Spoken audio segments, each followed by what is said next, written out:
Who knows that real romance includes imperfections, awkward moments, and genuine? Chapter 1, Cam.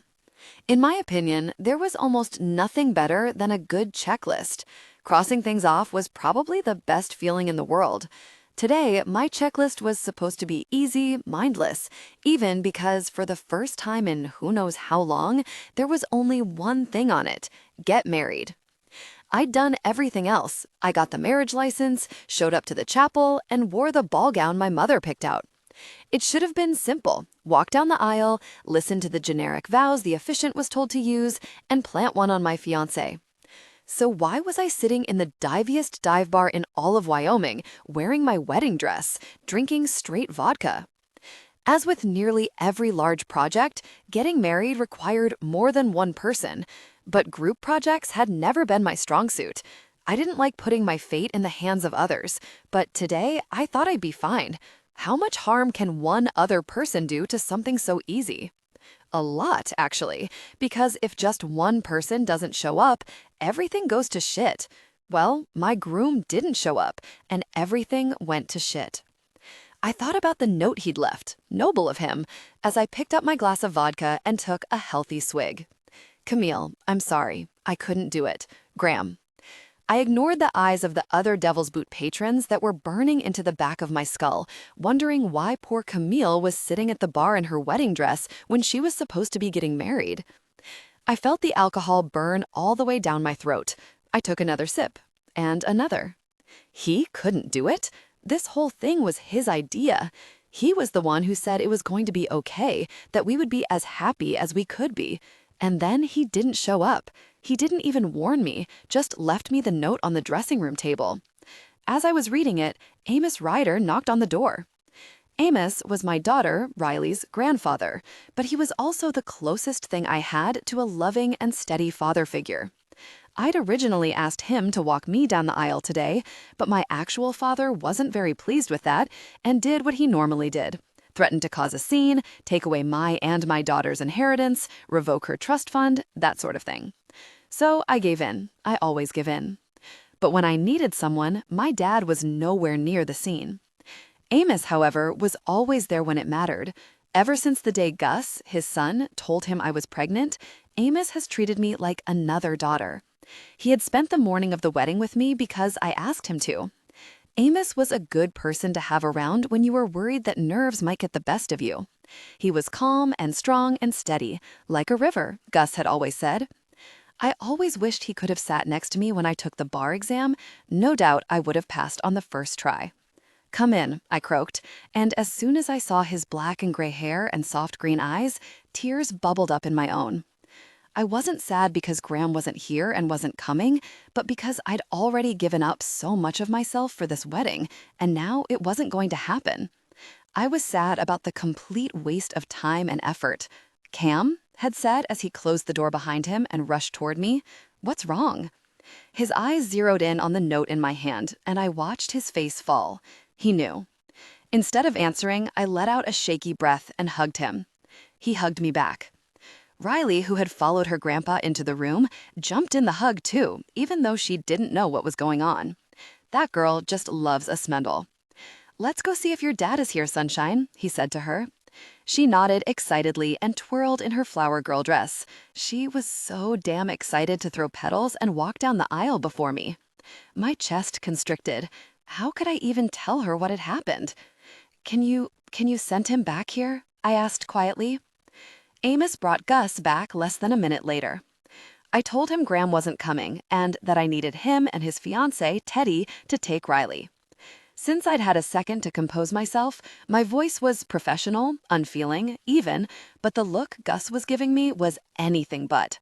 His nostrils flared, and I could almost see him biting his tongue, trying not to let his anger get the best of him. "I need to get out of here," I said as I ripped the veil out of the low chignon it had been secured in just a few minutes earlier.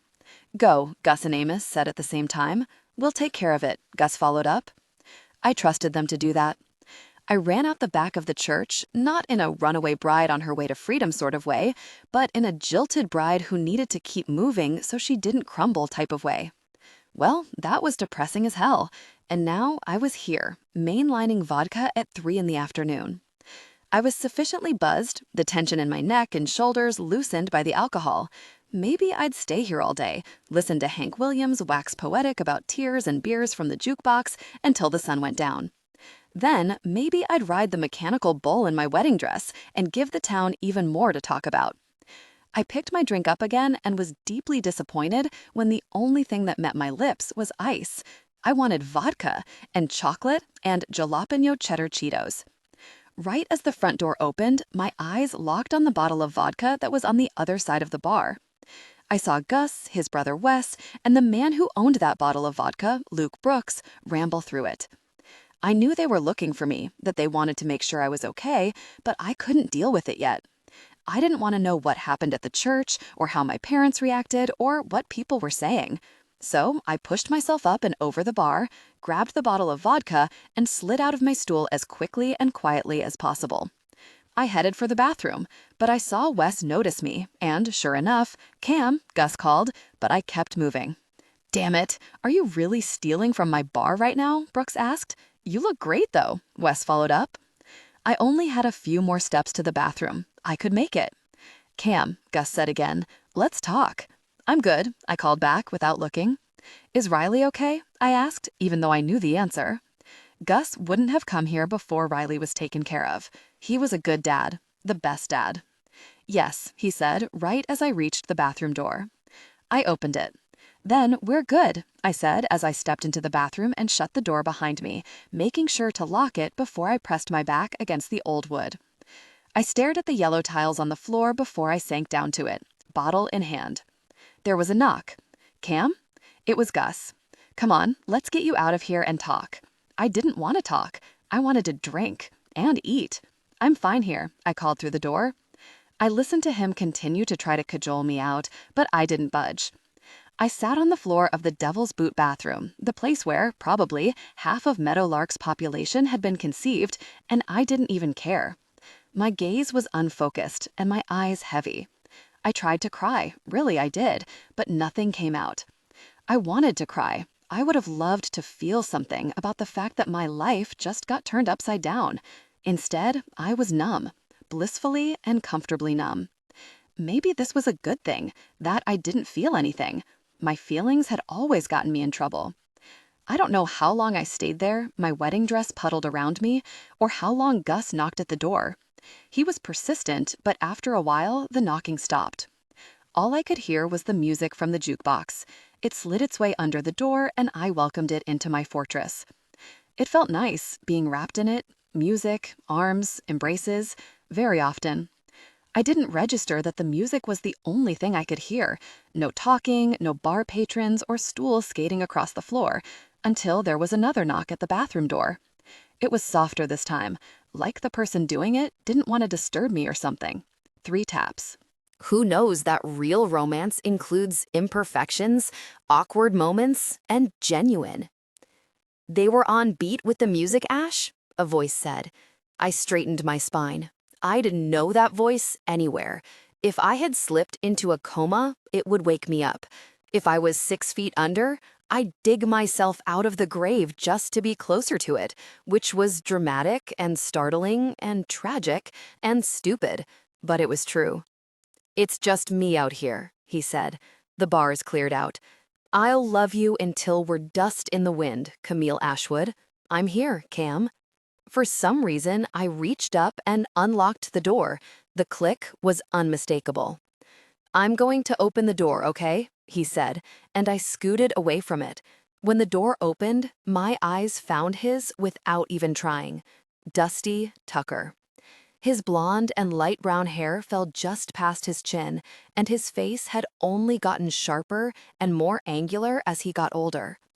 The silver ring that went through his right nostril was almost the same color as his eyes, but they were more slate than silver. He was beautiful. He always had been, but beautiful things can be dangerous, too. Silence and the weight of the years past hung between us. Finally, I was the one who broke it. "Take me somewhere." That's what I said.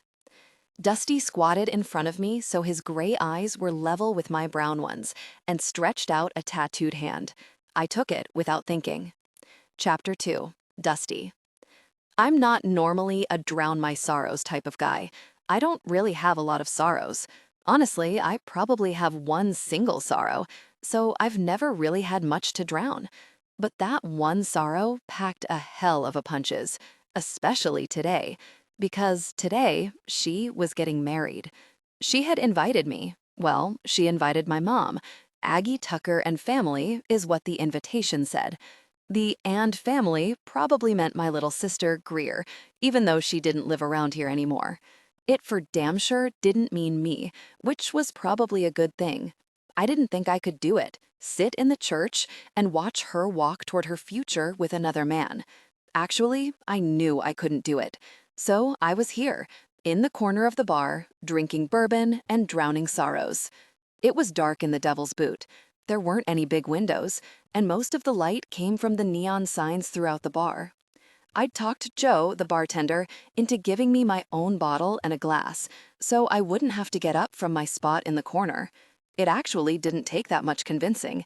He knew why I was here. Everyone knew Cam and I had history. There were no secrets in Meadowlark. Pathetic. I was pathetic. With the way I was feeling, you'd think that Camille Ashwood had broken my heart this morning, not more than a decade ago.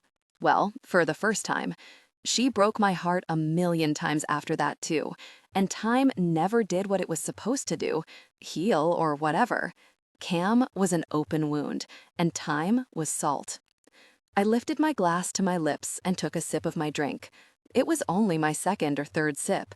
I was shit at drowning my sorrows, apparently. I needed to get better at it because my stupid head would not quiet down. It was shouting at me to go, to do something, to run to the church, or to run away. I didn't know which, so I didn't do either. It could have been a minute or an hour when I heard the front door to the bar open. My eyes swung to it because it hadn't opened once since I got here. Probably because it was 3 o'clock on a Saturday afternoon. I saw a white dress and dark hair. It couldn't be her. I blinked a few times, thinking this weird fucking apparition of her would go away. I shook my head, trying to shake her right out of the door, but she didn't go. She was still there, in her white dress. What the hell was she doing here? I looked down at my watch. She should be married by now. Was she married by now? Were they coming here after the wedding?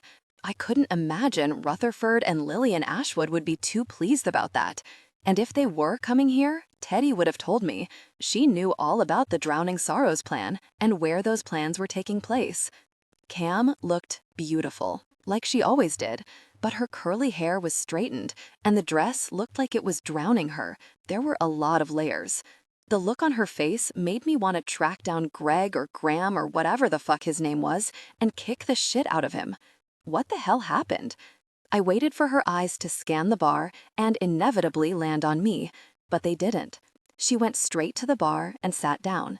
She dropped the long white veil she was dragging behind her on the floor. Joe looked at her with wide eyes as she sat down, but he knew better than to say anything. She spoke to him, and he filled a glass with ice and clear liquid. I couldn't see what it was, vodka probably, and slid it across the counter. Her fingers gripped the glass as she picked it up and drank nearly half of it in one go. She didn't even flinch. It took effort to turn away from her, but I needed a second. Plus, I was probably the last person she wanted to see. Judging by the presence of the vodka and wedding dress and the absence of the groom, I was starting to think the wedding hadn't happened. Or maybe it happened and it was shit? But what if it hadn't? I looked down at my hands resting on the table.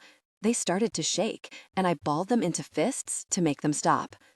My phone lit up on the table, and I quickly picked it up. I saw a message from Teddy, and more were coming. She could never send just one text. I'd always seen Teddy as another sister. Now that my mom and her dad were together, that was truer than ever. Teddy, Dusty fucking Tucker. Teddy, we're going to have a lot to talk about later. Teddy, something dramatic happened. Teddy, are you at DB? Teddy, has a beautiful woman wearing a very expensive white dress showed up? We can't find her. Shit, Cam was a runaway bride. But why did she come here?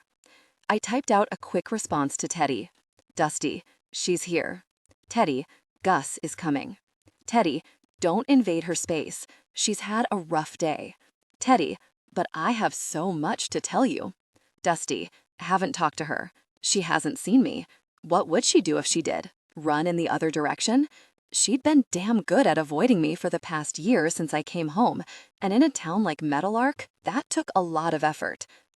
My thoughts flashed back to when I saw her last year for the first time in years.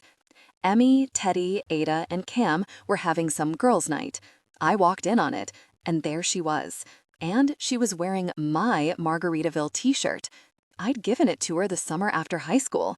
It had been in the back of my truck after we went swimming, and she'd needed something to wear. I had completely forgotten about it until I saw her wearing it that night. It put ideas in my head about what coming home meant for me. And then I looked down and saw the giant rock on her ring finger. Hopes dashed. Whatever, it was fine. I was fine. It was stupid to think that the girl I'd loved would be a woman waiting for me. I knew that, but it didn't hurt any less. The door to the bar swung open a while later. This time, 3 men came through the door.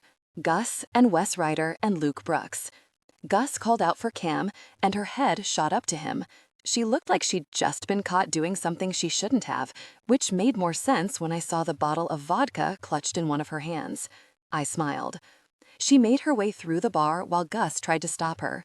She stumbled over her dress a few times before making it to the bathroom where she slammed the door. Brooks looked up, and his eyes scanned the bar. When he saw me, he turned to say something to Gus before making his way over to where I was sitting. "Hey, man," he said with a nod. Brooks cleaned up nice in a pair of black slacks and a white button-down. "Hey," I said. My voice cracked a little. "Nice. What's going on there?" I gestured toward the bathroom door, where both Gus and Wes were knocking. I tried to be nonchalant about it, but knew I probably failed. Brooks shook his head. Groom didn't show. My mouth fell open. At his words, I felt my ears get hot. "Seriously?" I asked. Who the hell doesn't show up when they're getting married to a woman like that? What a fucking idiot, I thought. Talk about fumbling the bag. Seriously, Brooke said. It's safe to say the wedding is off. My heart kicked at my ribcage. Gus and Amos handled almost everything, but Cam's parents are pieces of work. I already knew that. Rutherford and Lillian sucked. They always had. They probably always would. Where's Riley? With Teddy and Emmy. Leaving her with them was the only way we could guarantee that they wouldn't hunt Graham down and kick his teeth in. They would, too. Emmy and Teddy weren't a duo that you wanted to mess with, especially if they had a common goal. If they had their heart set on ruining that guy's life, it'd be done by tomorrow. Shit, I breathed. Shit. Brooks nodded. I looked over at the bathroom door again. Gus was still knocking, but Wes was making his way over to us. "I don't think she's coming out," he said. "She's not," I said. Cam was stubborn, and she didn't like to be at the center of everything. She liked the outskirts. The way people would rally around her now would probably make her uncomfortable, even though she deserved people showing up for her. That didn't matter, though. Cam would prefer to disappear. She probably wouldn't leave the bathroom until the bar was empty, like totally empty. "I know how to get her out," I said to Brooks. "But we've got to clear this place. She won't come out with all these people around. Can we do that?" Brooks nodded and called over to Gus and Wes, who started walking toward us. "Dusty has an idea," he said as they approached. Gus narrowed his eyes at Meal, always the protector. Gus Ryder was a good man.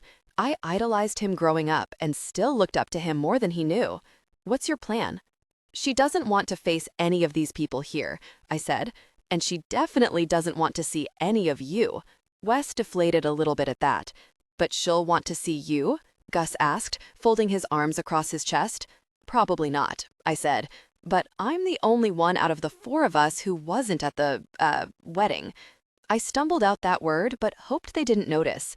"Why does that matter?" Gus asked. "It just does," I shrugged. Because in Cam's mind, it meant that I was the only one who hadn't witnessed her embarrassment. Cam was a prideful woman, not in a bad way. She just cared what other people thought of hers. She wanted to be perfect. I blame her mother. I think we should let Dusty try, Wes piped up. Me too, Brooke said. Is that because you care about Cam or because you want her out of your bathroom? Gus asked with a glare in his direction. Both, Brooke shrugged. Gus rolled his shoulders back and down. Fine, he said, and then pointed a finger at me. But you keep your hands to yourself. I rolled my eyes. He and Teddy really were perfect for each other, weren't they? Cam is my friend, I said. Well, she used to be. I didn't know what we were now. Maybe once we got everybody out of the devil's boot, I'd be able to find out. Chapter 3. Cam, 15 years ago. Meadowlark High School was already my favorite place, and I'd only been here for a few hours.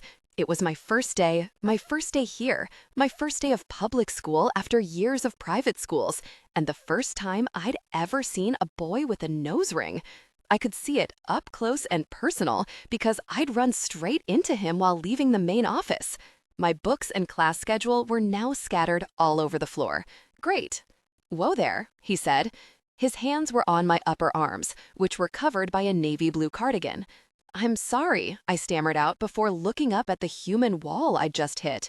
Gray eyes stared down at me. Oh, it's okay, he said, with a devilish smile. I'm used to girls throwing themselves at me.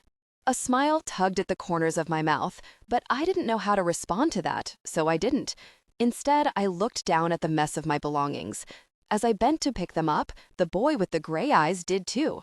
Let me help, he said, and I stayed quiet. While he started gathering papers and books, I got a better look at him. A mop of blonde hair that my mother would say was too long, but I liked it, I think. He had a sharp jawline and a cleft chin and eyebrows that matched the darker parts of his hair. My gaze snagged on the silver ring through his nostril. I must have stared at it for a second too long because he said, "Like it?" while gesturing to his nose with one hand. The other was full of my books. I hadn't picked up a thing. Distracted, I guess. Lost a bet with my buddy Wes a few months ago, but it's grown on me. This boy kept talking to me, and I stayed silent. I didn't know what to say. Did I like it? Yes. Did I want to tell him that? Absolutely not. I also noticed a tattoo on his forearm. I couldn't tell what it was, and I didn't want to be caught staring again. Could 17-year-olds even have tattoos? Was that legal? You're new here, right? He asked. This time I nodded. He stood up with my books and papers still in one of his hands, and I rose with him. My class schedule was on top of the pile, and I watched him take it in. Camille Ashwood, he read out loud. Good name. I wanted to ask what his was, but my stupid tongue still wasn't working. Do you know where you're going for chemistry? How do you know I'm going to chemistry? I asked. She speaks, he said with a tilted smile. I felt a blush creep up my neck. I wasn't really a shy girl. I mean, I wasn't a chatterbox, but I normally knew how to respond to questions. But this guy was just so pretty. It was intimidating. It's on your class schedule, Camille. There was something about the way he moved his mouth when he talked that had my attention. The way his top and bottom teeth were always slightly parted, no matter what he said. That was kind of hypnotizing. Right, I said. So, he said as he handed my books and schedule back to me, do you know where you're going? I gave him a quick nod and turned in the other direction. Wrong way, Camille, he called after me. Damn, my face heated as I turned around and walked past him again. When I did, he reached his hand out and said, I'm Dusty, by the way. I kept walking. Chapter 4. Cam. I both hated and loved how easy it was for me to take Dusty's hand and run out of the Devil's Boot into its dirt parking lot with my wedding dress floating and rustling around me. It was cold as shit, but I didn't really notice. When Dusty looked back at me as we ran toward his Bronco, he had a lopsided smile on his face, and it reminded me so much of the boy I used to know. How much I missed him when I let myself think about him. I pushed the thought down as we made it to his truck. He opened the door for me and asked, "You're sure?" I wasn't, but instead of answering, I grabbed onto the front of the door and hoisted myself up into the cab like I'd done a million times before. Dusty helped me gather my dress and make sure all of it was inside the truck. No offense, but this dress is fucking ridiculous, he said. I know, I said, with a breath that turned into a laugh. After Dusty shut the door, he made his way to the driver's side and hopped in. Any requests? He asked, as the Bronco roared to life. I shook my head. Just drive. Dusty gave me that tilted smile again, and I couldn't help but smile back. My heart was beating in my ears. I could feel the blood pumping through my veins. My whole body felt alive, as if it had been dormant before. He started driving and flipped on the radio. Charlie Rich started flowing through the speakers. We didn't talk, but it wasn't uncomfortable. Normally, when faced with silence, my head felt loud. It had felt loud all day, but right now it was blissfully quiet. I looked over at Dusty one more time. One of his wrists was hanging over the steering wheel, and the other was tapping along to the music. Before I leaned my head against the cool glass of the window and watched Wyoming roll by. "Ash," Dusty said, softly, a little while later. I lifted my head from the window, slightly disoriented. Who knows that real romance includes imperfections, awkward moments, and genuine? The landscape around me was no longer moving. We were parked somewhere. You fell asleep. Feel okay? Yeah, I said groggily. Where are we? I thought you might like a change of clothes, he said. We're at a gas station about an hour outside of Meadowlark. Clothes from a gas station? I said, arching a brow at him. My voice didn't hold much weight, though, because my dress was starting to dig at me in all the wrong places. Dusty looked amused. Sorry, Nordstroms are in short supply around here. I sighed and pushed my door open. The full skirt of my dress started to tumble out of the truck. God, this thing was big and gaudy and awful. My mother picked it out. She had chosen every detail about today. The church, not for me, the florals, expensive, the food, I hate fish, the music, boring, and of course, the groom. Well, I mostly picked that, but it was my parents who influenced the choice. I thought that if I married someone in their circle, I'd got some validation from them. Being their daughter didn't get me any, but I thought Graham Rollins might. Rutherford Ashwood, or Ford if you were his friend, I wasn't, was the heir to the oldest and largest bank west of the Missouri River. His grandparents, old money, like Vanderbilt and Rothschild adjacent, came out west with the gold rush and established Basin Bank. If you lived in the West and had any sort of money, it was at Basin. Enter Sherman Rollins, owner of Rollins Associates, one of the largest hedge funds in the country, and Graham's father. Yeah, that Graham, the one who left me at the altar a few hours ago because he just couldn't do it. I shook all the thoughts about my family and Graham and my failed wedding out of my head. Not now. Once I was out of the truck and on the ground, I went to pull my dress up, worried it might get dirty, but then I remembered I wasn't walking down the aisle. I was walking into a random gas station off the side of a Wyoming highway that looked like it was the same age as the mountains surrounding it. I let the dress drop and drag through the mud, slush, and gravel as I walked. Well, stumbled. The heels my mother had picked out to go with this dress were stilettos that probably cost as much as some cars and were not making this journey easy. The gas station was small. It looked like it had been painted mint green a few decades ago. Out front, there were handwritten signs for homemade beef jerky and $5 cigarettes. There were only 2 fuel pumps, and I wasn't convinced that they worked. Dusty fell into step beside me, not too close, not too far away. Silence hung between us again, but this time there wasn't music to fill it, just 10 years of space and time. Good thing I was an expert at pushing down my feelings, or else the weight of this moment, any moment or memory with Dusty, could crush me. A bell rang on the rickety door as Dusty opened it for me.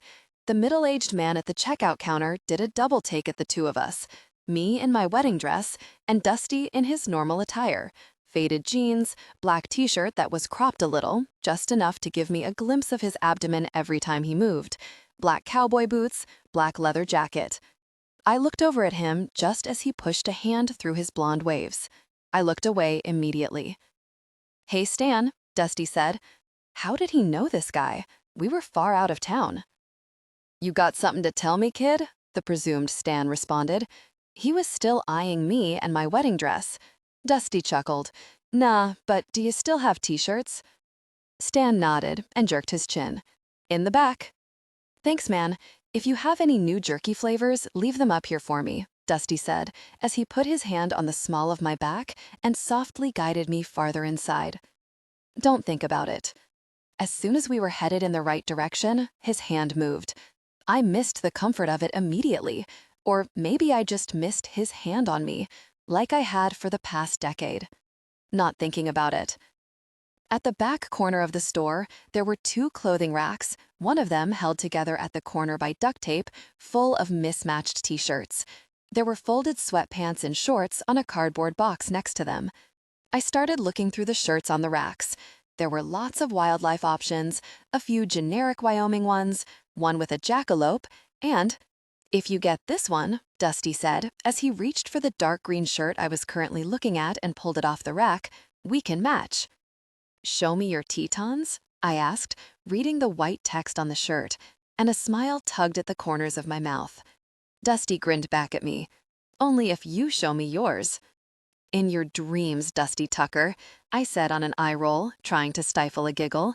He'd always been able to make me laugh, even when I didn't want to. He gave me an exaggerated wink. "You have no idea, Ash. Stop flirting with me while I'm still in my wedding dress. Leave it to Dusty to make me feel comfortable enough to make a joke about something that should not be remotely funny yet. We better get you out of it then." I huffed in mock exasperation. "You are ridiculous," I said, and then shoved the shirt into his arms. "Hold this for me. I need to find some pants." "Do you?" "Yes, Dusty," I said, "or should I call you by your legal name?" Dusty's gray eyes widened, but he was smiling, like he was thrilled I was playing with him. "You wouldn't," he said. "Try me, Tuck," I responded, the nickname rolling off my tongue for the first time since he came home last year. His eyes glittered. He took the shirt from me, and I stepped toward the shoddily folded piles of sweatpants. They were all basic drawstring sweatpants. My color choices were gray, navy blue, and hot pink. I went with the navy blue that had the Wyoming bucking horse on the hip. My eyes scanned the rest of the clothing, looking for a sweatshirt or jacket or something, but the only one I found was an extra small that looked like it would fit Riley. "I have an extra coat and a pair of boots in my truck," Dusty said, reading my mind. "The bathroom is out the back door." He pointed down a hallway to our left. "But we have to go get the key from Stan." Changing out of my wedding dress in a backwoods gas station bathroom felt like a step too far. "Can I just change in your truck?" Dusty looked down at the floor, suddenly bashful. "Oh, sure," he said. I watched his Adam's apple bob, and it made my cheeks heat. "Great," I said quickly. This space suddenly felt too small for both of us, so I started walking back toward the front. I tripped over one of the uneven floorboards. In my periphery, I saw Dusty reach for me, but I righted myself before he could touch me again. Once we reached the counter, I set my sweatpants near the register, and Dusty put my shirt next to it, along with 3 plastic water bottles that he must have picked up on the way. There were also clear plastic bags of beef jerky there, too. "There's honey jalapeno, brown sugar bourbon, and dill pickle," Stan said. Dill pickle beef jerky. I could get into that. $42.73. Do you need a bag? "We're good," Dusty said. He pulled his wallet out of his back pocket and dropped 3 20s on the counter. "Thanks, Stan. Appreciate it." I waited for a second for Stan to get Dusty's change, but Dusty had already gathered up the items and was waiting for me to lead the way toward the door. "See ya, Dusty," and he looked at me, waiting for my name. "Cam," I said with a smile. Dusty and Cam. Stan rolled our names around in his mouth, and I rolled them around in my head. I forgot how easy they sounded together. "Thanks for stopping by. And Stan, I'll come back up as soon as I can, and we'll get that fallen tree out front taken care of, all right?" "Appreciate it, kid," Stan said, and Dusty gave him a nod before we went out the door. "How often do you come here?" I asked. "Once a month, probably," Dusty shrugged. "Stan's a good guy. Gas station has been in his family for generations." Who knows that real romance includes imperfections, awkward moments, and genuine? When we got to the Bronco, Dusty leaned up against the side of it, arms folded across his chest. He actually retired a few years ago, and his son took over, but his son passed away last year, so he had to come back. He's the only person left in his family. "Oh," I said, I wasn't expecting all of this information, but I guess I should have. Dusty liked people. He could talk to anyone. He has a hard time managing this place, so I help when I can. What happens to it when he's gone? I asked. Dusty looked sad as he shrugged. Places like this, the ones that are tucked away and outdated, usually die with the people who love them. He said it like he'd watched it happen before. That's depressing, I said. Better enjoy them while we can, eh? I loved that grin, that mischievous and devilish grin. I nodded. I'll start the truck and get the heater going, and then the dressing room is all yours. Thank you, I said, realizing then how freezing I was. I got in the passenger seat right as the Bronco roared to life. God, this thing was so loud. I'll get your boots and coat out of the back. He opened the driver's side door and was about to get out when I said, wait. I couldn't believe I was going to have to ask this, but I couldn't do it myself. The back of the dress was too high. Can you... I paused, stumbling over my words a bit. Can you, unzip me? I didn't look at him, but I heard him swallow. You know what? I said. Never mind, I can figure it out. Even though I knew I couldn't. It had taken 3 people to get me into this dress, so it was going to take at least one other person to get me out of it. It's fine, Cam, Dusty said. His voice was strained. It's just a dress. Just a dress. Right. If you'd have told me 10 years ago that Dusty Tucker would be unzipping my wedding dress, I would have probably said, duh. I never could have imagined it would be a wedding dress I was wearing to marry another man who didn't show up to the altar. Back then, the future I saw for myself was intertwined with his. Now, we were basically strangers. I always thought it would hurt less over time. It hadn't. Okay, I whispered. Thank you. I turned my back toward him. When his fingers came to the clasp between my shoulder blades, goosebumps rose on my skin. I felt him grip the fabric on each side of the hook and eye closure to undo it. I closed my eyes, telling myself it was because I didn't want to think about Dusty touching me, but really, I was basking in it. His fingers moved to the zipper, and I heard him take a deep breath before he started pulling it down achingly slowly. A noise came from Dusty's throat when he saw what I had on under my dress, a powder blue lace bustier. It was the only thing I'd picked out myself for today. I had thought that if I could just make this one choice, maybe I'd feel more confident as I walked down the aisle and married a man I didn't love. Now, it felt stupid. My wedding dress started to loosen around my ribs and waist as Dusty dragged the zipper down until it stopped. One of the straps slipped off my shoulder. All good, Dusty said. His voice was shaky and low. Knock on the window when you're done, and I'll grab the boots and coat out of the back. Thank you. The inside of his truck was completely devoid of air, and my heart was beating in my ears again. Suddenly, I felt one of his knuckles dragging up my spine and stopping at the nape of my neck. I wanted to turn to him, see his face, but I didn't. I stayed where I was and kept my eyes closed. I felt his breath on the back of my neck, so he must have leaned in. And before I could give in and let my head fall back on his shoulder, he said, I'm sorry, got out of the truck and shut the driver's side door. Chapter 5. Dusty. Dusty Tucker, get your shit together. You are supposed to be getting her out of her head. That's it. That's all. Holding her hand while we ran to my car, harmless. Touching the small of her back to guide her to the back of Stan's store, necessary. She didn't know where she was going. Unzipping her wedding dress? That's fine. She asked me to. Dragging my fingers over whatever blue lace contraption she had on underneath it? Dangerously reckless. Fuck. I stood outside of my truck, letting the cold air outside bite at my cheeks and nose. I could hear my truck wobbling and creaking on its shocks, a reminder that Cam was in there, taking her clothes, her wedding dress, off. It wasn't the first time she'd stripped down in my car, but it was the first time I wasn't in there while it was happening. Take a breath. I dragged a hand down my face. She doesn't need this from you right now, dumbass. She needs a friend. To help her escape for a few hours before both of us have to go back to real life, the place where Cam and I weren't even friends. At least, I didn't think so. While we were driving, I did my best to keep my eyes on the road and mountains ahead of me. There weren't a lot of cars on this 2-lane. It wasn't the main highway. It twisted and turned around the mountains instead of going through them, so it took a lot longer to get where you were going. But it was my favorite road, the only one I took in and out of Meadowlark. Now, I was looking at the mountains again, trying to think about anything but the woman who was undressing in the front seat of my truck, but I couldn't. An image of her with her forehead pressed up against the window flashed in my brain, and I closed my eyes.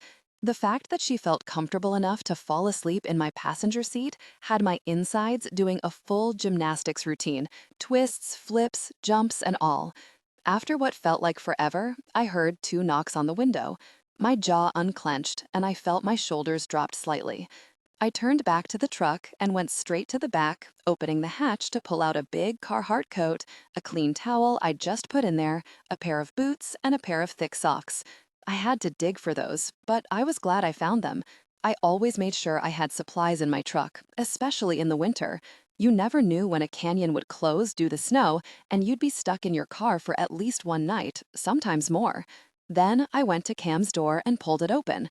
I took her in just for a second. She was drowning in that ridiculous t-shirt, with her hair and makeup all done. God, she'd just gotten more beautiful with time. Coat, I said, and draped it across her lap with the towel. Socks. I looked down at her feet. She'd taken her heels off, and her feet looked red and painful. There were indents where her shoe straps had been, as if they'd been crushing her something fierce. I hated thinking that she'd been in pain this whole time.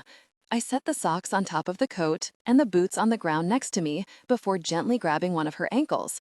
"What are you doing?" Cam asked. "I just thought," mumbled, as I started to rub one of them with both of my hands. "It was so damn cold. Your feet look like they hurt." "I guess they do a little," she said quietly. "Does this feel okay?" She nodded, a woman of few words. I kept rubbing for a few minutes before putting one of the socks on, switching to the other foot, and starting over. "What's the towel for?" she asked after a second. "In case you wanted to get your hair wet," I said. Cam tilted her head in question. "Your hair. You don't like it when it's straight." I shrugged. "I know you'll say it'll be frizzy or whatever, but the extra water and towel are there if you want them." Her brown eyes were soft as she looked at me. Too soft. I couldn't handle it. So I put the other sock on her foot and said, "We've got a 30-minute drive to our destination, so you don't need to put these on yet." I put the boots on the floor of the truck. "Where are you taking me?" I shook my head. "I'm not telling, but I promise you're going to love it." Almost exactly 30 minutes later, we rolled into a parking lot. "You brought me to a fucking Chili's?" Cam said with a shocked laugh. I smiled over at her as I cut the engine. "Sure did." Who knows that real romance includes imperfections, awkward moments, and genuine? While we were driving, she took her hair out of its bun and ran water through the strands with her hands. Curls started to form almost immediately. She seemed so much lighter than she did a few hours ago. "This is so ridiculous," she said. "You know," I said, "there are very few things that a mid-range chain restaurant can't fix, especially one with chips and salsa and a sizzling fajito situation." Cam's stomach growled. "All right," she said, "I could do some damage to an order of chips and salsa." She leaned down and slid the boots on. "Ready to rock and roll?" I asked. "Let's do it." We got out of the car, and I had the urge to grab her hand as we walked toward the door, but I didn't, of course. It was weird. Before this morning, I hadn't held her hand in nearly 15 years, but reaching for it felt like the most natural thing in the world. I looked over at her. She looked fucking adorable right now with her messy hair and how she was absolutely swimming in my coat and her new outfit from the gas station. When we got inside, we were greeted by a hostess and a very bright, "Hi, welcome to Chili's." "How many?" "2," I said. "Table or booth?" "Booth," Cam and I said at the same time. The hostess nodded. "Right this way."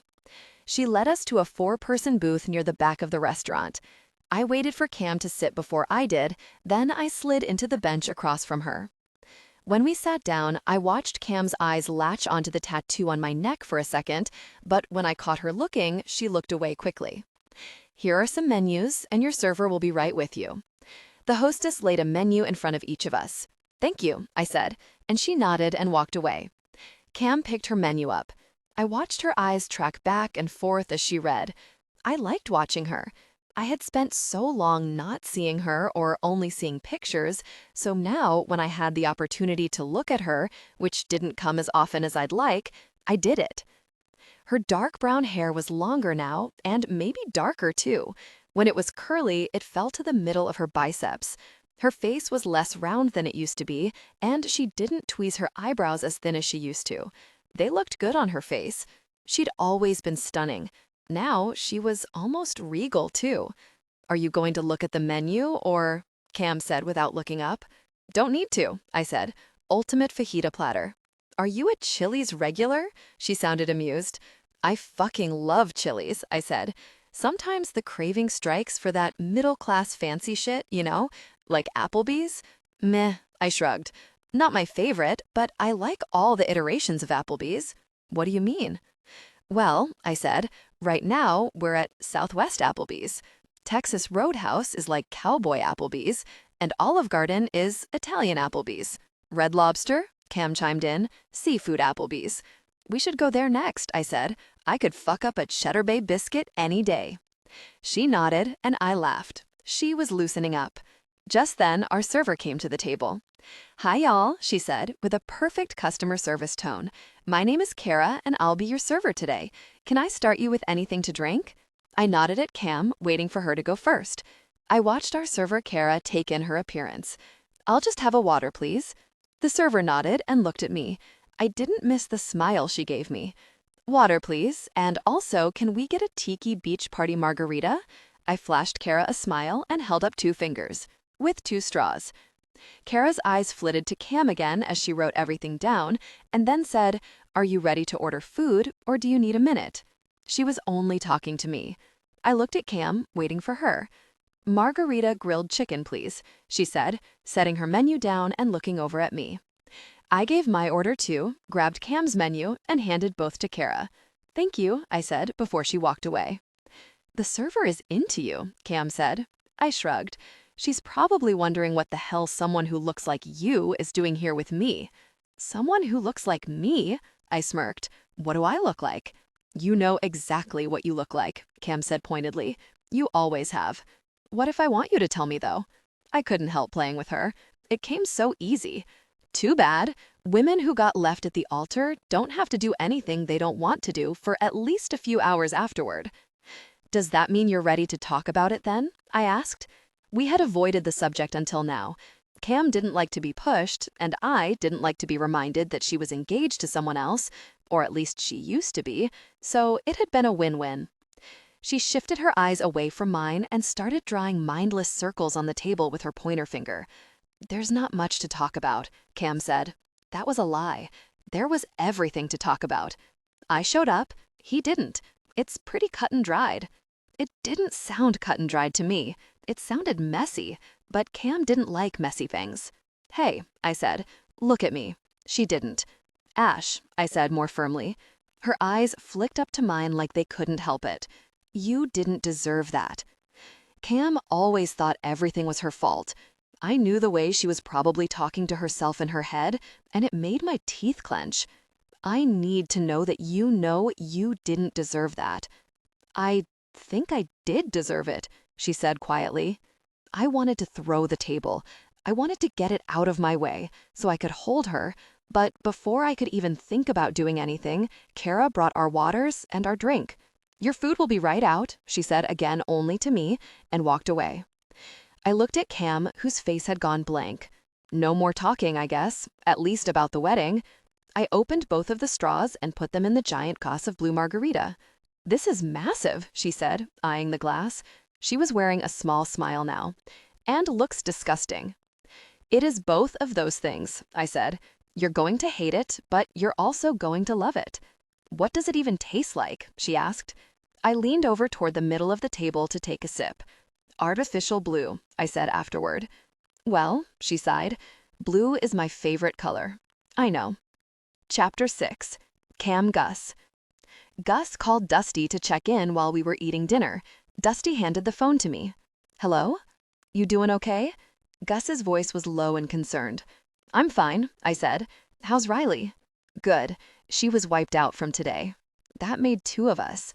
"Fell asleep on the couch about an hour ago." Thank you, I said quietly. Always, Cam. We'll talk about everything tomorrow, okay? I just wanted to check and see how you were. I'm fine, I said again, all things considered. Okay, well, I've got Riley, and my dad has a bed for you. I figured, and that's when I realized I couldn't go to my house because it was technically Graham's. That was a hill to climb another day. Today, I was too tired to even think about it. You figured right, I said, grateful that he didn't try to elaborate further. Thank you. I'll talk to you tomorrow. Be safe, Cam. Good night.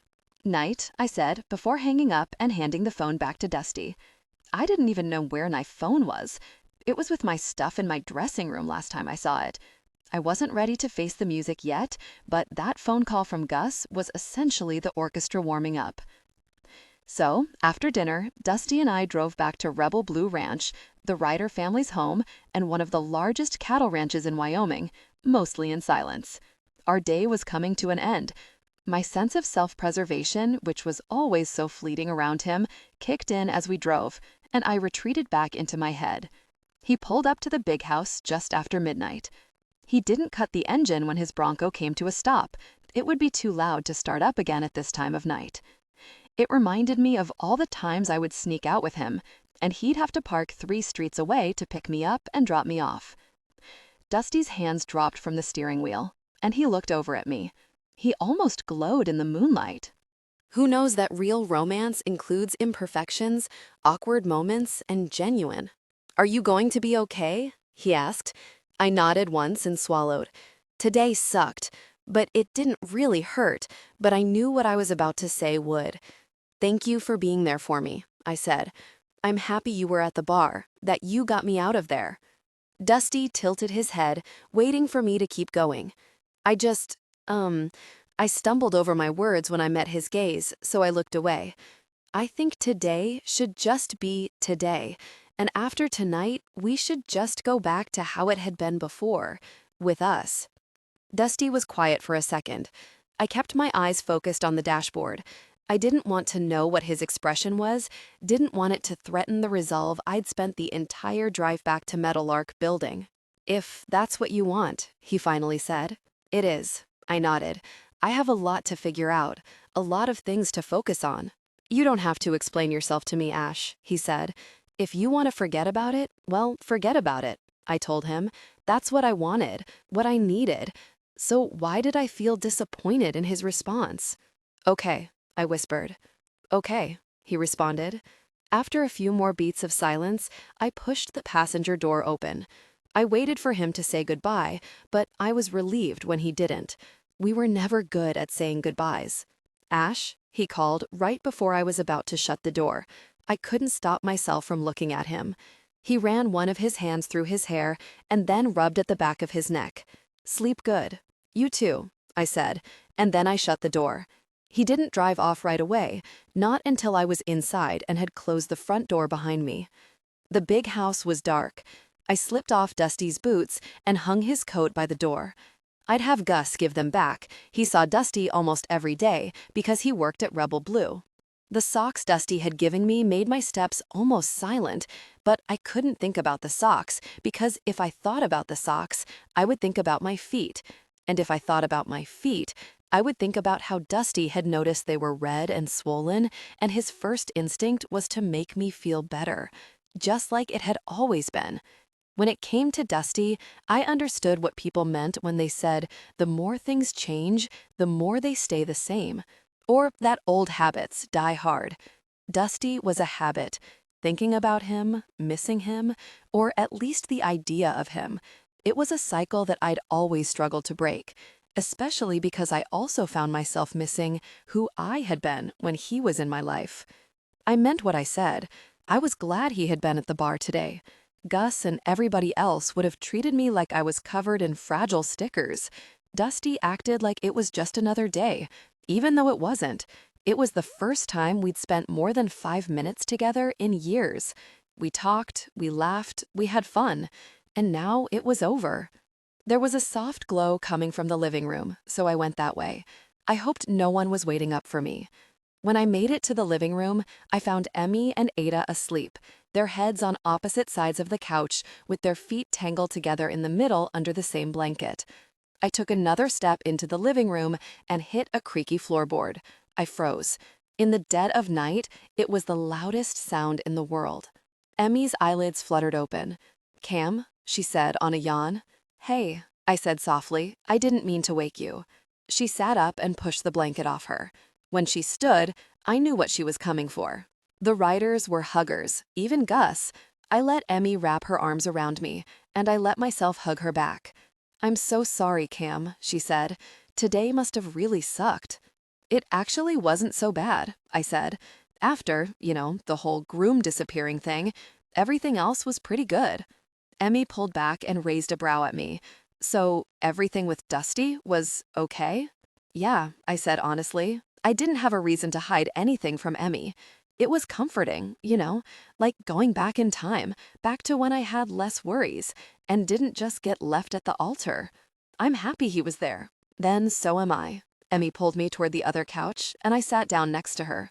"You didn't have to wait up for me," I said. "I know. Ada and I wanted to. I know you're like the leader of the I can take care of myself movement, but we were worried about you. Wes is asleep in his old room, and Luke is in mine. My dad made up Gus's old bed for you." My throat closed again. I didn't know what I did in a past life to make these people care about me so much, but it must have been really damn good. "Thank you," I said, and Emmy laid her head on my shoulder. "Are you going to be okay, Cam?" "I don't really have a choice, do I?" I said dryly. "You do, actually," Emmy said. "You can cry and scream and fall apart. You can do whatever you want. You don't have to be okay right now. It's just us and Ada, I guess." But she's conked out. I let out a half laugh. Much to my surprise, tears welled up in my eyes at Emmy's words. Ever since I found out I was pregnant with Riley, Emmy has been the closest thing I've ever had to a sister, which is saying something considering that I actually do have a sister. But Violet couldn't even be bothered to show up to my wedding, let alone help me pick up the pieces afterward. "I don't know what to do next, Emmy." "Well, I think you can start by getting some sleep. Everything looks different in the light of day.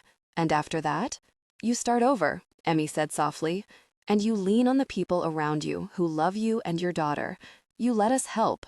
The Riders had never been anything but kind and loving to me, but sometimes I couldn't help but wonder if they would have shown me love like this if I hadn't gotten pregnant. I was a necessary part of their family because I was Riley's mom, but would they have ever really wanted me on my own? I put walls up with everyone, but even my highest and strongest walls crumbled around the Riders. You couldn't help but love them, and love had always scared me a little. "I don't know if I can do that, Em," I whispered. "Why not?" "I don't even know if I can start over, because I don't know if I ever actually started in the first place." Chapter 7, Cam. 15 years ago. "Camille." Dusty's voice came from the seat behind me. Since the bell hadn't rung yet, I turned around to face him with an eye roll. "What do you want, Dusty?" He flashed me a smile that I felt in my stomach. He did it all the time. I didn't have a lot of experience with boys. All the ones I'd ever known were trust fund kids who had never been denied anything and loved to flaunt their dad's money.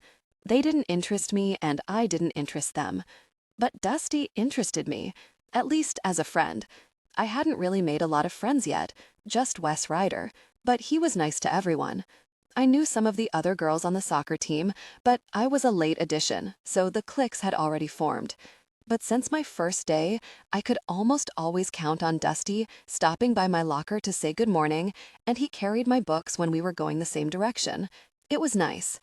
Being at Meadowlark High was so different from being at any of my other schools.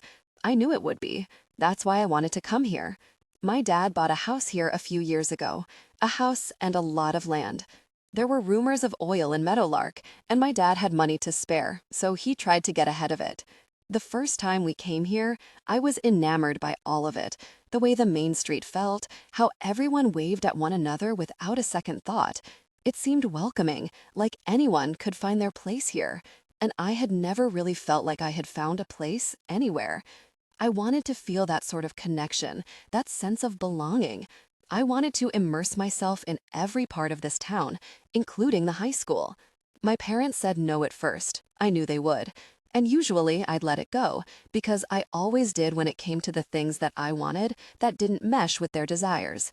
I knew that's what they expected me to do. But I didn't. I didn't push hard, but I pushed. Who knows that real romance includes imperfections, awkward moments, and genuine? I gave them lists of pros a decent number of AP classes, good athletics, and free because the only thing they loved more than making money, holding on to it. Plus, I already had as many college credits as a junior as Violet had when she graduated. With the AP classes available at Meadowlark High, I'd technically be ahead of her. After a few months, they said yes and told me to stop talking about it. I don't think they were used to me using my voice. That's how I learned that the only thing my parents wanted more than control was quiet. "Can I borrow a pencil?" Dusty asked.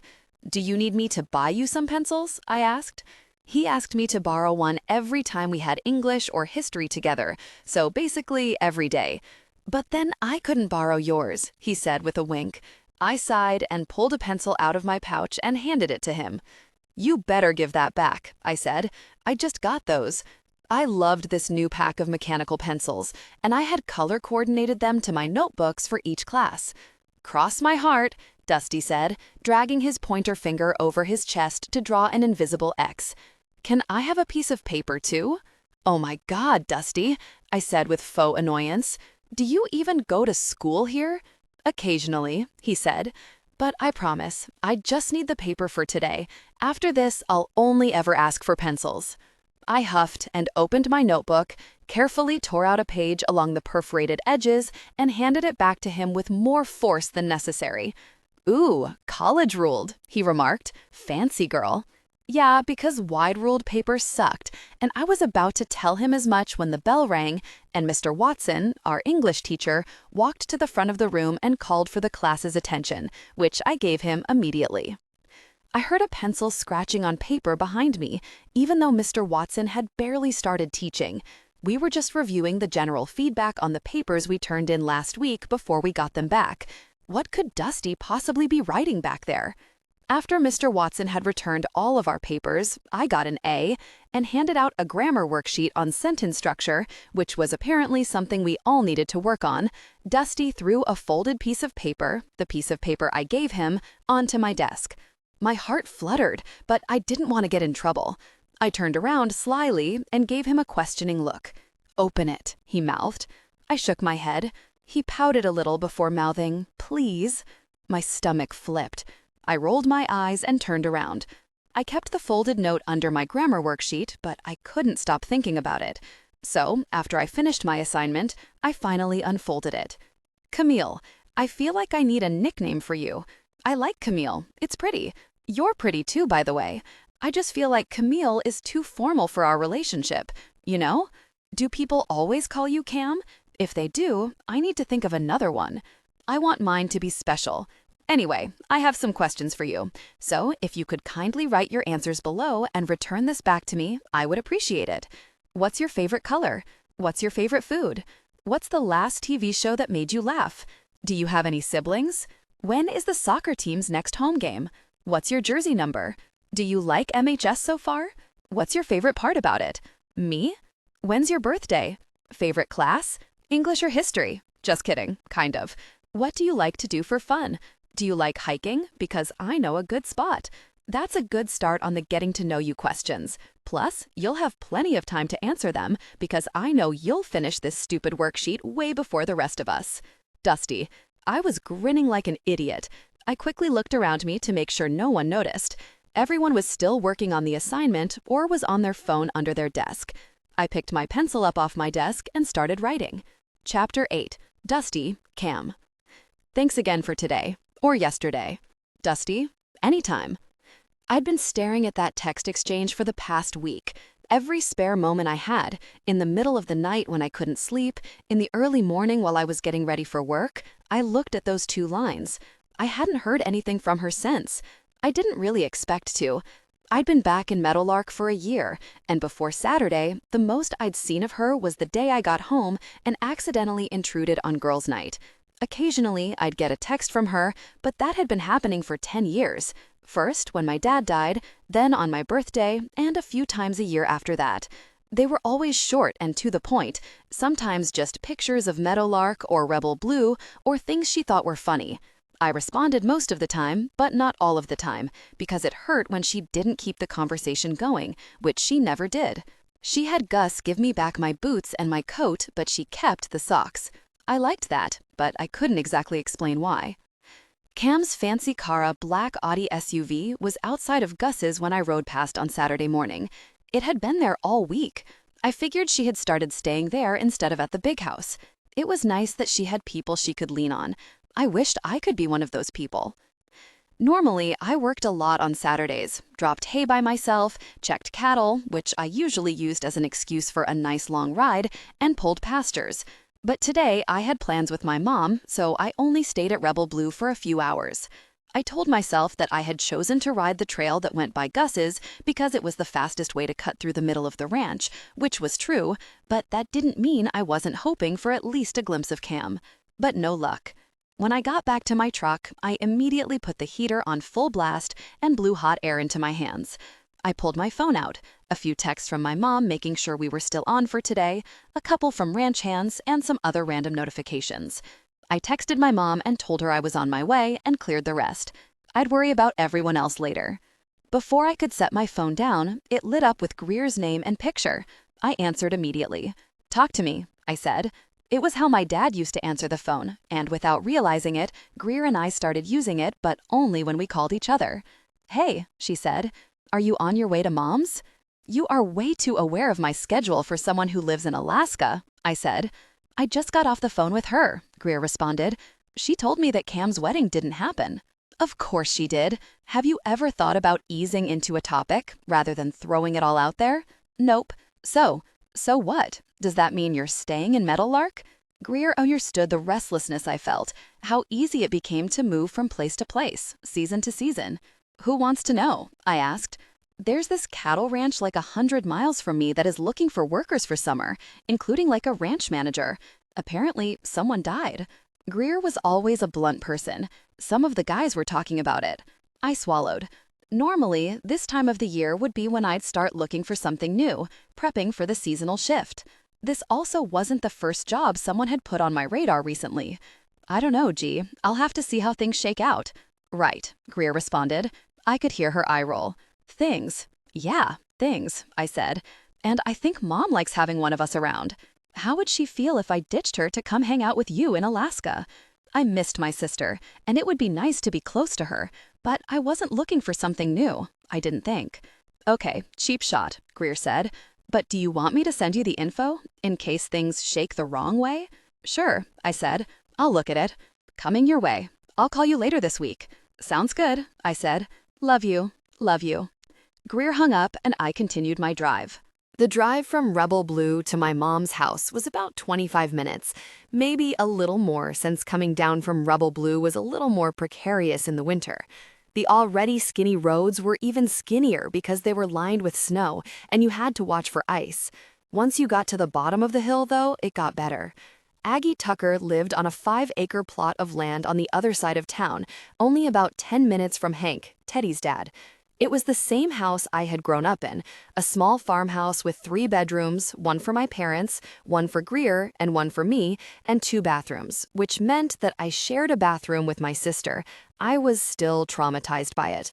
Girls were messy as hell, and there was always hair everywhere. When I made it to my mom's, I wanted to get out of my car and into the house as quickly as I could.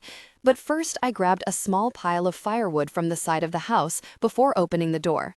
The floorboards creaked, and there was always a draft blowing through from somewhere, but it was still home. It smelled like cinnamon and coffee. My mom had been putting cinnamon in her coffee grounds for as long as I could remember. She also made coffee strong enough that it tasted vaguely like motor oil, but it always did the trick. I found her in the kitchen, washing out her coffee pot and getting it ready for the next morning. "Knock, knock," I said, tapping my knuckles on the open door frame that led into the kitchen. "You think I didn't hear that squeaky as hell door hinge when you came in?" my mom said, without looking up from her task. Her long gray hair was in a braid down her back, and she was wearing a pair of dark brown coveralls. Her stack of silver bracelets on each wrist jingled as she moved. "Is that your way of telling me I need to fix it?" My mom looked up and gave me a smile. "Thank you so much for offering, sweetie. How was work today?" "Good," I said. "Cold." Working at Rebel Blue in the winter was a lot different from any other season.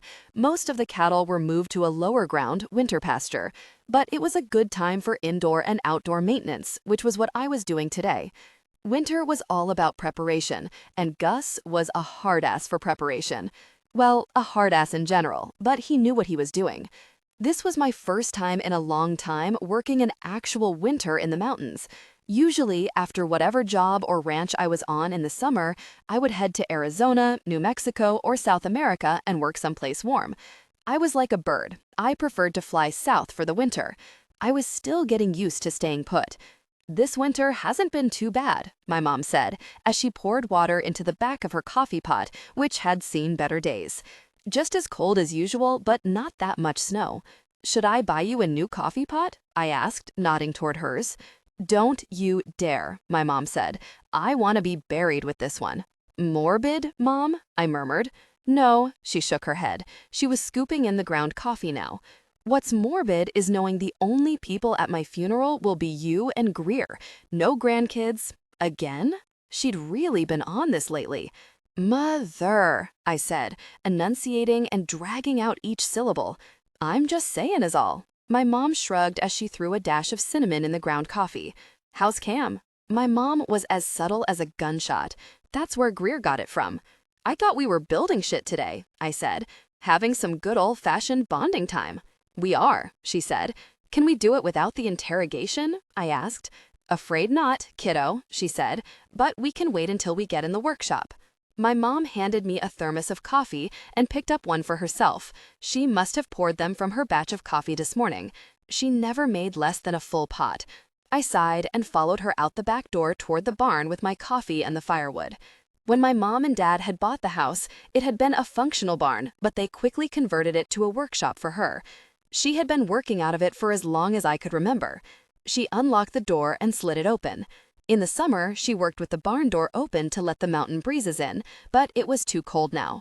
I headed toward the back and pushed open a window for ventilation before I got the fire going nearby. There was a small chimney, but ventilation was important in a small space, especially in a small space full of wood and sawdust. So much sawdust. "So," I said, rubbing my hands together, "what are we building today?" "Mid-century style credenza and a couple of custom bookshelves," my mom said. "And if we get through that, you can help me place wood for a butcher block countertop." My mom was ridiculously talented. She made beautiful things that withstood generations, like the writer's kitchen table and the bar at the Devil's Boot. "Good stuff," I said, taking off my coat but leaving my jacket on. Once we got working, it would get a little warmer, especially with the fire going. My mom handed me a piece of paper that had on it her sketches and a detailed breakdown of every piece of wood she needed cut and its size, which was my job today. I loved her sketches. She always did them on a legal notepad, and when she was done with the job, I tried to keep as many of them as I could before she'd throw them away. She would say I was too sentimental, but I just liked collecting the things that showcased her work.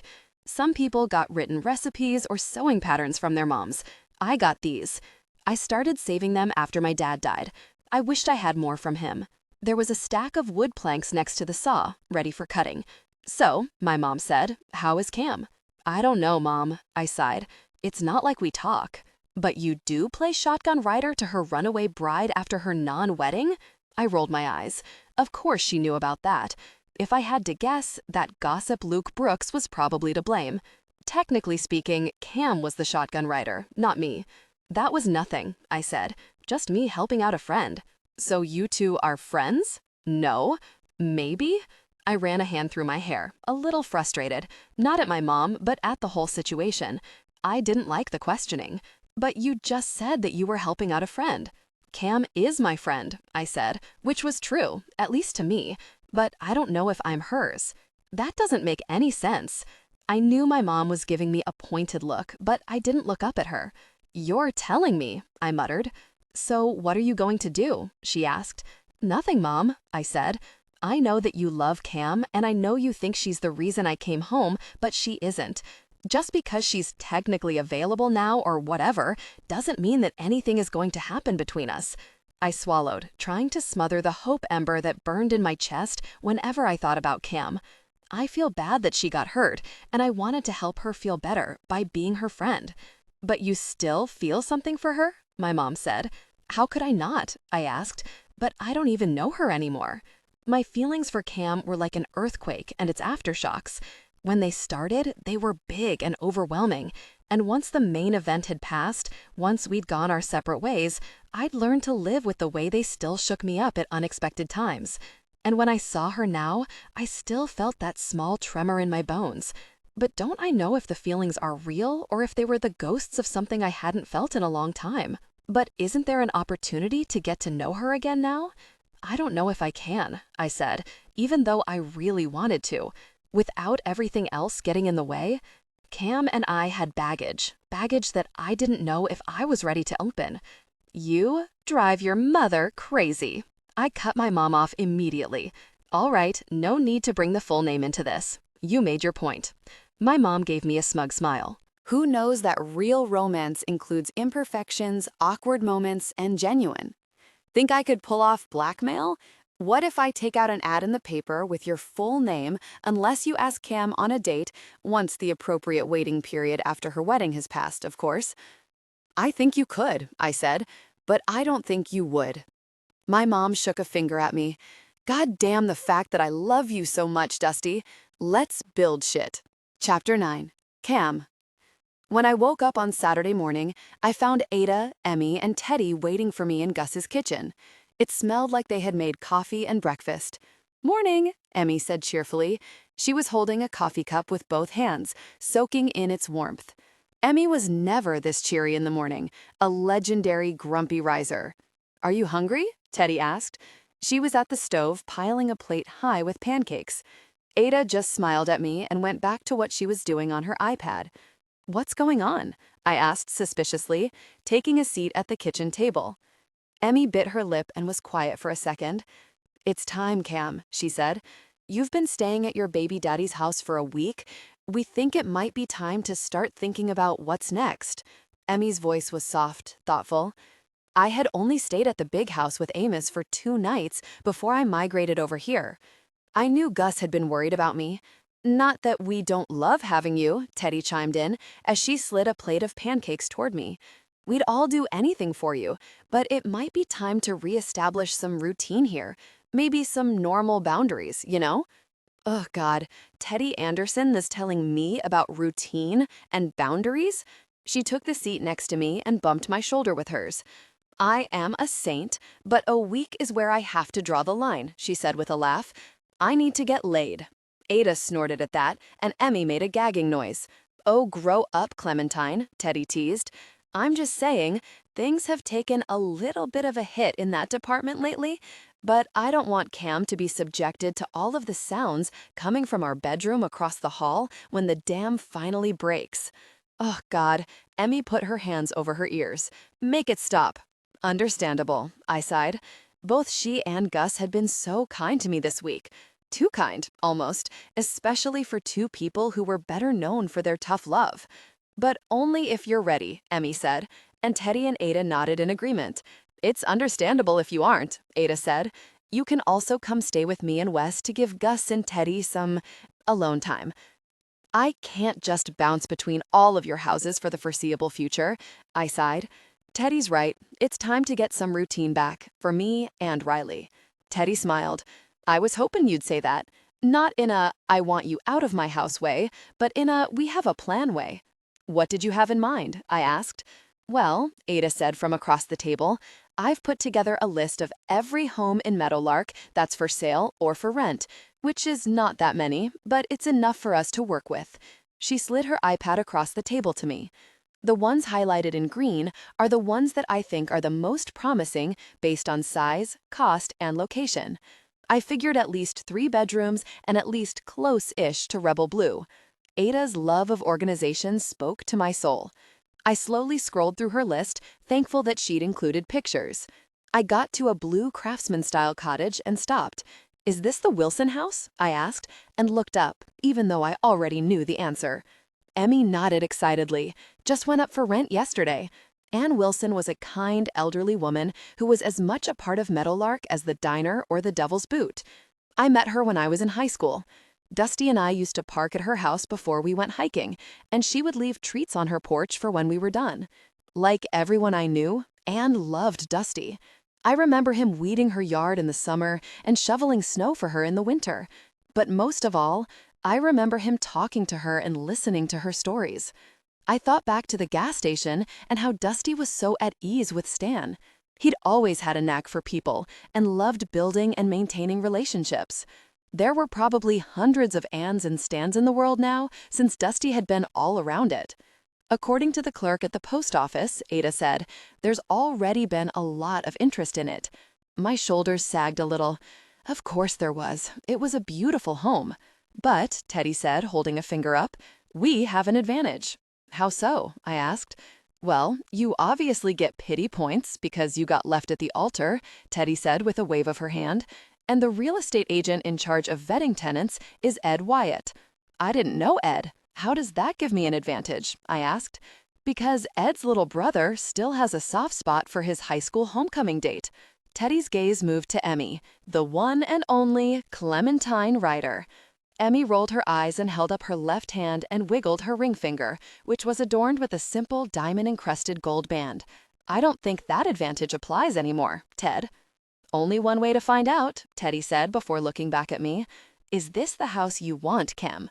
That didn't even cover it. This is the house I had always wanted. I slowly nodded. All right then, let's get it for you. Teddy stood up, walked over to Emmy, and pulled Emmy's phone out of her back pocket. Emmy immediately tried to snatch it back, but Teddy was already on the move.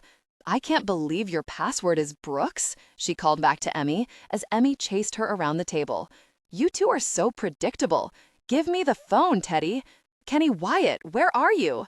Teddy was focused on scrolling but was still managing to evade Emmy. There you are, you cheating bastard. You really need to get over that, Emmy said. He kissed another girl at junior homecoming. Emmy emphasized the last two words of her sentence. As in high school? As your best friend, I will never be getting over that, Teddy said before she tapped Emmy's phone screen a few times. The ringtone of an outgoing call filled the room, and Teddy finally gave the phone back to Emmy. What do I even say? Emmy whisper yelled, but Teddy didn't have time to answer because a man's voice picked up the phone. Emmy? Kenny Wyatt's voice was on the other end. Hey, Kenny, Emmy said calmly. If I couldn't see her, I would never know that she was giving Teddy the world's dirtiest looks. How are you? Good? I'd never heard a man sound more confused than right now. That's good, Emmy said, and Teddy gestured for her to keep going. So, I don't know if you heard about Cam, Emmy trailed off, and I flinched. Oh yeah, Kenny said. I'm really sorry. That really sucks. Kenny did not even sound a little bit sorry. Yeah, so Cam needs a new place to live. We're trying to keep her in Meadowlark because of Riley. You know, nice, use the kid. And I saw that your brother is vetting renters for Ann Wilson's place. Yeah, he is. His phone has been ringing off the hook, apparently. I'm sure, Emmy said, getting a little more confident in her delivery. Cam loves the house, and it would be so perfect for her and Riley. I was wondering if you might be able to put in a good word for Cam. Ugh, Emmy, I don't... Emmy cut him off. Please, Kenny, it would mean a lot to me. If she were face to face with Kenny right now, I am 1,000% certain she would have batted her eyelashes at him. The phone was silent, and I held my breath. Okay, Kenny finally said. I'll call him now. I'll text you when I hear from him. Okay, thanks, Kenny. Anytime. Emmy cringed as she said goodbye and hung up the phone. She immediately pointed a finger at Teddy. You are the most annoying person that has ever walked the planet, she said. Teddy just smiled. All right, now that that's taken care of, she shifted her gaze to me. Let's talk about how we're going to get your shit out of Dickwad's house. Don't I need to, send an email or something? Make sure Ed knows that I'm interested in touring the property. Already sent on your behalf while Emmy was on the phone, Ada chimed in. These women were unstoppable. Emmy and Teddy both sat down at the table. So, Teddy said, have you talked to Graham at all? I shook my head. I hadn't talked to anyone. I'd even ignored every call from my parents, which I would no doubt pay for very soon.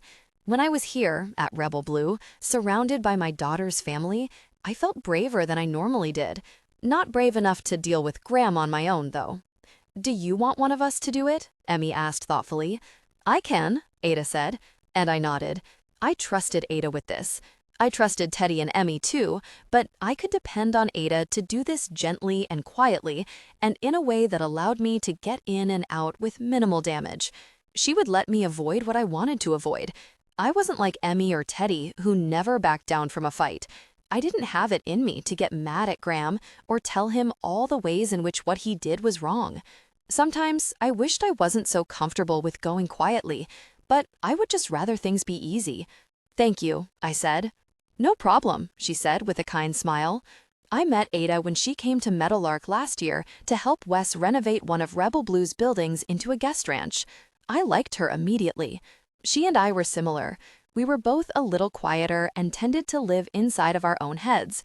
Sometimes we both felt a little outside of everything, which wasn't a bad thing. Being in the center of the action was never really my thing. I preferred to watch from the outside, and so did Ada. We did it together. I handed my phone to her and she nodded. "Kenny texted," Emmy said excitedly. "We can look at the house today at 4. "Seems like that soft spot is still as soft as a marshmallow," Teddy said with a mischievous smile. Kind of a bummer that he never stood a chance. Chapter 10. Cam, 15 years ago. "Cam, thanks for letting me borrow another piece of paper. You've turned me into a college-ruled snob. There's so much more room to talk to you on this. I've been thinking about the answers to all of your questions. We have the same favorite color, which is kind of a big deal. Could be a sign, I think. And you've got some weird favorite foods, but I kind of like it. I don't know if I have a favorite food. My mom says I'm a bottomless pit, though. Good luck at your soccer game today. I hope you kick all the ass. Dusty. P.S. I'm still working on a nickname for you, but don't worry, I'll figure something out." I triple-checked my ponytail before I left the locker room. I did the same thing for every game. High ponytail, braided, so my curls wouldn't show as much when I started to sweat, and a pre-wrap headband. I smoothed out the wrinkles in my crimson and white uniform for what felt like the 9th time. Today was my first game as a Meadowlark Mustang. I wasn't nervous about playing. I loved soccer, and I was good at it. I was nervous about playing here. I wanted to prove to my team that I was an essential part of it, that I had found my place at Meadowlark High. I was so used to caring about my parents' expectations of me, it felt good to care about my own expectations for myself. But it was scary too. "Ready, Cam?" one of my teammates, Chloe, called. Most of the team had taken to calling me that. I liked it. I'd never had a nickname before. It made me feel like I was part of something. "Yeah," I said, as I hoisted my duffel onto my shoulders. "Let's do this." Walking out onto the field was incredible. There were so many people in the stands. Or maybe the stands were just tiny. Either way, it felt electric and buzzing. Chloe waved to someone in the stands, and I followed her gaze. "My parents," she said. "Are yours here?" I swallowed.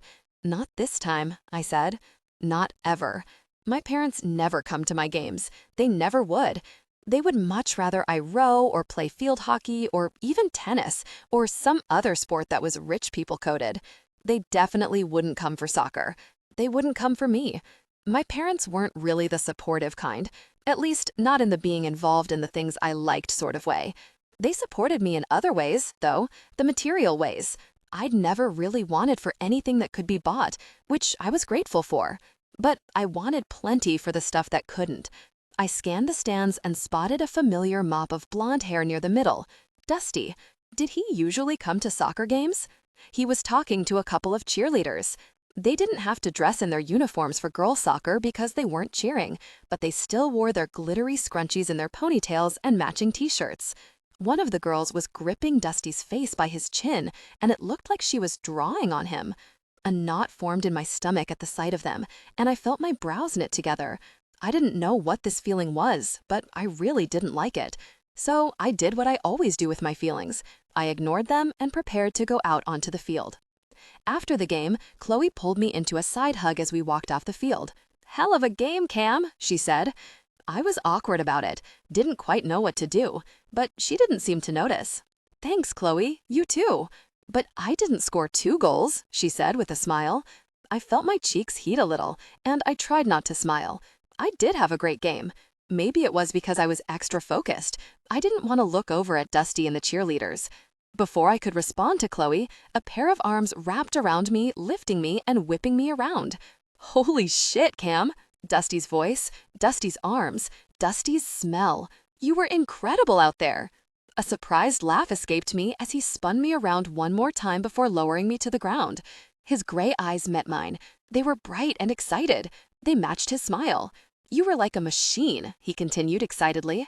And when you knocked that girl down, Dusty winked at me, hot. I blushed a deep red as I looked up at Dusty. His right cheek caught my eye. In black eyeliner, someone, the cheerleader apparently, had written the number 33, my number. You have something on your face, I said, not acknowledging that hot thing. No one had ever called me that before. Dusty's smile widened. Like it? He said, holding one of his hands under his cheek. I did it for you. Chloe cleared her throat before I could respond. When I looked over at her, she had a knowing smirk on her face. You good? She asked. Yeah, I said. I'm good. She nodded. I'll see you tomorrow. She turned to Dusty. Bye, Dusty. See ya, Chloe. I'm weeding your grandma's yard this weekend if you want to help, he said with a grin. Unlike you, I can park there to hike without feeling like I need to do manual labor, so I'll pass, Chloe called back as she walked away.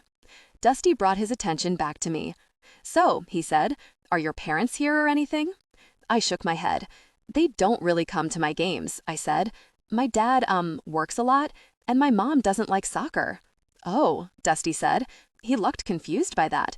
But they'll be happy that you won, right? And that you scored a goal? Yeah, I said. I'll, tell them later.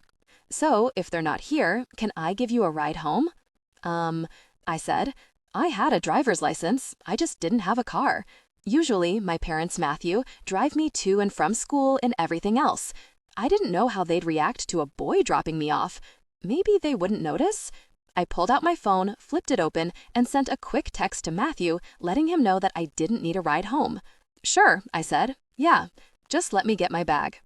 Dusty walked over to the sidelines with me, and when he saw my number on my duffel, he picked it up and slung it over his shoulder. Before we started walking, he looked at me, and his eyes narrowed a little bit. Is your hair naturally curly? He asked. I normally straightened it for school, so Dusty hadn't seen it before. Who knows that real romance includes imperfections, awkward moments, and genuine? I frantically tried to smooth my ponytail and tuck the stray ringlets behind my ears. No, don't, he said as he grabbed my wrist softly. I like it. Chapter 11. Cam Emmy. Cam came with me to see the house.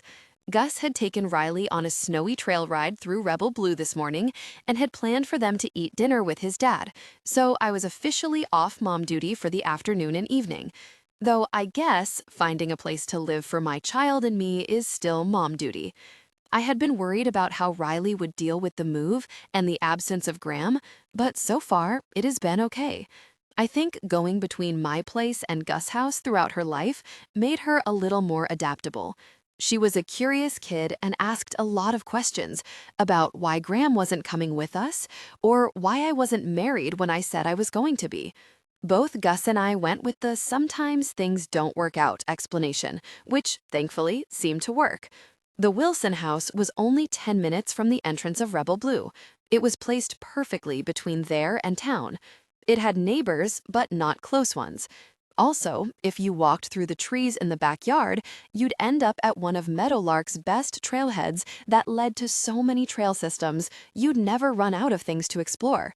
Riley would love it, but I couldn't get ahead of myself. Emmy drove her truck down the long gravel driveway. The house was tucked back in an alcove. You'd never see it if you didn't know it was there. The driveway was framed by evergreens, which were currently dusted with snow. After a few minutes, a powder blue house came into view. It was a classic craftsman with gorgeous lines and a large front porch, complete with a swing. The yard around it was covered in more than a foot of snow, but I knew it was big and, in the summer, teeming with greenery and flowers and buzzing with bumblebees. The truck rolled to a stop in front of the house, right next to a flashy Mercedes SUV, which was probably Ed's. Emmy cut the engine, and quiet filled the cab in place of Chris Stapleton. I sat with the quiet, grateful that Emmy did too. I used to long for quiet, but lately I had felt afraid of it. There were so many things waiting inside of it that I had to face, but I was happy to stay here, just for a second.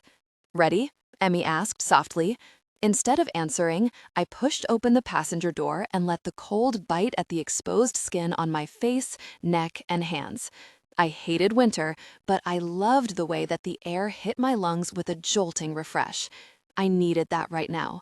My feet hit the gravel as Emmy walked around the front of her truck and looped her arm through mine as we walked toward the stairs, steadying me. "You feel okay?" she asked. "Yeah," I said. "Just don't want to get my hopes up, you know?" "Let's manifest the Teddy Anderson approach to life. Only have a plan A and trust everything works out," she said with a light laugh. We walked up the stairs and Emmy knocked on the door. I heard footsteps approach from inside. A few seconds later, Ed Wyatt opened the door.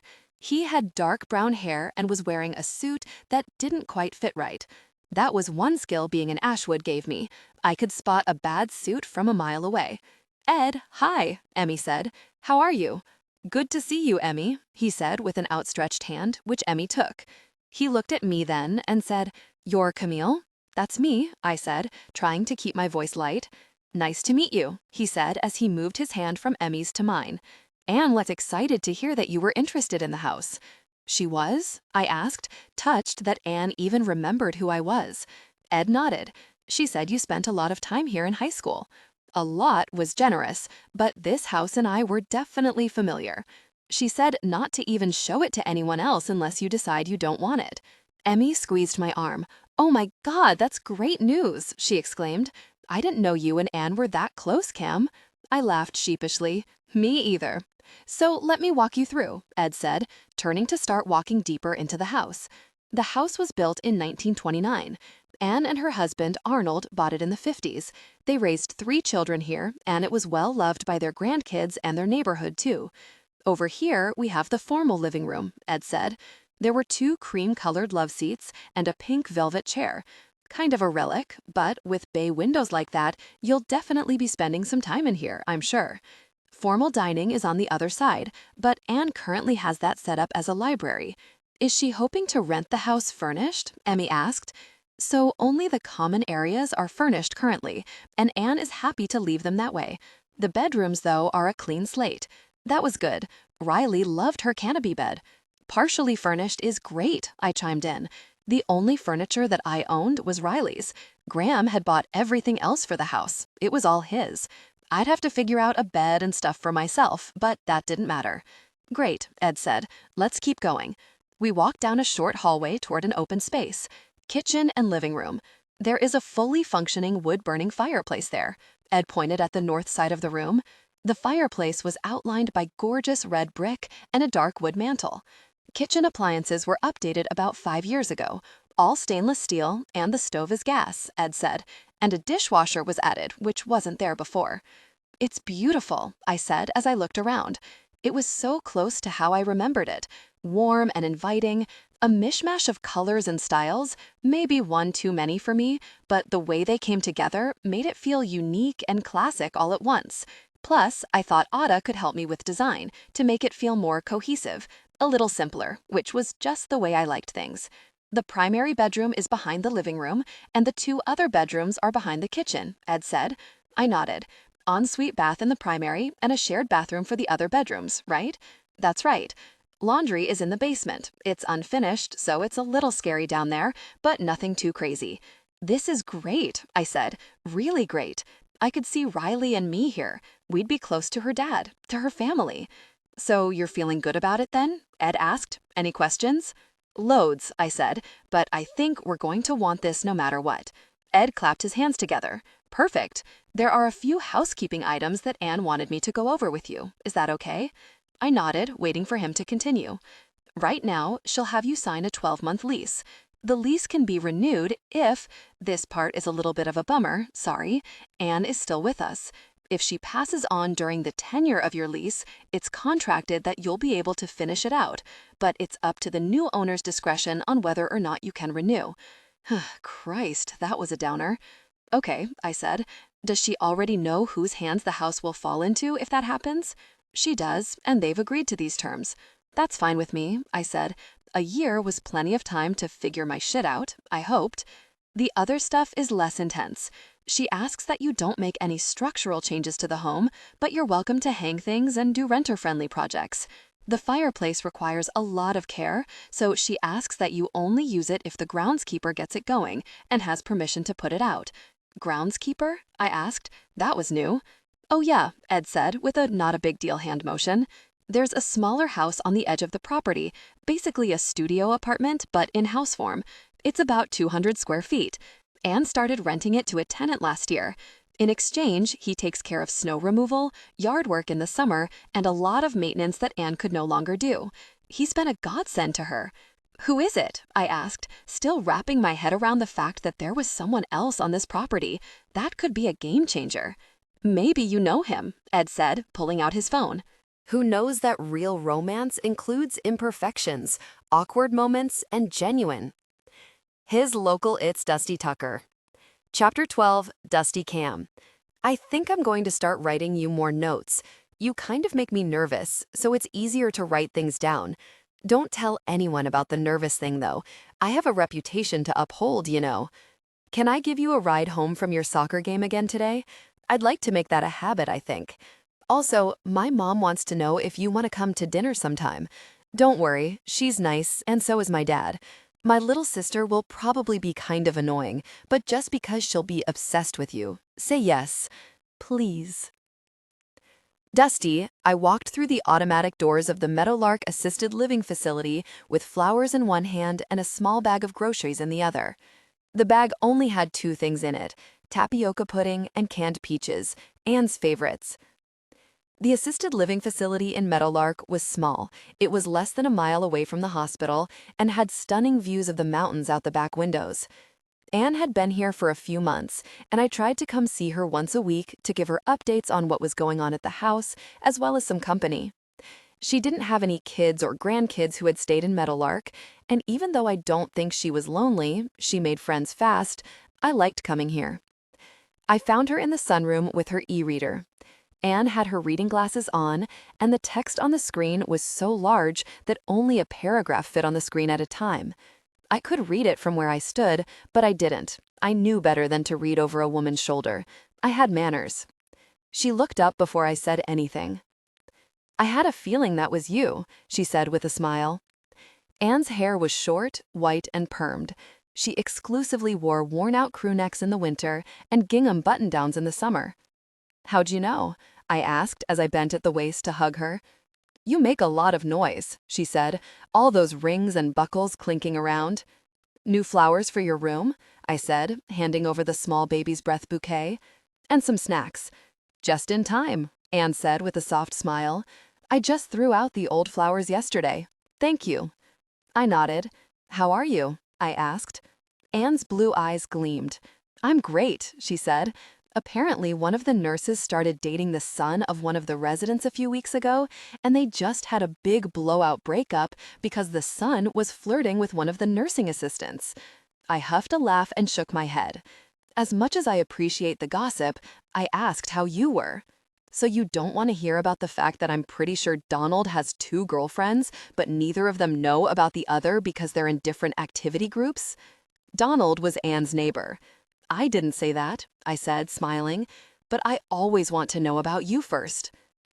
Anne took off her reading glasses and let out a contented sigh. I like it here more than I thought I would, she said.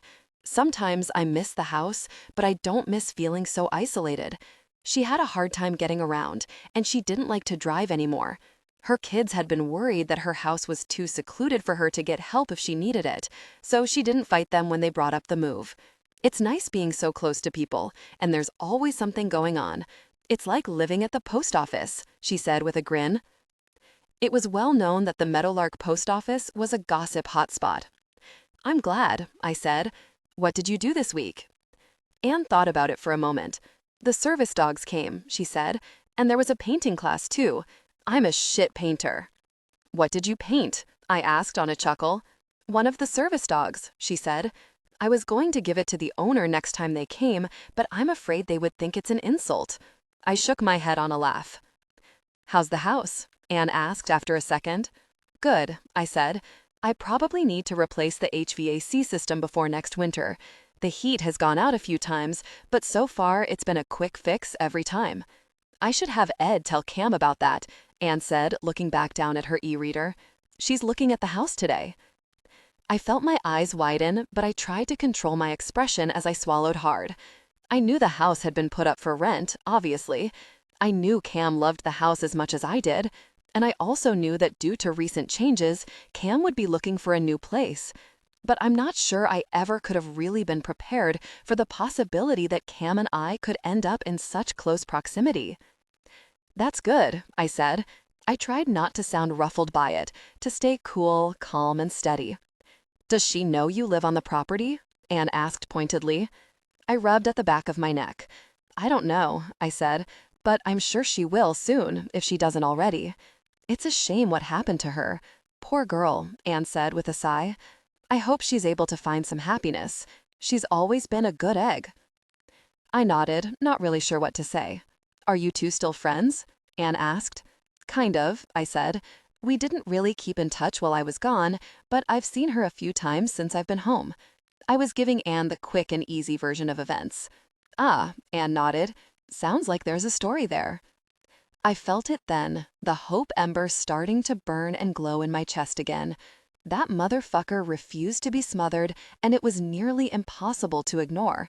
Honestly, I didn't know if I wanted to smother it, didn't know if I could see the world without it being lit by the glow, but I knew my life would probably be a hell of a lot easier if it just went out. I rolled my eyes. You're worse than my mom, I said. She came to see me this week, too. That meant they probably spent a lot of time talking about me. Well, don't you have a packed social calendar? I responded. Anne nodded. That I do. On the small table next to her chair, her phone chimed and lit up with a message. I could read who it was from. Ed Wyatt. Anne picked up her phone and unlocked it using her pointer finger. She smiled. I've got a packed social calendar, and it looks like you're about to have a new neighbor. I swallowed hard. Here we go. Chapter 13, Cam. On Monday morning, I finally decided it was time to call my mother. Now that I had a plan, well, a place to live at least, I felt that I could finally face her. I sat on the edge of the sofa bed in Gus's guest room and stared down at my phone. It was early, but she would be up, and then I could move on with my day. It was moving day after all. I had made a pro and con list after finding out Dusty would basically be my neighbor. Ultimately, it wasn't ideal, but the Wilson house had been my dream home since I first laid eyes on it, and it had many things going for it, despite its closeness to a certain nose-rin. Everything about it was perfect, including the rent I could afford without access to my trust fund, the furniture, unique lease terms, and Gus being close, for Riley's sake. And from what Ed said, everything Dusty did for Anne was outside, except for the fireplace, which I had already decided I would never use. But how was it that Dusty was everywhere? I didn't even know how he had time to do things for Anne while working at Rebel Blue and apparently visiting out-of-the-way gas stations to buy beef jerky once a month. Luckily for me, I was an expert avoider, a gold medalist in avoidance. I took a deep breath. Let's get this over with. I scrolled through my contacts for Lillian Ashwood. Not Mom, Lillian. I clicked on her name before I could talk myself out of it and brought the phone up to my ear. It only rang once. Camille, Lillian said. Her voice was dripping with disdain and disappointment. One word from her, and I already felt like I was 2 feet tall. I was wondering when I'd hear from you. I'm sorry, I said quietly.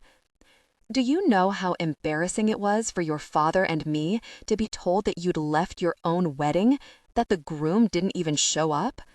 I stayed quiet. She didn't need me for this lecture. Who knows that real romance includes imperfections, awkward moments, and genuine? And then you spend over a week ignoring our calls, using that man gusto give us updates on your whereabouts. And what about your daughter? How do you think she feels? I shut my eyes tight. I'm sorry, I said again. It's not enough, she said. Your father is beside himself. Graham's parents are blaming you saying you were the one that made this difficult. Interesting conclusion, considering I was the one who showed up. And now, 2 years of planning and airtight contracts that would benefit both of our families are just gone. I know, I said. It didn't start this way, with the contracts or whatever. It started with me and Graham realizing we had a lot in common when it came to our parents, mostly that we wanted them to leave us alone. But both pairs of parents saw us getting married as a fortuitous opportunity, and everything just spiraled from there. Our fathers saw a partnership between our family businesses. It would be mutually beneficial. My father's bank would raise the capital of Graham's father's hedge fund, and in turn, they would be in a good position to provide their clients an excellent return on investment, and all parties involved would make money, which, of course, was always the most important thing. By the time I realized what was happening, I couldn't make them stop, so I decided to try to make the best of it by making sure Riley could benefit. And everything we agreed on for your daughter is gone with it, my mother said, as if she could read my mind. Riley was my mother's favorite weapon. This marriage was supposed to guarantee security for Riley.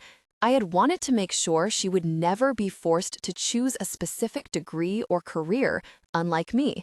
When I was growing up, my parents had looked at me like an investment, so they incentivized the access to my trust to make sure they were getting the most for their money. I had to pick from a specific set of colleges, and from there, a specific list of degrees that would lead to an approved career path. And don't get me wrong, there were some things about their agreement that I appreciated, like I couldn't get married until I was 25, but my parents had some stake in who I would end up marrying, obviously. But what had always made me most anxious about my own arrangement was that if I didn't follow their guidelines, my trust fund could get revoked at any point. I know that makes me sound entitled and spoiled, maybe I am, but I've been taught my whole life that money matters.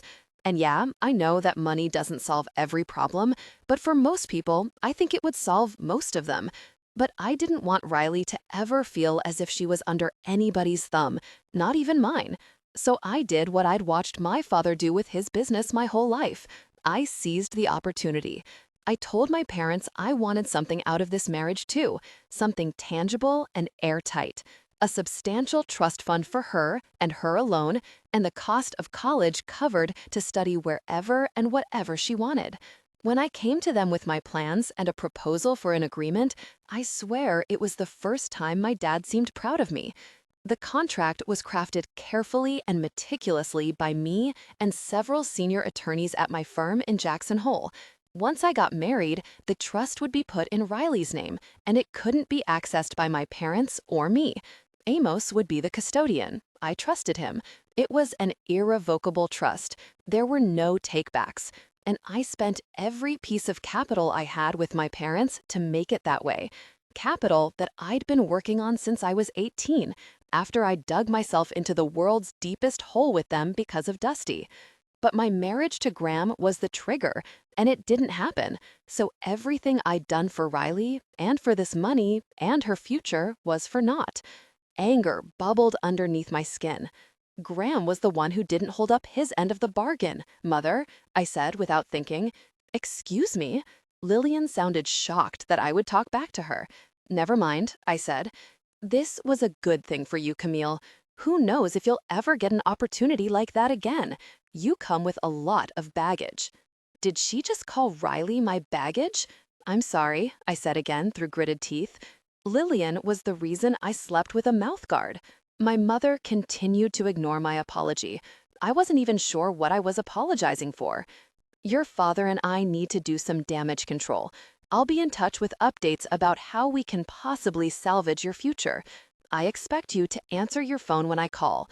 Yes, Mother, I said with a sigh that she could definitely hear, and then she hung up. Well, that wasn't so bad. It could have been a million times worse. It had been before. Maybe I was right to give both of my parents a cooling off period. I looked around the room. I'd packed everything last night and cleaned it the best I could. I didn't have much, just what I'd packed for what was supposed to be my very glamorous honeymoon to a ski cabin in Park City, Utah. I'd brought the bag to the church with me, which in hindsight was a very good call. I let out a breath as I reflected on the past week.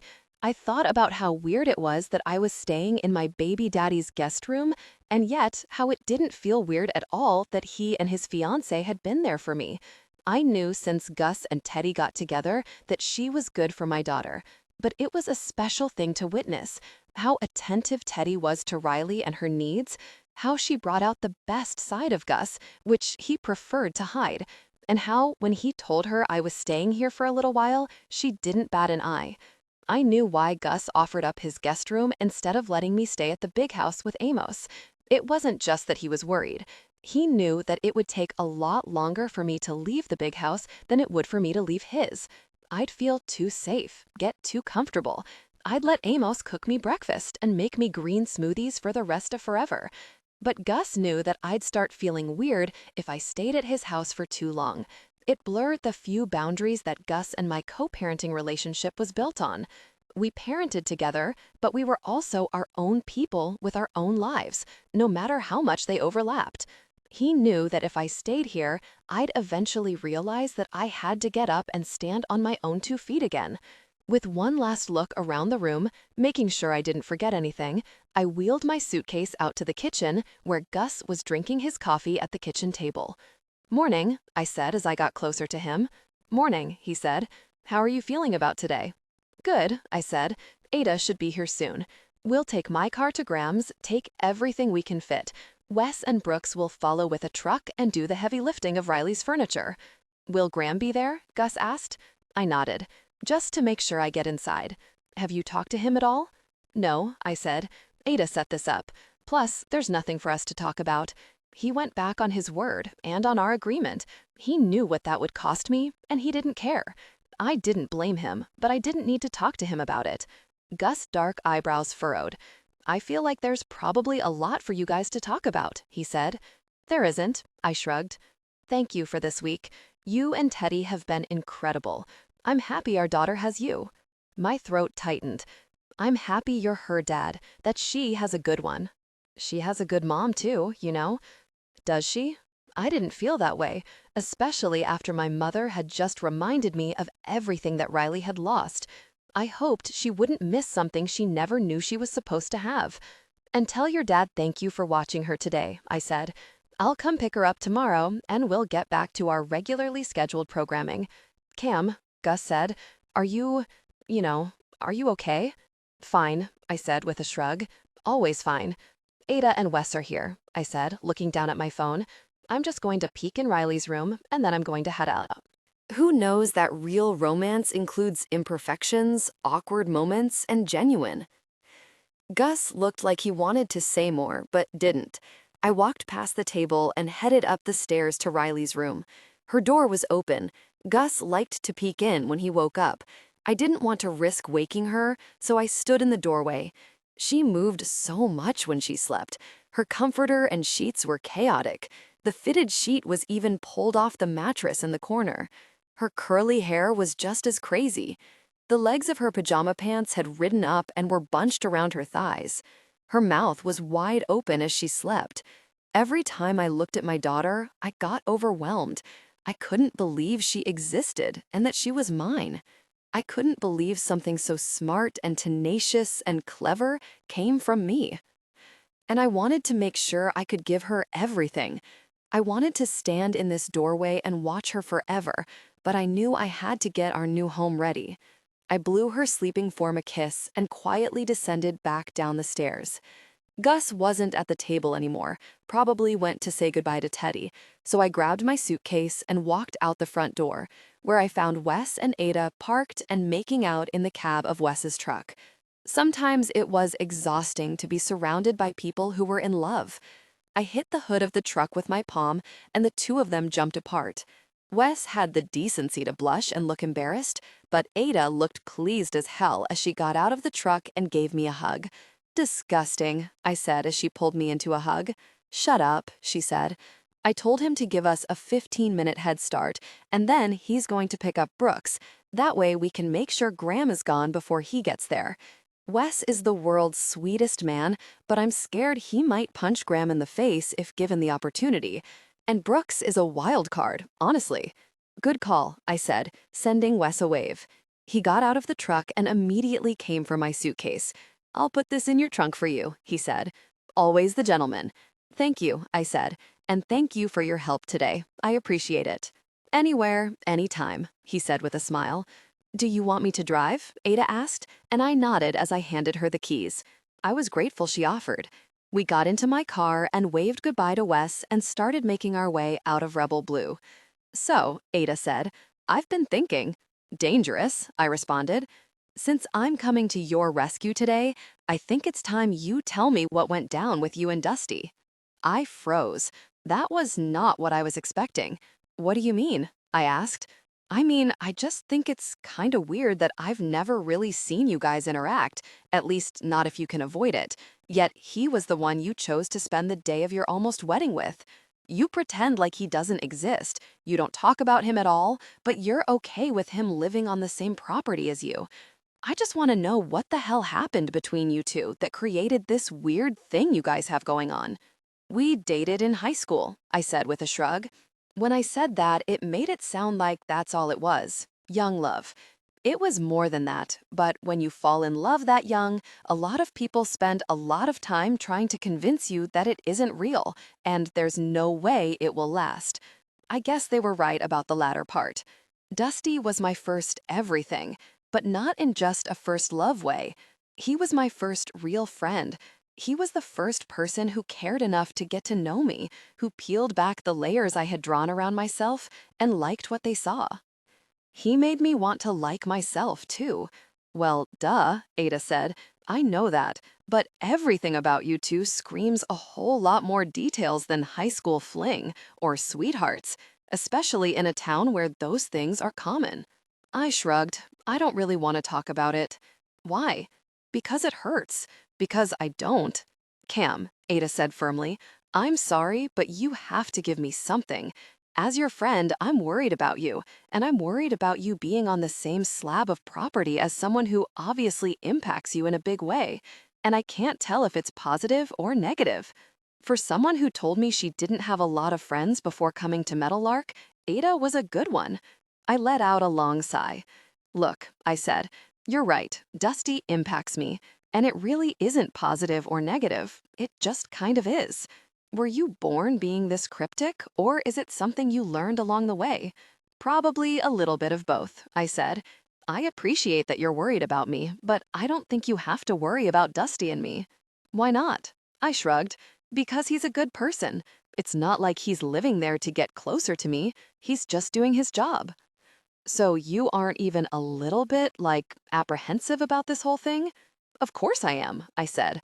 My high school boyfriend basically lives in my backyard. Wouldn't you be apprehensive? But really, I think any way I'm feeling right now has a lot more to do with me than with Dusty. Ada pursed her lips. Fine, she said. I'll accept that answer. For now. And at the end of the day, this is about Riley. She deserves a house like that. A beautiful place to grow up. Okay then, Ada nodded. Then that's what she'll get. It took us about 20 minutes to Graham's. It was far out of town, like my parents, on a big piece of land with million-dollar views that we never would have used. The house was a new build, big and white and beautiful, but it had never felt like mine. Eventually, I think Graham would have floated the idea of us moving to Jackson Hole or Park City and keeping this as a second home, but that never would have happened. He didn't love Meadowlark, but I did. Graham and I didn't have a bad relationship. It just wasn't a relationship.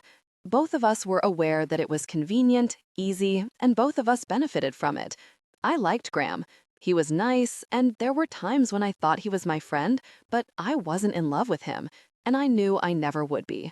We both decided to settle for a half-life, but if it meant our parents would leave us alone, then that would be nice enough.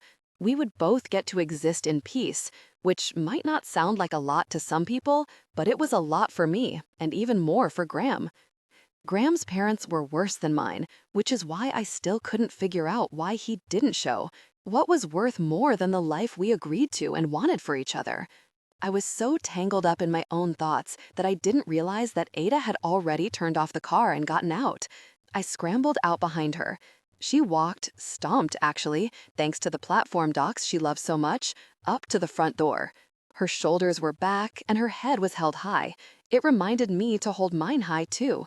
Even though my life was shit, I took a moment to be proud of my friend and how much she'd grown into herself again since I'd met her. Maybe I could do that too. Ada looked back at me. "You ready?" "No." "Yes," I said, a few steps behind her as she lifted her hand to knock on the front door. Graham opened it less than a second later. He looked nice. He was handsome with his dark hair, classic haircut, and blue eyes. His face faltered a little bit when he saw me. That felt good. "Hi, Camille," he said. It was always Camille, never Cam. "I'm Ada," said slowly, going to get the boxes out of the car. She walked back to the car, giving Graham and I some privacy, even though I knew she'd be doing her best to listen from where she was. "Hello," I said with a small nod. Graham slid his hands into his front pockets and pursed his lips. After a few seconds, he spoke. "I'm sorry," he whispered. I nodded. "I couldn't do it." "Yeah," I said, straightening my spine a little. "So you said. In your note." Graham flinched, and I let the uncomfortable silence continue for a few breaths. "Why?" I finally asked. He brought a hand up and rubbed at the back of his neck. "I met someone." I felt my eyes widen. "Nothing happened," he said quickly. "You're great, Cam. You're so great. I know our life would have been great, but it wouldn't be that." I finished for him. His blue eyes looked sad. Who knows that real romance includes imperfections, awkward moments, and genuine? "Yeah," he said. "I know that this isn't what we planned, and I'm just so fucking sorry." "I get it," I said, and I did. I understood what he'd be giving up if he married me, because I would have to give it up too. Love, passion, and all the uncertainty and heartbreak that came with it. The difference between Graham and me was that I wanted to give all that up. Life got so much easier when there were fewer possibilities, fewer choices to make, fewer chances that you'd make the wrong one. "I should have told you earlier," he said. "You should have," I agreed. "If it makes you feel better, my parents are pissed," he said. "They're probably going to disown me. If only." "Worth it, though?" I asked. Graham's face went soft. "Yeah," he said. I slid my engagement ring off my finger and handed it to him. He took it gently.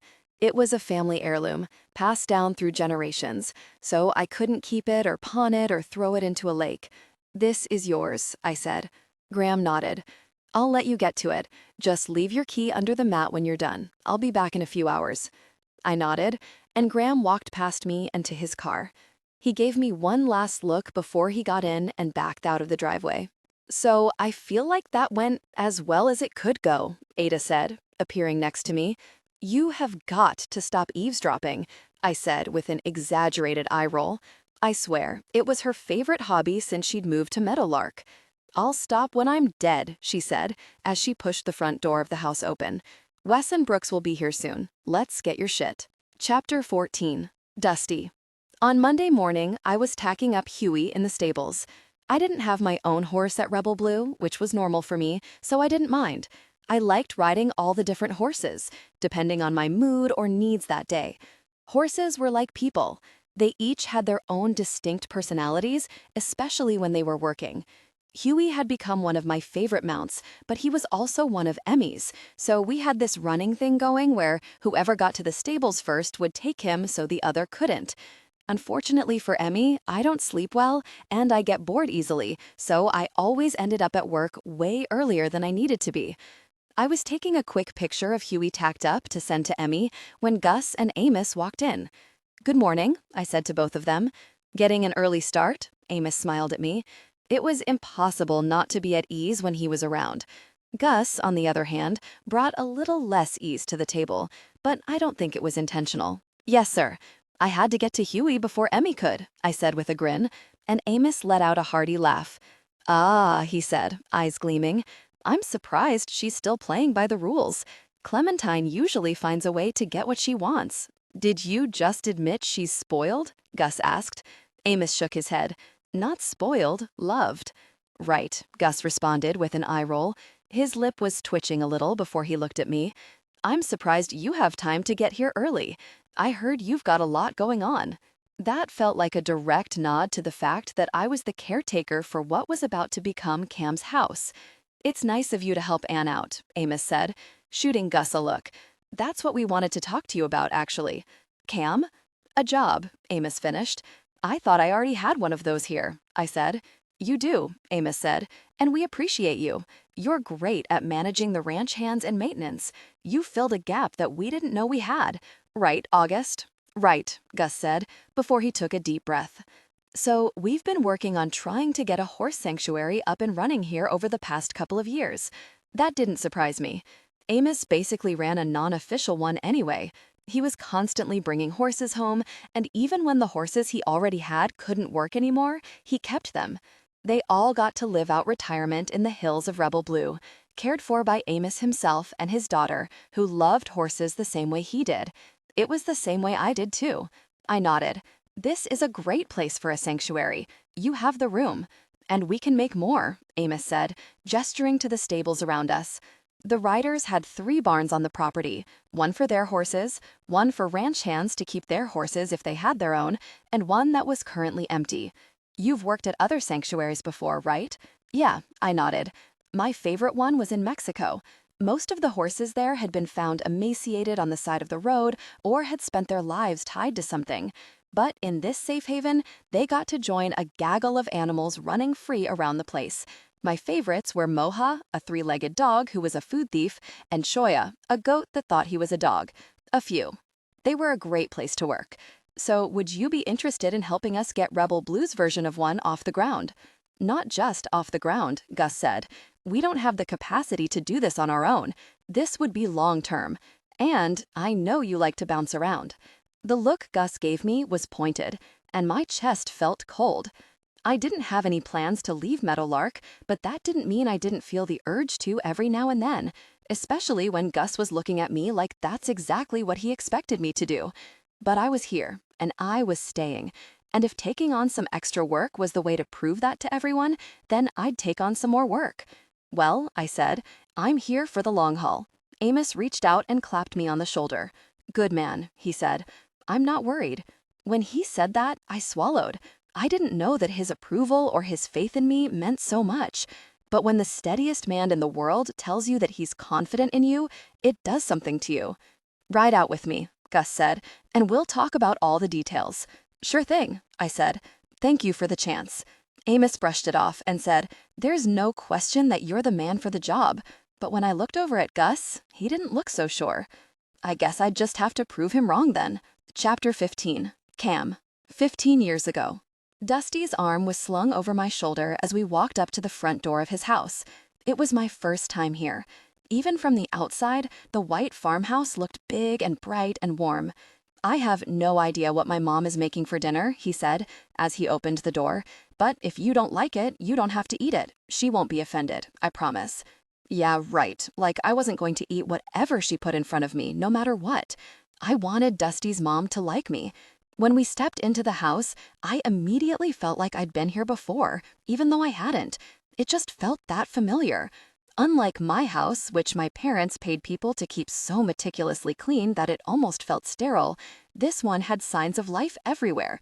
Shoes by the door, blankets and books on the floor. Is that you, bub? I heard a woman call from farther inside the house. Yeah, Dusty called back. He dropped his arm from my shoulder and used a hand at the small of my back to guide me forward. The kitchen was around the corner, and when we got there, Dusty's mom had her back to us as she worked at the stove. Her hair was long. It fell all the way to the middle of her back. Some of it was gray, and some of it was blonde. Now I knew where Dusty got his hair color from. Hey, Mom, he said as he walked toward her. He gave her a hug from the side, and she wrapped an arm around him the same way. Then she turned toward me and gave me a smile that could thaw a windshield on a winter day.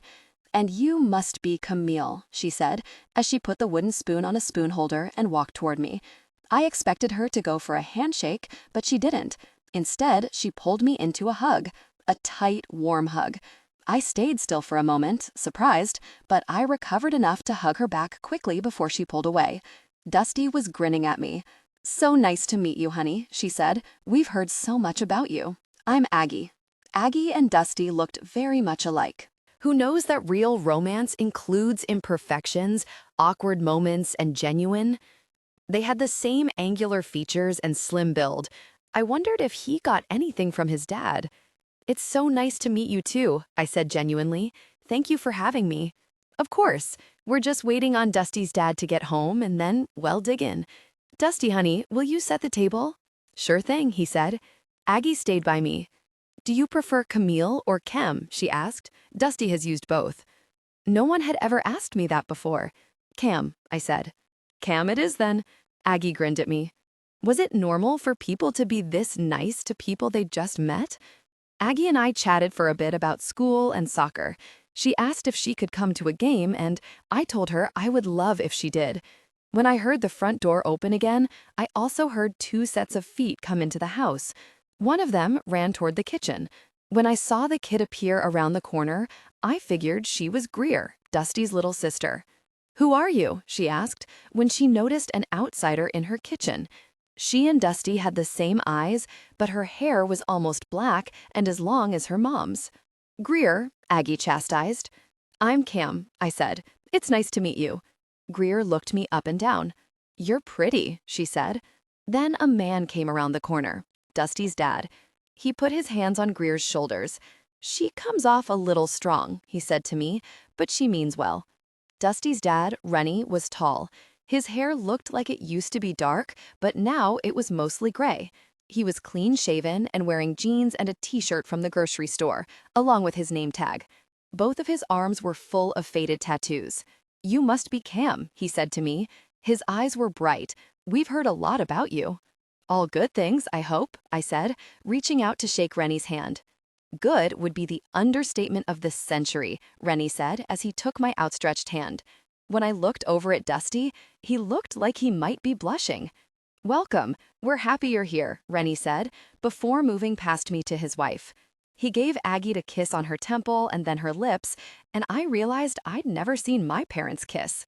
When the oven timer went off, Greer and Dusty went to help their mom bring dishes over to the table. Chicken, steamed broccoli, and one of those pasta side dishes from the box. I followed so I could help too. Dinner conversation flowed easily. Greer told everyone about the Bill Nye episode that she got to watch at school that day, the one about volcanoes. Aggie and Rennie talked about their work, and Dusty told them about school. I chimed in when he was talking, and the way everyone at the table listened and leaned in to pay attention to me when I spoke felt new. I wasn't used to it. "How long have you two been married?" I asked Dusty's parents. They sat near each other at the table, Aggie at the head of the table and Rennie to her right. They held hands on the table throughout the whole meal, except when one of them had to cut something. 20 years, Rennie smiled. "Of pure marital bliss. Isn't that right, Scrumptious?" Aggie rolled her eyes, but she was smiling. "That's right. Ew," Greer mumbled, and Dusty laughed. "What about your parents, Cam? What do they do?" Aggie asked. I knew she was being nice, but I didn't want to talk about my parents. Not while I was here spending time with this family that actually felt like a family. "My dad is the CEO of a bank," I said quickly, "and my mom does a lot of charity stuff. Do you have any siblings?" "I have an older sister," I said, "Violet. She's in her 2nd year at Yale." "Damn," Rennie said. "Your parents must be so proud of you both. Dusty tells us you're as smart as can be." I looked over at Dusty, and he gave me a reassuring smile. Um, I said, not really sure how to respond. "Yeah," is what I settled on. "I'd love to meet them, maybe at one of your games," Aggie said. "I can ask them how they got so lucky with such a great girl." I stumbled a little. "They're, really busy." Aggie tilted her head when she looked at me, and I had a feeling she was figuring out way too much about me with that look. "Well," she said after a few beats, "you're welcome here anytime." "Yes, you are," Reddy said. "Anyone who can get Dusty to be on his best behavior is a miracle worker in my book." And then he winked at his son. I loved watching this family, the ease with which they interacted with one another. I felt lucky to be here. With Dusty. "Who wants dessert?" Aggie asked after a second, and Greer's hand shot up. Tonight was perfect. Chapter 16. Dusty. The lights were on in the main house on the Wilson property. How did I know that? Because I'd been staring at them for the past hour. That meant she was here. She was moving in. She was going to be 100 feet away from me for the foreseeable future. I felt like I should go over there. I wanted to. It was better for us to acknowledge the fact that we would be living this close together sooner than later, right? I was worried about just showing up, especially if Riley was there. But it's not like I'd stay. I just wanted to say, hey, this isn't weird, even though it was weird, and then leave. That was all. I looked down at the stack of 3 wooden cutting boards that my mom had given me the other day. A housewarming gift, she said. This didn't have to be a big deal. I'd bring over a gift from my mom. Cam liked my mom. She liked me too, I think. But I think she hated that she liked me, which was complicated. I dragged a hand down my face. Get it together, Tucker. Whatever. I grabbed the cutting boards and went out my front door. It was warm in my little house, so the cold air was a shock to the system. A good shock. A much-needed shock. I was just going to go over there, give her the cutting boards, break the metaphorical ice, and then go back home. When I got to her door, I didn't even pause. I didn't want to lose my nerve, so I quickly knocked. I heard music coming through the walls and onto the porch, but I couldn't tell what it was. A few seconds later, I heard footsteps making their way toward me. When the door swung open, I had to pretend that I didn't feel like the wind had just been knocked out of me. Cam looked perfect in a light blue sweatshirt, black leggings, and a familiar pair of dark gray wool socks that I clocked immediately. I didn't mind even a little bit that I'd never get them back. "Oh," she said, blinking slowly. "Hi. Hey, I thought we could get this part over with." "What part?" "You know, the we live on the same property but have spent the last year avoiding each other part," I said, even though I never avoided her, but it didn't feel like the right time to bring that up. Cam nodded slowly. "And what are those?" she asked, nodding toward the stack of wooden cutting boards in my hands. "Housewarming gifts," I said. "From my mom," I added quickly. "Oh," she said, that's nice." Cam fiddled with her hands. I looked at them. No engagement ring. I could feel the hope monster climbing up my throat. I really had to get that under control. Do you want to come in?" "Did I?" "Sure," I said. "Yeah." Cam stepped to the side, and I walked into the house. There were boxes and plastic storage bins everywhere. "Where's Riley?" I asked. There was no sign of Cam's mini-me anywhere. "She's with her dad tonight," Cam said, as she led me back to the kitchen. I thought it might be an easier adjustment period if I had everything set up for her when she got here. "And how's that going?" I asked. Cam huffed a laugh. "Wes and Brooks had to take her bed apart to get it here, and I told them I could put it back together. Plot twist, I can't." "Do you want me to give it a try?" I said. "I'm pretty good with beds." I didn't intend to make the joke, but I couldn't not take the opportunity. "Shut up," Cam said, giving my shoulder a little shove. "You don't have any plans." "Just bringing you these cutting boards," I said, holding them up. Cam took them from me and set them on the kitchen table. "These are beautiful," she said. "Like, they would be at least $100 at Williams-Sonoma. Will you tell Aggie thank you for me?" I nodded. "Sure thing." Who knows that real romance includes imperfections, awkward moments, and genuine? She'll make you 1,000 more if you want them. "She's always been so good to me," Cam said thoughtfully. "She was with me when I found out I was pregnant, you know." "You was? I didn't know that." I was shocked that Cam had willingly given up that information to me. Maybe I caught her at just the right time, or her soft spot for Aggie Tucker made her more forthcoming, or maybe it was the cutting boards. Who knew? My mom had never told me. I wished I was there. I wished a lot of things when it came to Cam. Cam nodded. "I ran into her when I was buying the pregnancy test at the pharmacy. She said she didn't want me to have to do it alone." "She loves you," I said honestly. From the first time I brought Cam home, my mom thought she was magnificent. I did too. So I said, changing the subject, "Where's this bed that needs some attention?" "Back bedroom," Cam said. "I have a toolkit in there. Do you want a drink or anything? I don't have much." She opened the fridge. 2 hard seltzers, 3 soft seltzers, and 2 Capri Suns. "I need to get groceries before I grab Riley tomorrow." "What flavor Capri Sun?" I asked. "Pacific Cooler," Cam said with a smile. "Will Riley be mad if I have one?" It'll be our little secret, Cam responded as she tossed one of the juice pouches over to me. I caught it, thank God. It would have been embarrassing if I hadn't. Cam grabbed one of the seltzer waters and cracked it open before starting back toward Riley's bedroom. I followed and tried to keep my attention anywhere but on Cam's long legs. The hallway off the living room had 2 bedrooms and a bathroom. There were boxes in both bedrooms. When we walked into Riley's room, it looked like a bomb had gone off. All of the pieces of Riley's 4-poster bed were laid flat on the hardwood floor.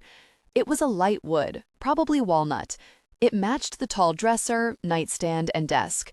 There was a mattress propped up against the wall, too.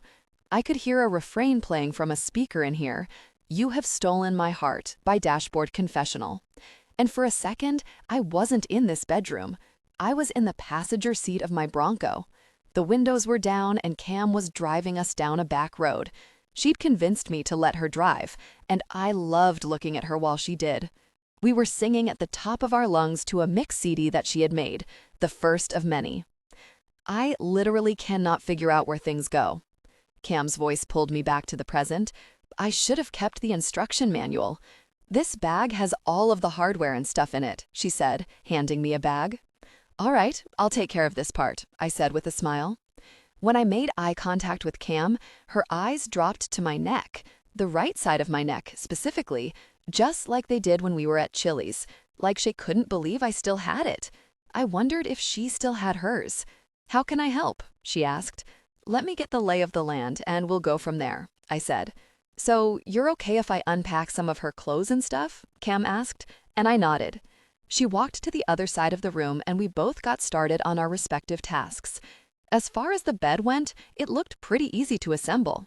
As far as Cam went, however, I didn't really know what to do. I wasn't stupid enough to think that I still knew her the way I used to, but I wanted to. Know her, I mean, what her life was like now, if she was okay. So, I said, keeping my eyes on my task, how's your week been? Cam laughed a little. She was sitting on the floor, pulling small clothes out of boxes and folding them. Honestly, not the worst week of my life, she said, which pretty much tells you all you need to know about my life, I guess. I'd rather you tell me everything about your life, I said without thinking. I thought she would clam up and stay quiet, but she didn't. Instead, she asked, what do you want to know? I wanted to start with the basics, easy stuff that couldn't trip her up or cause her to stop talking to me, just like I did back in high school. Where are you working now? I already knew, but I was trying to stay in the safe small talk territory.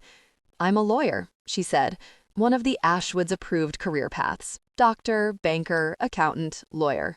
A firm in Jackson Hole. I shadowed there over the summer before I took the bar again, and when I passed, they hired me as a junior associate. What kind of law do you practice, or work with, or whatever? Real estate law, mostly, she said. I work with estate holdings and stuff too. Do you like it? I heard Cam sigh. It's a good job with good people. That's not what I asked, I said. Do you like your job? Do you like being a lawyer? I like understanding the rule of law, she said. I like how complex it can be and how many paths there are to different outcomes. But no, I don't always like my actual job very much. Why not? I asked. Most of the time it's pretty boring, she said. I didn't have a lot of options when I graduated from law school and passed the bar, because I couldn't move or take any sort of risk since I had Riley, so I just kind of got stuck doing what was available to me. That's kind of a bummer, I said. Why don't you look for something else? It's fine, most of the time, she whispered. I almost didn't hear her. I like the people, and I like what it gives me. What does it give you? I asked. Security, she said. In a lot of ways. Now that sounded like the remnants of Lillian and Rutherford's upbringing, if I ever heard it. Always so focused on money and outcomes. Even though Cam was now living her own life, based on her new job and how she felt about it, it sounded like she was still following the lines they drew for her. Some things would never change for her. What's your favorite food? I asked, changing the subject again. I glanced at Cam out of the corner of my eye and saw her shoulders drop slightly. She was skittish. You had to know when to push and when to pull. Still tomatoes, she said, and I laughed. She ate tomatoes like apples. It was the weirdest thing I'd ever seen. And what's yours? Still anything blue raspberry flavored, even though that's not even a real thing? Yep, I said. Blue dye does something to me. What can I say? Cam shook her head, but she was smiling. So, do you like Bloody Marys now too? I always thought you'd like those when I saw people order them. I do, she said. There's nothing better than a giant Bloody Mary, with bacon or shrimp and a giant pickle. I faked a shudder. Pickles are gross. Pickles are delicious, Cam shot back. I smiled, fighting the urge to bring up Cam's pickle theory. She used to say that any successful relationship had a pickle lover and a pickle hater. She spent our time together stealing the pickles off of every sandwich I ever got at the diner. So what about you? She said. What about me? I asked. Do you like what you do, working at Rebel Blue? I love it, I said honestly. The writers are a good bunch to work for, and it's the most beautiful place on the planet. I thought about my conversation with Gus, about how he was offering me a chance and his trust to carve out a piece of Rebel Blue for myself, to make it something even more special. Excitement and nerves danced underneath my skin. High praise coming from someone who's been a cowboy all around the world. I narrowed my eyes at her. How do you know where I've been? It was true that I'd been all over doing seasonal work as a cowboy and wrangler, but I didn't know she was keeping track. You hear things, she said. That was true, especially in Meadowlark. And social media exists. I looked over at Cam. She had never followed me online, but sometimes I wondered if she ever scrolled through my page, since the texts I'd get from her always seemed to come after I'd posted something. Not that I did that very often. Once I noticed the pattern, I posted just as often as it took to make sure she didn't completely disappear. Have you been keeping tabs on me? I asked. I tried to sound playful, but I didn't know if I pulled it off. My heart kicked at my rib cage. I watched Cam's cheeks flush. Not in a creepy way, she said. Who knows that real romance includes imperfections, awkward moments, and genuine? Just in a, I wanted to make sure you were alive sort of way. A smile crept up my face, and when Cam looked over at me, she rolled her eyes. Oh, shut up, she said, like you've never done some good old-fashioned social stalking. She was right, of course, but I didn't think she wanted to hear about how, when I saw she was pregnant, I felt like I got the wind knocked out of me. Or when I saw a picture of her, little Riley, and Gus without the context of their relationship, I nearly fell to my knees. I was at a small ranch in Montana at the time. That made it worse, I think. Not only because of our history, but because distance-wise, it was the closest I'd been to her in years, but I'd never felt farther away. By that point, I knew a baby existed, and I knew who her dad was. But that was the first time I'd seen the three of them together. In the picture, they were lying down, and Cam and Gus were each kissing one of Riley's chubby baby cheeks, and Riley was laughing. She was only a few months old, so she didn't have a ton of hair, but I could already tell she had Cam's curls. All I wanted was a glimpse of Cam, and I ended up getting more than I bargained for. I felt like shit for a long time after that. But eventually, I decided I wanted her to be happy, and in the picture, at least, she looked happy. I just didn't want to hear about it, or see it, or know anything about her life. The next time she texted me around the holidays, I didn't respond. I didn't hear from her again until the next summer, on my birthday. By that time, my resolve had weakened. I decided that pieces of her were better than nothing at all, so I responded with a quick thank you to her birthday wishes. I remember watching the 3 dots of her typing pulse for a few seconds before it went away. Your social media's on private these days, I said with a grin.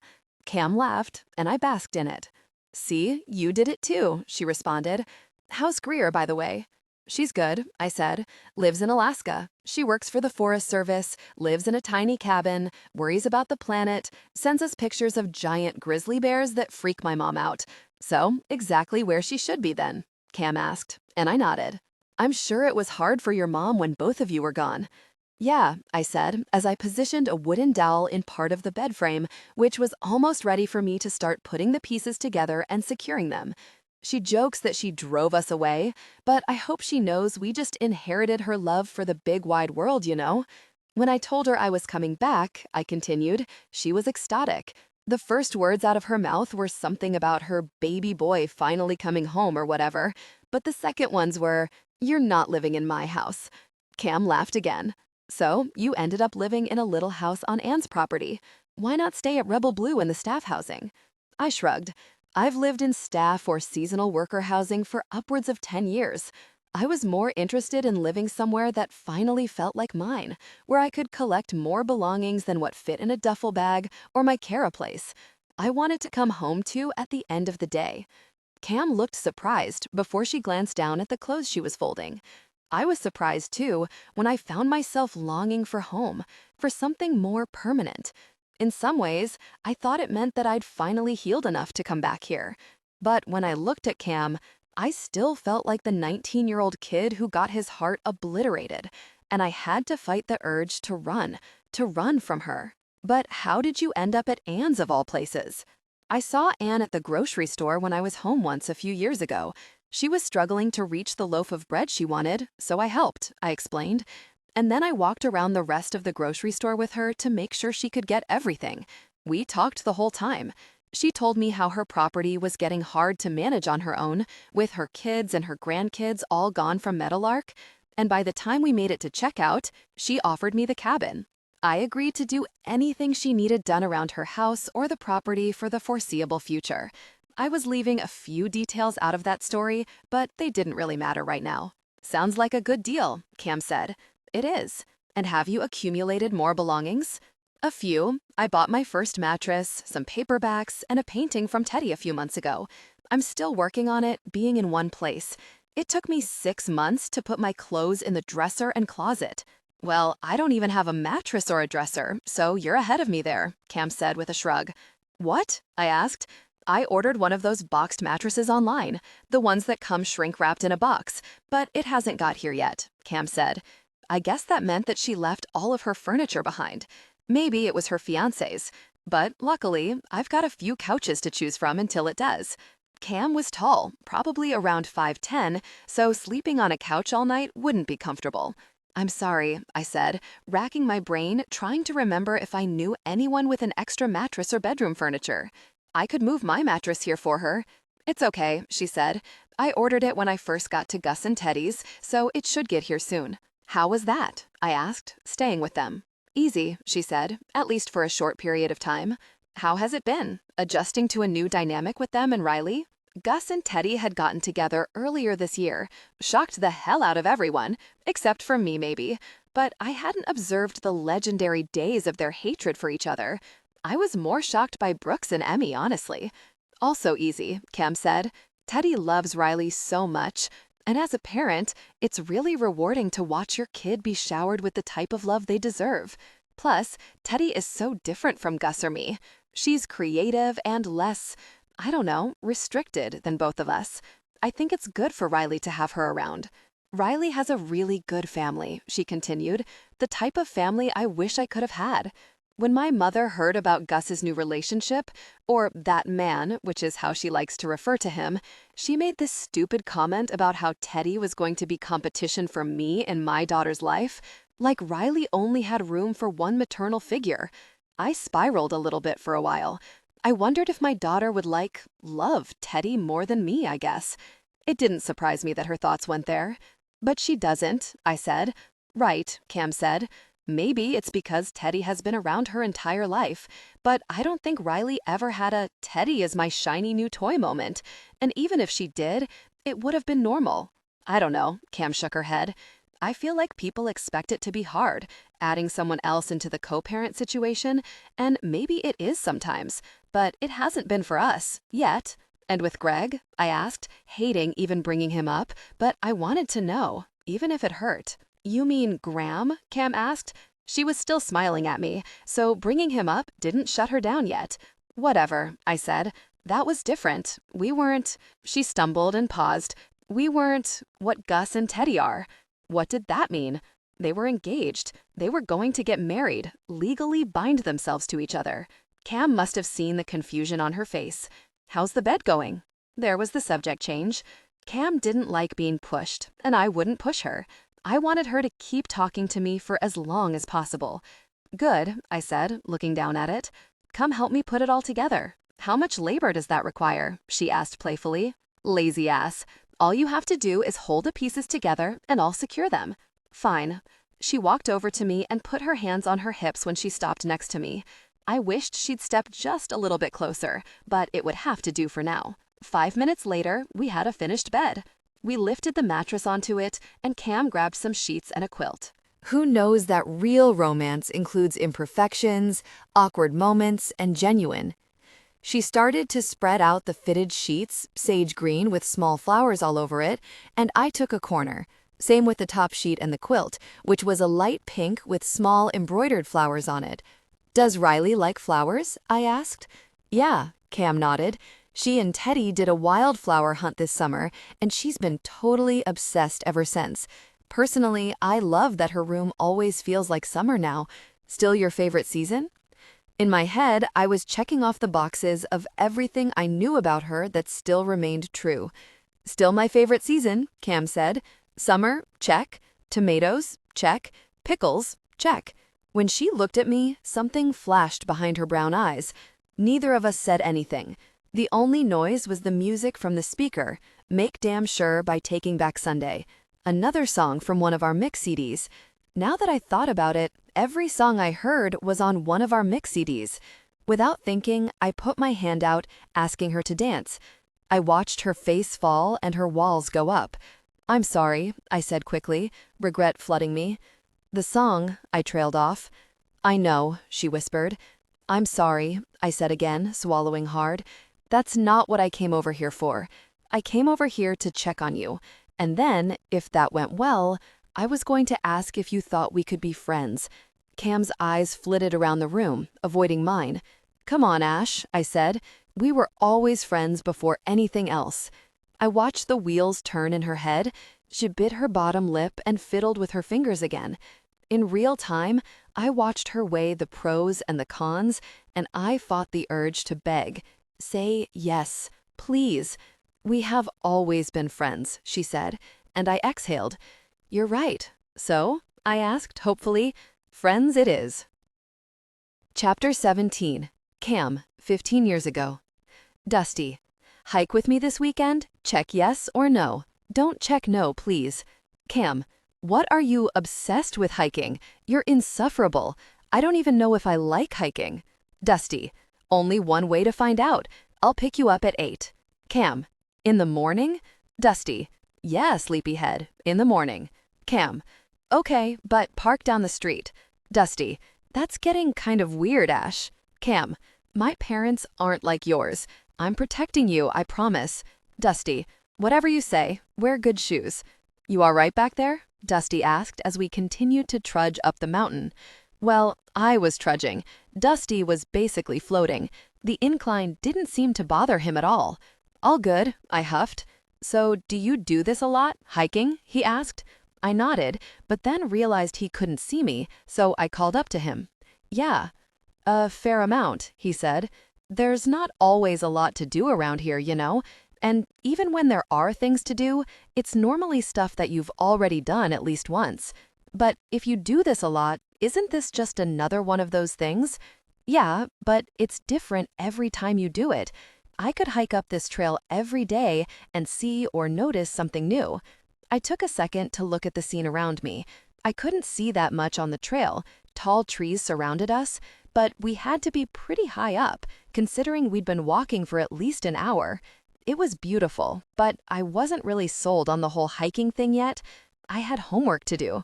How much longer? I asked. Dusty laughed. Like 15 minutes. I thought you'd like this. I liked being with him. Aren't you all about hard work and outcomes? I like to see the outcomes, I said. All I see are trees. Has anyone ever told you to enjoy the journey? No, I answered honestly. No one's ever said that to me. Dusty stopped walking and turned around. I stopped when I was only a step or two away from him. He looked down at me.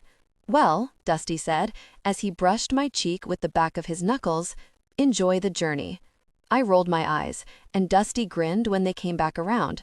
Let's keep walking so the journey doesn't take 2 more hours, I said. Fair, Dusty said, as he turned and continued to lead the way.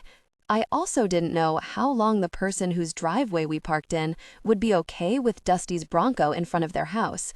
I hoped they wouldn't mind if we parked there for a long time, because the house mesmerized me, and I wanted to explore every inch of the property when we went back to the car. When Dusty and I first pulled up, I immediately fell in love with the blue exterior, the way the house was surrounded by plants and trees. I can't explain it, but it felt like it had its own soul, like it was a living thing. Dusty seemed to love driving me around, showing me new things. The first time I rode in his truck this past fall, I was kind of terrified. I wasn't used to cars that were that big or loud or bumpy. Now, I'd count down the minutes until the next time I was in his passenger seat. I'd even made him a mix CD to listen to while he was driving, because his radio was trash at picking up stations without static. He had to drop me off down the street from my house when he would give me rides home, though. I didn't need my parents to find out about him or his loud Bronco. They wouldn't approve of Dusty or our friendship, because that's what Dusty and I were, friends, good friends. He was probably my best friend, but I'd never had one of those before, so I couldn't tell for sure. But it also felt like he was more. I mean, we hadn't even kissed, but when he touched me, my stomach always flipped. I thought after a while it would stop, that I would get used to it, the way he would cut my face or brush my hair behind my ear or hug me after we'd been apart for a while. But I didn't. My stomach somersaulted every time. He came to almost every soccer game in the fall, and we did something nearly every Saturday that he didn't have to work, even in the dead of winter. In the colder months, Dusty bagged groceries and bussed tables at the diner. When it got warmer, he kept both of those jobs and baled hay at Rebel Blue Ranch. Wes was one of Dusty's friends, so I knew about Rebel Blue, but I'd never been up there. Maybe he'll take me soon. Unlike me, Dusty had a lot of friends, so being around him was good for me, I think, because it also meant that I was around other people. I didn't know if they were my friends too, but I had Dusty, so I didn't feel like I needed more than that. "I can hear you thinking back there," Dusty said. "What's rattling around in your head?" "You," I said honestly. "Anything good?" Dusty asked. "Not a single thing," I lied. "All bad. Totally and completely bad." "Liar," Dusty said. I could hear the smile in his voice. We walked a little bit longer, and the trees started to clear. There was a steep incline for a few minutes, and my lungs were working overtime, but we kept trekking. As soon as we got to the top of the incline, we started to go back down, in between two large rock faces. The space between them was barely big enough for Dusty to fit through. "Careful," he said. When he got through, he turned back around and stretched out his hand to help me the last few steps. I stepped out of the opening, and my jaw dropped. "I told you that you'd like it," Dusty said, eyes on me. Wow. The view spread out before me was stunning. Unlike most of the other viewpoints I'd seen in Meadowlark, this one didn't face toward the town. We were on the backside of the mountain face, so there weren't any houses or buildings in the view, just an expanse of evergreens and aspens and grasses and jagged and beautiful rocks. A river split the scene in half as it flowed below. Dusty kept hold of my hand and pulled me toward the edge of the rock face we were on. I looked to where he was leading me and blinked a few times to make sure I was seeing things right. The way the rocks had eroded and broken had created something that kind of looked like a couch that sat looking over everything. "Watch your step," Dusty said. It was a good thing he had a hold on me, because I was so distracted by what was in front of me that I think I could have very easily fallen off the cliff. When we sat down on the rocks, Dusty took off his backpack.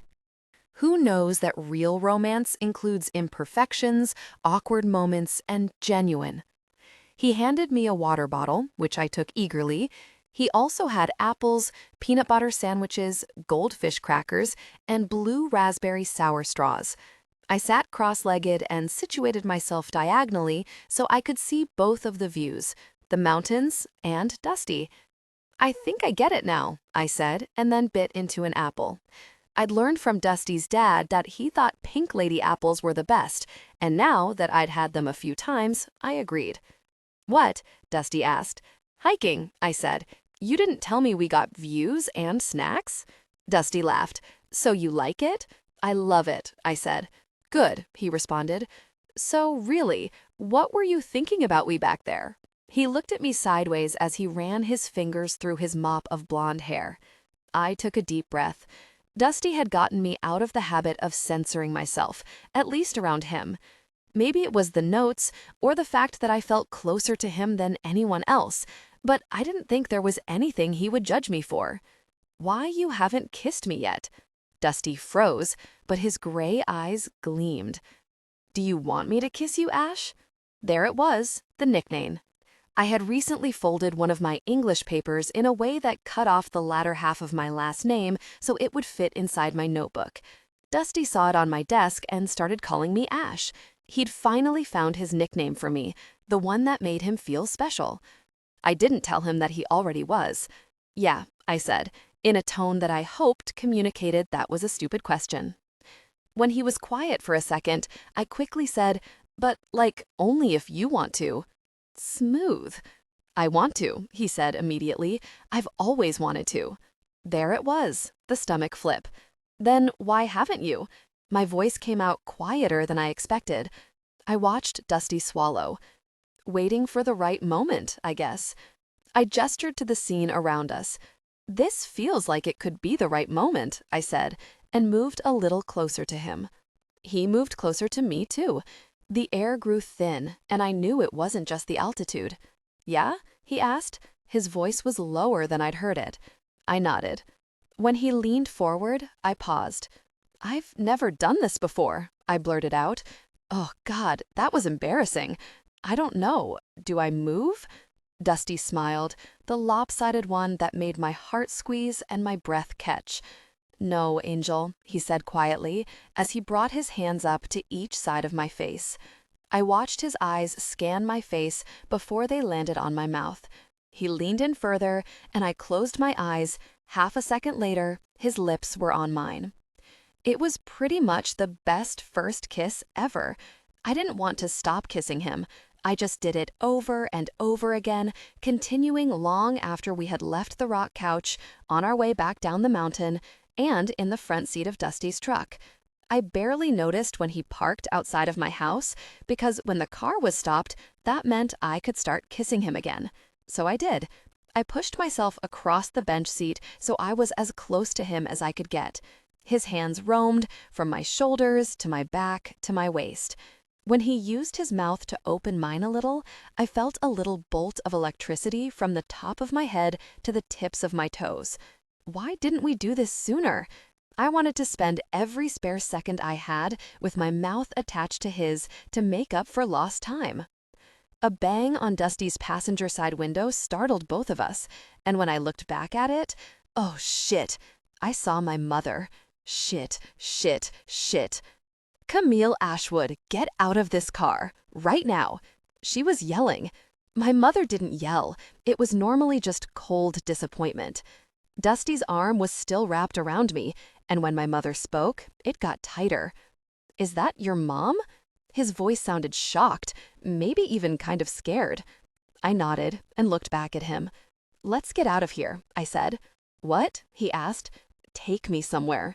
Today has been so amazing, and I can't deal with her right now, I said. Please. My mom hit Dusty's window again. She tried to open the passenger side door, but it was locked. Ash, I can't. She's your mother. I think it'll just make things worse. I'll come get you tonight, okay? Maybe after everything has died down?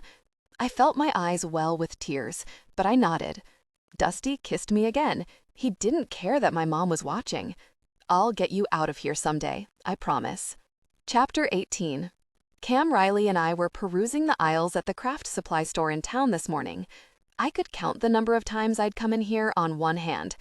This week was Riley's last week of school before the holiday break, and one of her friends taught her how to make friendship bracelets out of embroidery thread, and she was determined to make as many as she could for Christmas gifts. Daddy will want a green one, she said, as she pulled a couple of different green embroidery flosses off their hooks. Good choices, I said. So far, we had a slew of pinks, purples, and reds. The greens would be perfect for Gus, and I grabbed a couple of yellows, too. Are they all going to be monochromatic? I asked, and Riley looked up at me, confused. One color or different versions of the same color? I nodded toward her hands, like how those are all green, but different greens. Monochromatic, Riley repeated quietly to herself, memorizing the word and storing it away. Smart girl. No, Auntie and Teddy and Ada are going to get rainbow ones, she said. They'll love that, I said. What about Papa? Yellow, I think, she said with a nod, because he said he misses the sun and summer. That's thoughtful, Riles, I said. What color do you think Dusty will want? She asked, as we went back to perusing. I stuttered. I didn't know you were making one for Dusty. I have to make him one, Riley said. He lives in our backyard, Mom. Good point. Do you know his favorite color? Blue, I said without thinking. Images of blue sour straws on a hike, blue Jolly Ranchers in a truck center console, and a blue margarita at Chili's flashed through my head. His favorite color is blue. After we bought out half the embroidery floss in the store, Riley and I walked down the street to the coffee shop. It hadn't snowed in a few days, so the sidewalks and roads were mostly clear, but it was cold as shit, even though the sun was out. I held Riley's gloved hand in mine as we walked. Well, I walked. Riley had some pep in her step today, and every day, and her walk was more of a half skip.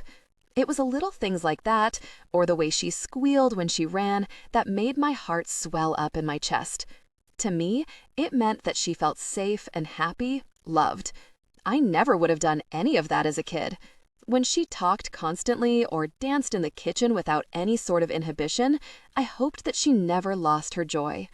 A bell rang as we opened the door to the coffee shop. We were immediately hit with warmth and the smell of coffee and worn sugar. Even though the Bean had always been a Meadowlark institution, it had come under new ownership a few years ago, and they had really stepped up their game. Once we were inside, I let go of Riley's hand, and she made a beeline for the pastry case, checking out all of her options before we ordered. I felt eyes on me as I waited in line. It hadn't been that long since the Knot wedding, and people clearly still hadn't moved on. I didn't want to know what they were saying. I didn't care. Well, I did care, actually, deeply. But it was easier to pretend that I didn't. After a minute, Riley scampered back to me. There was only one person ahead of me now. So, she said, what if you get something and I get something, and then we split it? Excellent idea, Sunshine, I said. What do you have your eye on? The chocolate cake, Riley said, smiling wide. The chocolate cake in question had chocolate ganache with a layer of strawberry compote between the two layers. It's decadent, Riley said with a nod. That's a good word, I said. Teddy taught it to me. It was our turn now, and the cashier waved me up to the register. Hi, she said. Who knows that real romance includes imperfections, awkward moments, and genuine? What can I get for you guys today? You go first, Sunshine, I said to Riley. She liked to order for herself. Riley said, can I have a small vanilla steamer and a piece of the chocolate cake, please? Sure thing, the cashier said with a smile. And for you? I'll have a small latte with skim milk, please. And I looked over at the pastry case. A slice of coffee cake, please. Absolutely, it'll be right out. Once we sat down, Riley was able to remove a few of her layers to reveal her white knit sweater with a red heart in the middle. Are you excited to have a break from school? Riley nodded. Yeah, but I like school too. This week was fun. We watched The Grinch and frosted cookies and made ornaments. I love the ornament, I said. Riley's teacher had each student make a small stocking from felt and decorate it. Then she cut a little circle out of the front and put Riley's school picture in it. Riley told the teacher she needed to make 2 because her parents didn't live in the same house, and the teacher let her. So Gus and I each got a very glittery stocking ornament. And we colored too, Riley said. A lot of coloring. Is that your favorite thing to do at school, do you think? I asked. The art stuff? Riley's adjustment to first grade had been a little bit rocky. The first day of the second week of school, I walked into her room to wake her up, and she told me she was too sick to go. She didn't have a fever or a runny nose, and she said her stomach didn't hurt, but she looked at me and her big green eyes were full of tears, so I let her stay home. I had to work, but I set her up on the couch with a few movies and some saltines while I got some things done in my office. When I got to a place where I could stop for the day, I went out and lay on the couch with her. After a few minutes, she burst into tears and confessed that she wasn't really sick. I held her tight and let her cry before I asked her why she didn't want to go to school. She wiped her nose and said, "I didn't know that being in first grade meant that I had to go to school all day." The year before, Riley had only been in morning kindergarten. She was absolutely torn up about the fact that she had to be in school for 7 hours. I watched Riley's face morph into her thinking one cutest face in the world, by the way.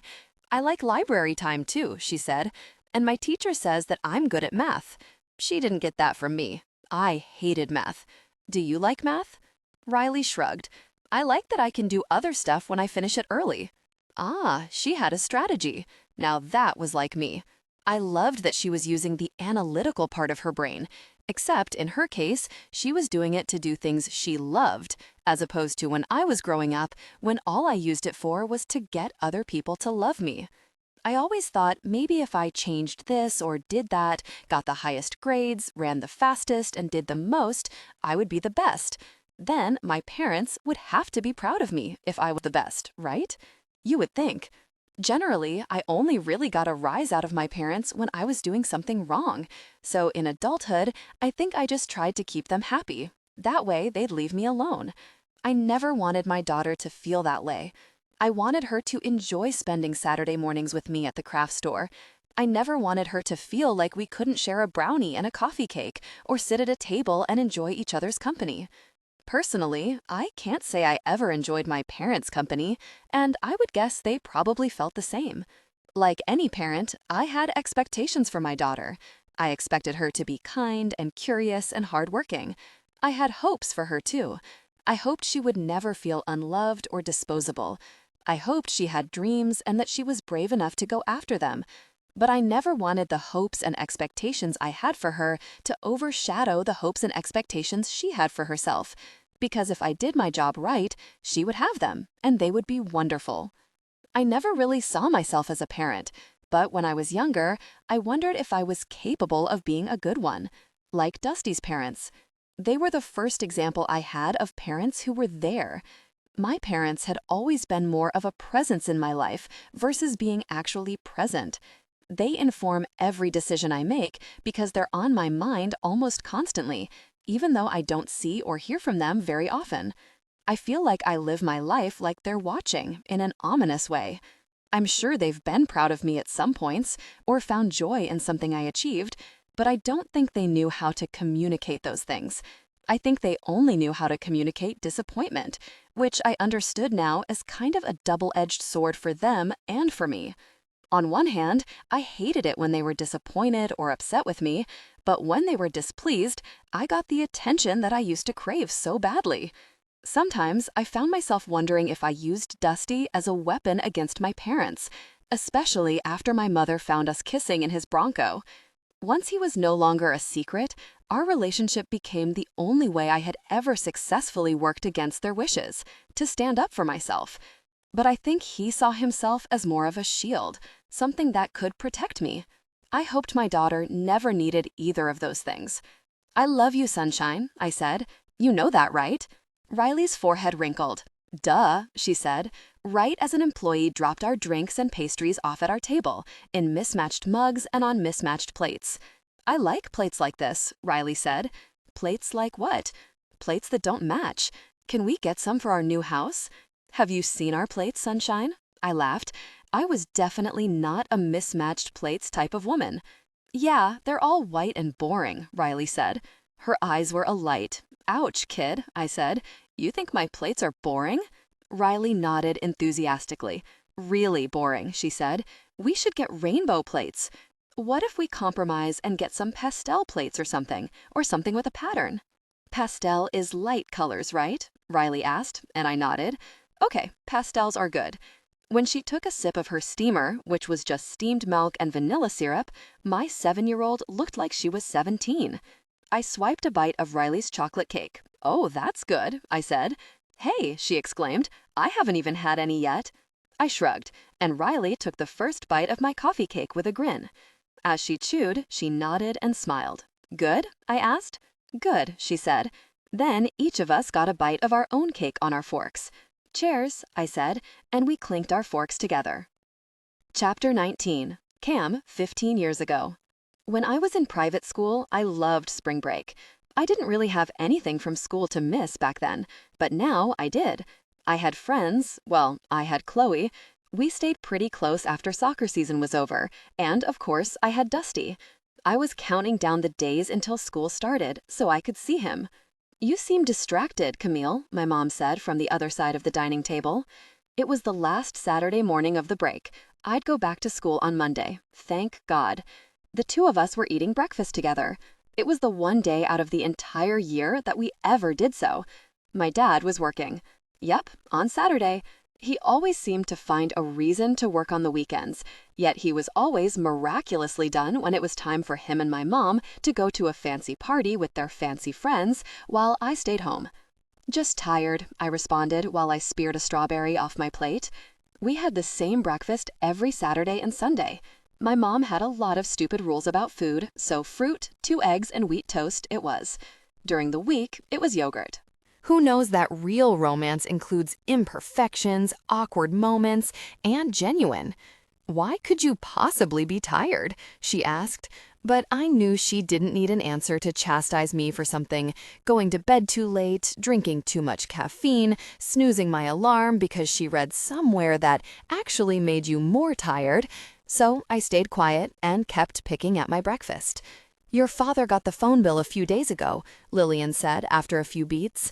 He wanted me to ask you why you seem to be sending so many more texts. Of course, my dad couldn't ask me that himself. It seemed like the novelty of having a daughter wore off for him a little more each year, and so his investment in our relationship wore off as well. Don't we have unlimited texts? That's not the point. The point is that I've noticed your grades slipped a little this semester. At a public school, she said with disgust. I got an A- in AP Calculus, and now apparently you've sent more than 10,000 texts per month since October.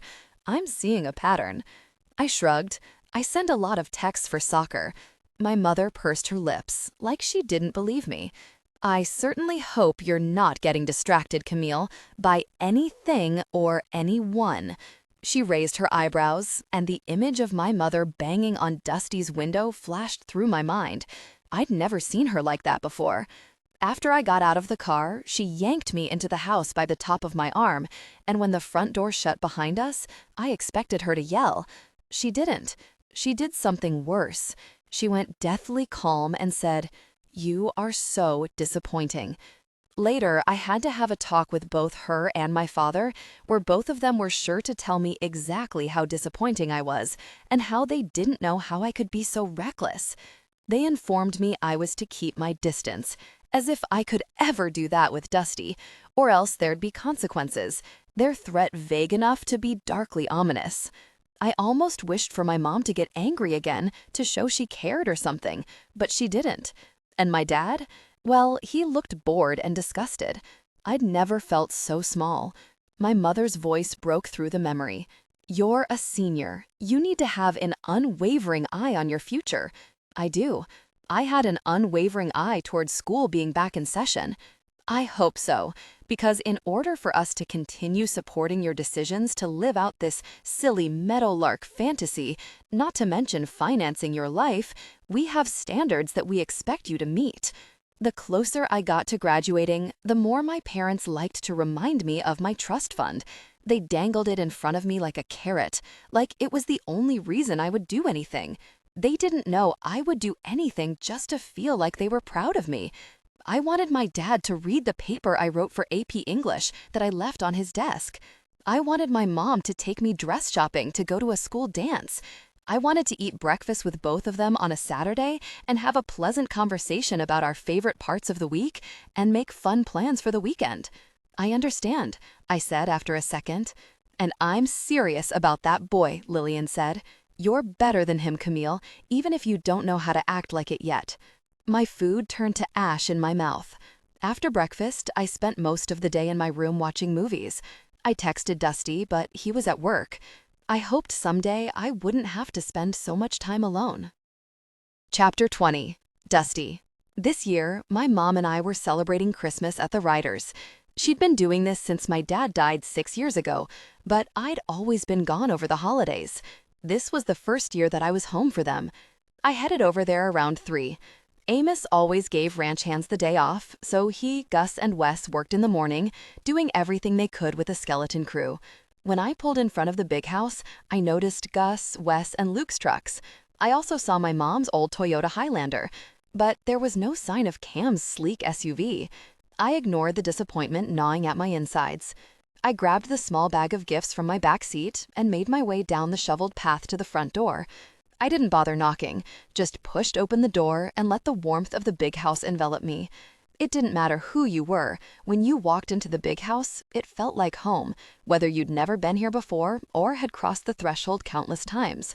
It always smelled like leather conditioner and pie crust. Today, it also smelled like a lot of good food. Voices and laughter carried down the hallway. I slipped off my coat and hung it on one of the hooks near the door before making my way into the heart of the home. "Take your coat off, Luke," Emmy said. She and Brooks were sitting at the kitchen table. It looked like they were playing cards. "No," Brooks said. "Please," Emmy countered and batted her eyelashes. "Fine," Brooks grumbled. He unzipped the Carhartt coat he was wearing to reveal a cream-colored fisherman's sweater, which looked exactly like the one Teddy had given to me to wear. "You've got to be shitting-y," Gus said from the couch.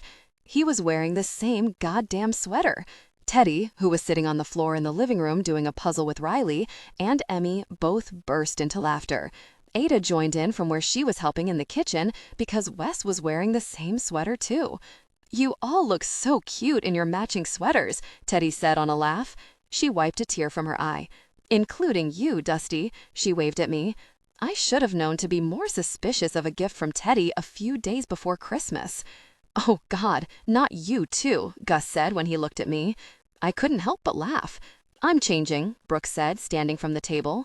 "No, you're not," Emmy said, pulling him back down. She laughed and gave him a kiss on the cheek. "I like it." Brooks immediately relented. "It's a nice sweater," Wes said with a shrug, and slung an arm around Ada's shoulders. "Good choice, sweetheart." "Dusty," he said, looking over at me. "Good to see you." After that, there were a bunch of hellos and hugs exchanged. Amos was manning the stove, a kitchen towel draped over his shoulder.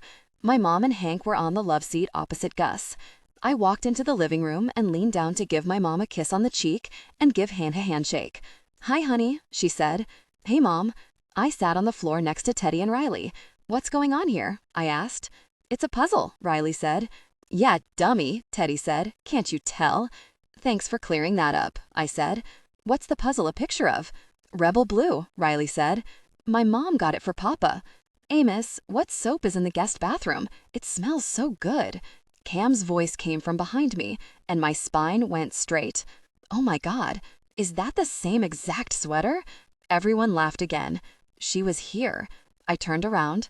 She was wearing a light gray sweater and black jeans. I let my eyes track down her body, even though I shouldn't have. Her snowman socks took me by surprise. "Oh," she said. "Hi." "Hey," I waved.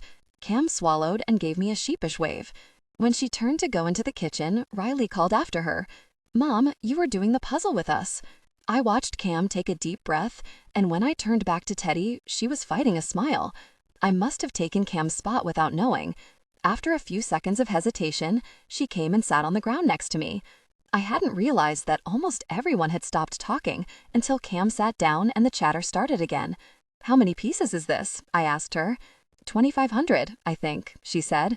"We're sorting out the edges right now," Riley told me. "Well, me and Teddy are sorting out the edges. You and Mom can find middle chunks and put them together." "Sir, yes, sir," I said with a salute, and looked over at Cam, who was looking at her daughter with a hell of a lot of love. I hoped I wasn't looking at Cam the same way. We sat down at the dinner table a few hours later. Amos and Hank were at each end of the table, then Riley, Gus, Teddy, Emmy, and Brooks on one side. Who knows that real romance includes imperfections, awkward moments, and genuine? Then, my mom, next to Hank, Ada, Wes, Cam, and me, were the last 2 seats left, and based on the wink Teddy gave me, it was on purpose. Jesus Christ, I don't know what I expected. It was basically impossible for anyone at this table to mind their own damn business. Not that I was complaining, but I worried Cam would feel smothered or uncomfortable, especially because everyone else at this table, except for Amos and Riley, was coupled up. The spread of food was amazing. Amos didn't know how to half-ass meals. There was prime rib, turkey, a few different types of potatoes, stuffing, multiple roasted vegetables, and homemade rolls with shiny golden tops. There was chatter going on all around the table, except between Cam and me. "Great, so," I said, trying to crack the tension a little bit, "how are you liking the house?" She didn't look at me when she answered. "It's great. Riley really likes it. I'm excited for when it gets warmer." I nodded. "You'll have to take her up the trails when the snow melts," I said. To anyone else, it would have been a throwaway thing to say, like talking about the weather. But to us, it mattered. I had shown Cam every trail behind the Wilson house. When I watched a blush creep up her cheeks, I knew she was thinking about something we shared at the top of my favorite one. "Yeah," she said. "I've told her about a couple of them. She, wants to see the rock couch." I grinned. "That's a good one." Cam gave me a small smile in return, and my brain short-circuited enough that I dropped a dollop of mashed potatoes and gravy on my denim-clad thigh. "God damn it," I muttered, but Cam laughed, and suddenly I didn't care about the potatoes. Every time Cam and I saw each other now, there was always a moment of awkwardness, which would make me wonder if we'd changed too much, if too much time had passed. But then we'd get through it, or in this case, I'd make a fool of myself, and we'd find that familiar sense of comfort and ease. This was nice, this new fragile friendship we'd been building. It's not like we could avoid each other anymore. Well, she couldn't try to avoid me like she had been. We were sharing the same square plot of land. With every wave when I left my house in the morning, or quick passing chat in the yard, it felt like we were finally getting used to each other again. Our presence in each other's lives was small, much smaller than it ever used to be, but it was constant, and that felt good after so much distance for so many years. In a lot of ways, I felt like we were as close as we could be to being friends again. But I didn't know if we'd gotten there by ourselves, or if we were just giving in to the fact that our lives had begun to overlap too much for us to ignore it. But it didn't matter to me how we'd gotten there if the outcome was the same. "Good thing you didn't get any on your sweater," Cam said. "Then you'd have to change, and that would be a damn shame." I shook my head. "Were you in on this?" "Me?" Cam put her hand over her heart in faux shock. "Never." That meant she knew I was coming, and she came anyway. That made me happy. I didn't fight the smile that crept onto my face, and I didn't try to look anywhere but at her. It felt like another step in the right direction, another hunk of ice thawing. "It looks good on you," thought the color. "I don't know," I said, trying to regulate my heartbeat. "I feel like the cream color kind of washes me out." Cam shook her head and shrugged. "No, it looks good." "Thanks," I responded, and I hoped she couldn't see my heart swell through this stupid sweater. You look nice too." I watched the blush creep up Cam's cheeks. I swear, that was one of my favorite colors. She opened her mouth to respond, but was interrupted by Amos scooting his chair back from the table and standing up. "I just wanted to take a minute," he said, "to thank all of you for spending your holiday here. When Stella and I got married, Aggie made us this table that you're all sitting at." I looked over at my mom, whose hands were clasped under her chin as she smiled at her old friend. "It hasn't moved from this spot for nearly 40 years. When we first saw it, both Stella and I thought that we'd never be able to fill it with people. It was so big. And at that time, it was just the two of us. So today, when I look around and see this full table," Amos scrunched his nose a little bit, "it makes this old man's heart feel damn close to bursting. Stella taught me that the family you choose is just as important, sometimes more than the one you're born with. Everyone here is part of that family that Stella and I dreamed about." Amos lifted his pint glass, and the rest of us followed suit. "Cheers," he said. "Cheers," everyone at the table said in unison, and began clinking their glasses together. When I clinked my glass with Cam's, her eyes didn't leave mine until after she took a sip of her wine. After dinner, everyone dispersed throughout the house to take a nap or read or watch football. I gave Emmy, Teddy, and Ada their presents, then went to find Cam. I found her at the back of the house, in a little alcove with big windows and a beautiful view of the winter wonderland outside. She was sitting on the couch and looking out the window. God, she was stunning. My footsteps faltered when I saw her. She looked up. She smiled at me, the same small smile she gave me at the dinner table. "Hey," she said. "Hey, I have something for you," I said, holding up the large canvas bag I was carrying. "Can I?" I asked, motioning at the open spot on the love seat next to her. "Oh, yeah, of course," she said. "You didn't have to get me anything. I'm not really a presents girl, you know." "I know," I said as I sat down next to her. But I knew Cam actually loved presents, and I didn't get you anything, technically. Cam tilted her head and studied me, confused. "Close your eyes," I said. Instead of doing what I said, she just narrowed them. "Why?" she asked. "Just do it." I laughed. "And put your hands out. You don't have a snake or anything in there, do you?" she asked, eyeing the bag that I'd set between us. I rolled my eyes. "Yeah, I've been keeping a live animal in this canvas bag all day just for a chance to scare you with it." "You never know," she said. "Close your eyes, Ash," I said. Cam made a big show of being annoyed, letting out a huff before she finally did what I asked. "Hands," I said. Cam put her hands out. I took a deep breath before setting her pile of gifts into them. "Open," I said, and when Cam looked down, her mouth dropped open slightly. "Oh my God," she said, as she set everything on her lap. There was a medium-sized shoulder bag, a laptop sleeve, and a pad folio, all genuine soft leather. All made, start to finish, by me. Cut, stained a deep, rich brown, and branded with a small monogram. I watched her drag her fingers over the surface of everything, but she stayed silent. Was this silly? Did I spend hours making things that she wouldn't even like or use? Was it weird that I'd made her something personal instead of just buying her something generic and easy? "These are beautiful, Dusty," she said as she examined the pad folio more closely. "But you said you didn't buy me anything." "I didn't," I affirmed. Cam looked at me. Did you make these?" I nodded, still feeling shy. Cam looked back down at her gifts. "Holy shit, these look like they cost a fortune." She looked back up at me. "And believe me, I would know." "You like them?" I asked. She was earnest when she said, "I love them, Dusty."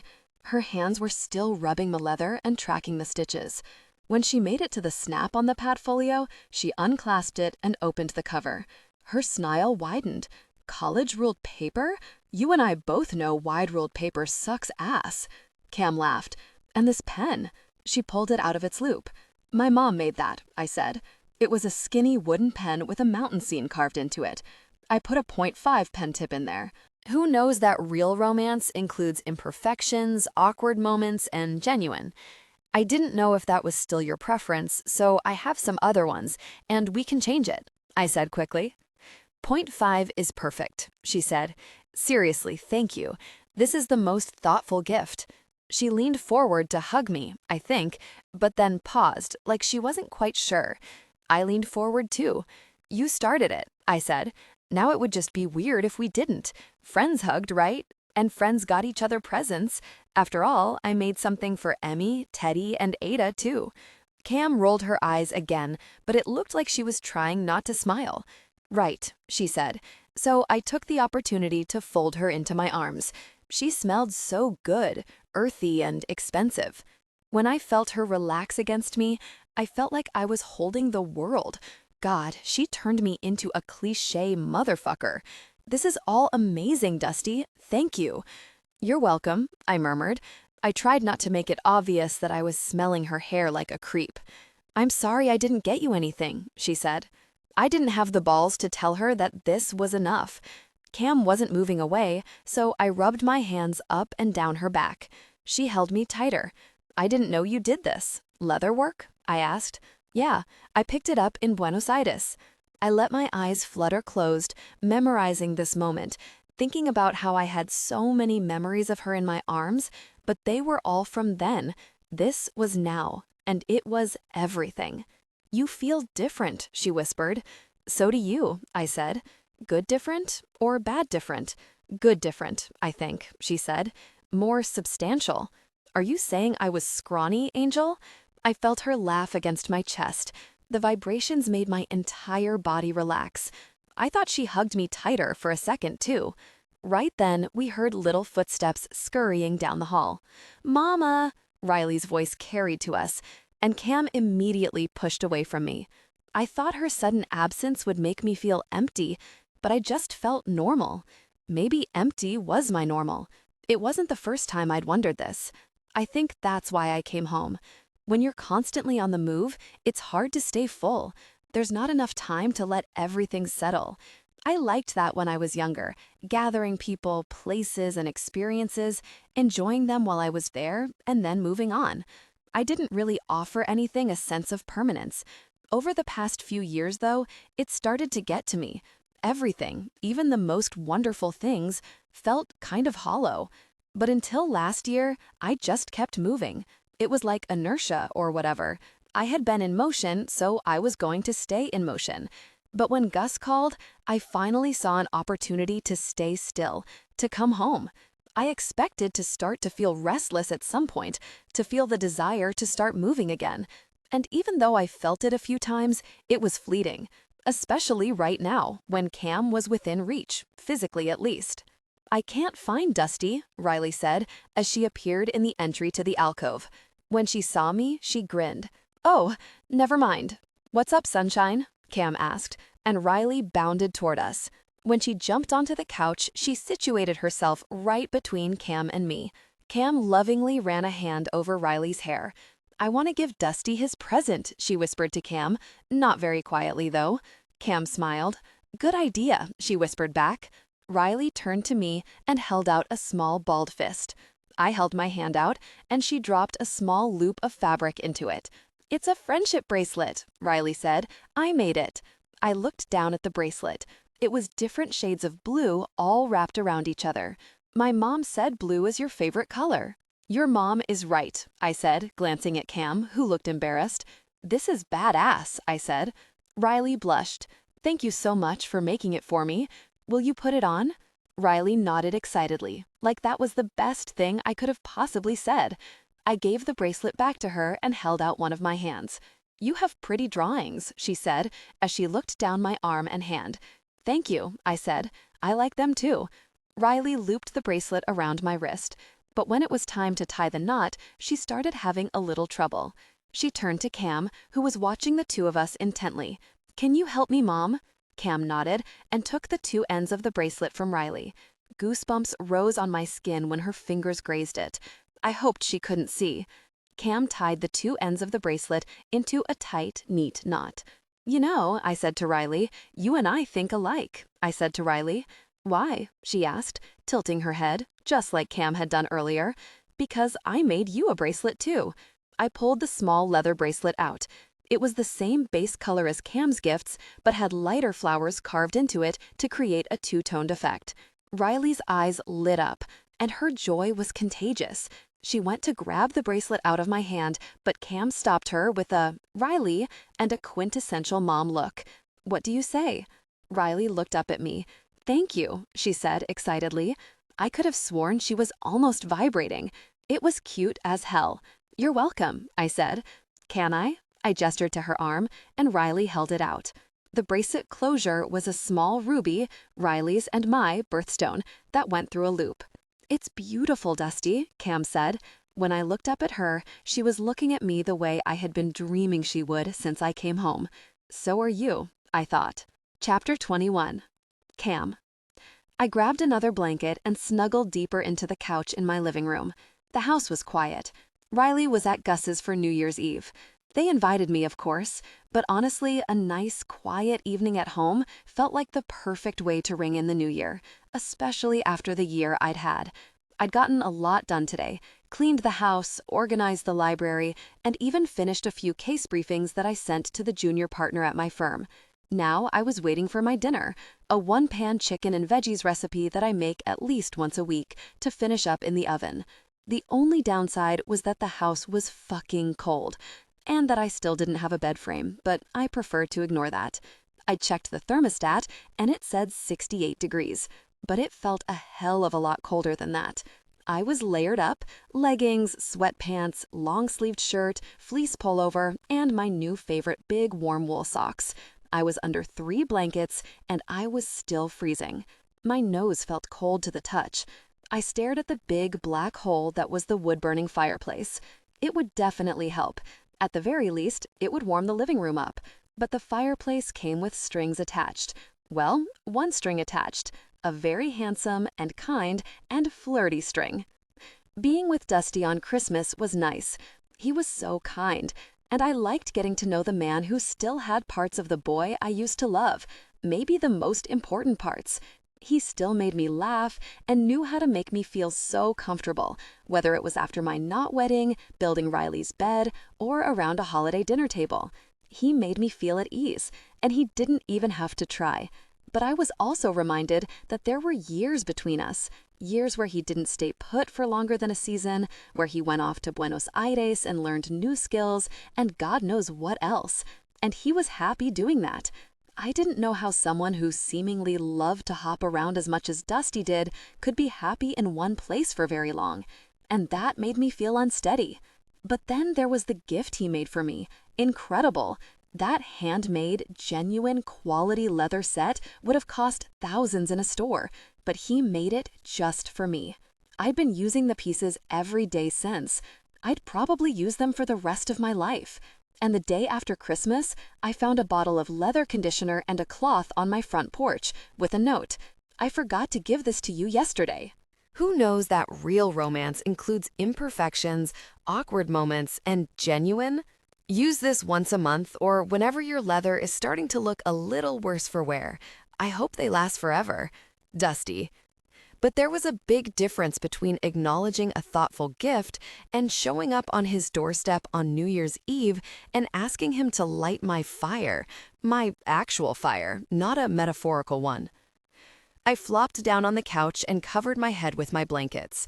Maybe I could just ask him to teach me, and then I could do it myself? Anne didn't have to know that, right? Who was I kidding? I loved rules. Even the thought of not following the ones that Anne had laid out for me gave me hives. What an annoying fucking quality to have. I closed my eyes under the blanket. Dusty probably wasn't even home. It was New Year's Eve after all. He was probably out, actually, I didn't want to know what he was doing. What if he was with a woman? Would I care? No. Yes. But I didn't have a right to care. An image of Dusty at the Devil's Boot with some faceless woman, grabbing her and kissing her at midnight, made my stomach turn. God, this was ridiculous. I was ridiculous. It wasn't like he and I were anything more than friends, right? I think it's safe to say we had regained some semblance of friendship, but sometimes it still felt like there was something else bubbling beneath the surface. I couldn't believe I could still feel so drawn to him. Dusty wasn't the only man I'd ever loved, but I had to admit that he was the one that I compared every other love to, and none of them ever measured up. I used to say it was just because he was my first, that there was no way it could have been as good as I remembered. It was all nostalgia and youth, and that was probably at least partly true. But even now, Dusty still felt like more than I was able to understand logically. And more wasn't really an option for me at the moment. At least, I didn't want it to be. I was happy to have him back in my life, but I just wanted to be able to maintain something stable and easy between the two of us. Okay, I would look out the kitchen window, and if his light was on, I would ask him to start the fireplace. If it was off, I would leave a note for Gus to find with my last will and testament because I would freeze to death before morning. Perfect. I took a deep breath before whipping the blankets off myself and heading to the kitchen before I could second-guess it. As I peered out the window, I saw a soft orange glow coming from Dusty's little house. Well, fuck, here I go, I guess.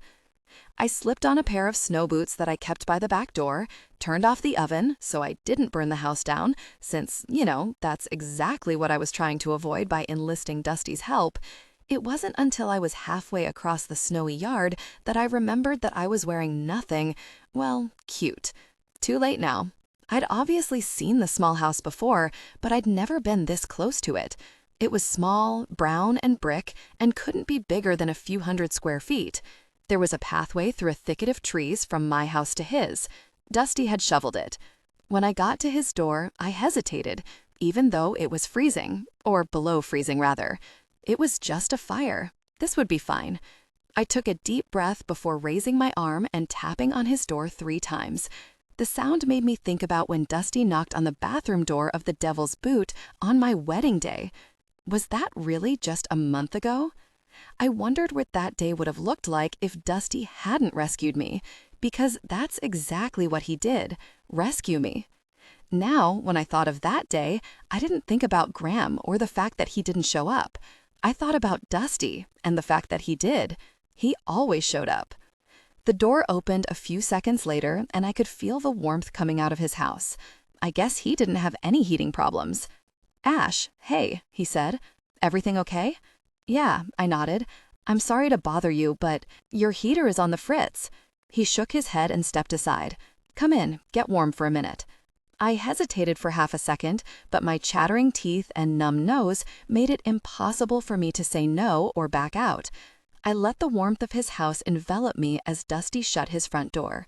My eyes wandered as I took everything in.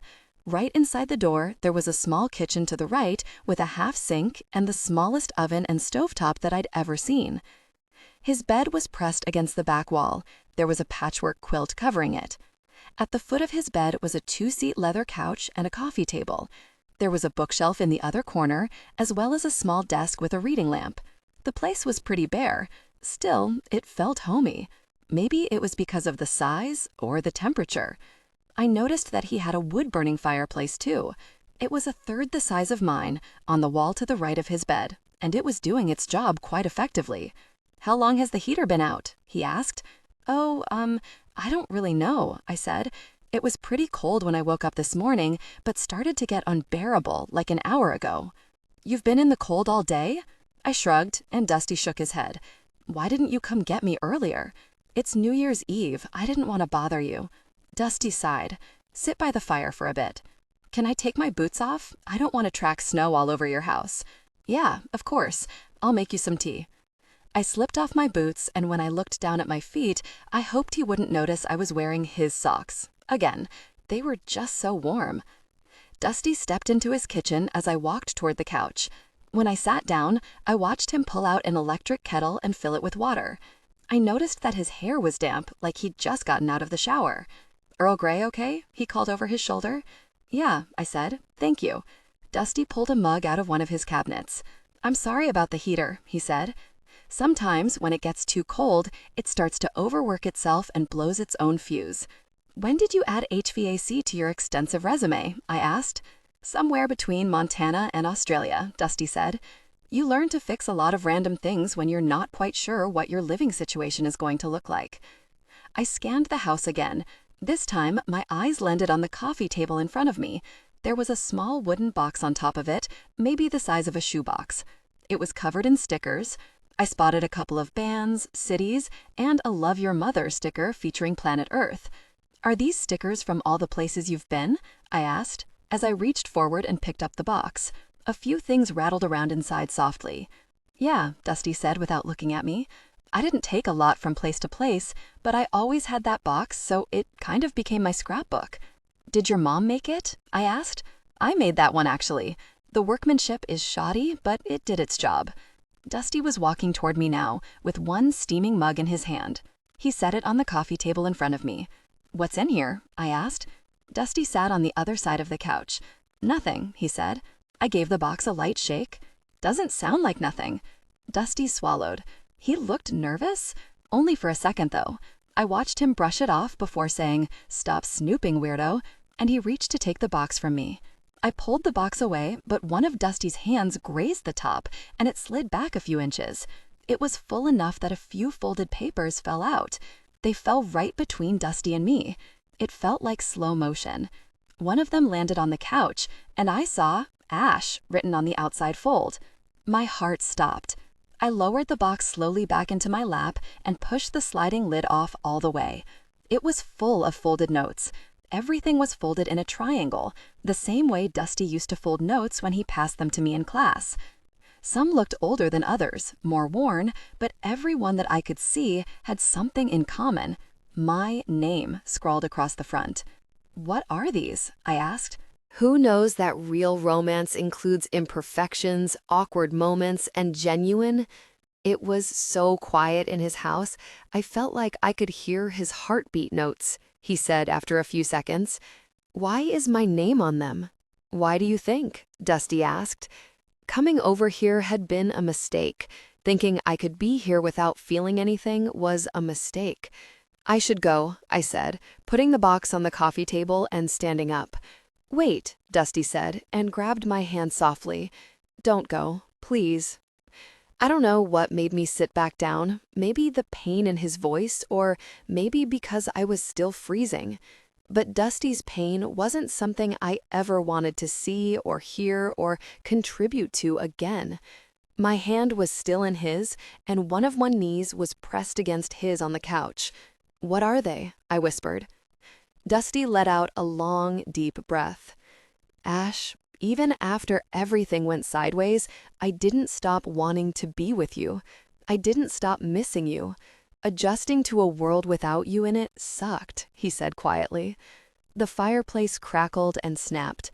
Even months and years later, when something happened to me or I had something that I wanted to talk about, you were the person I wanted to tell.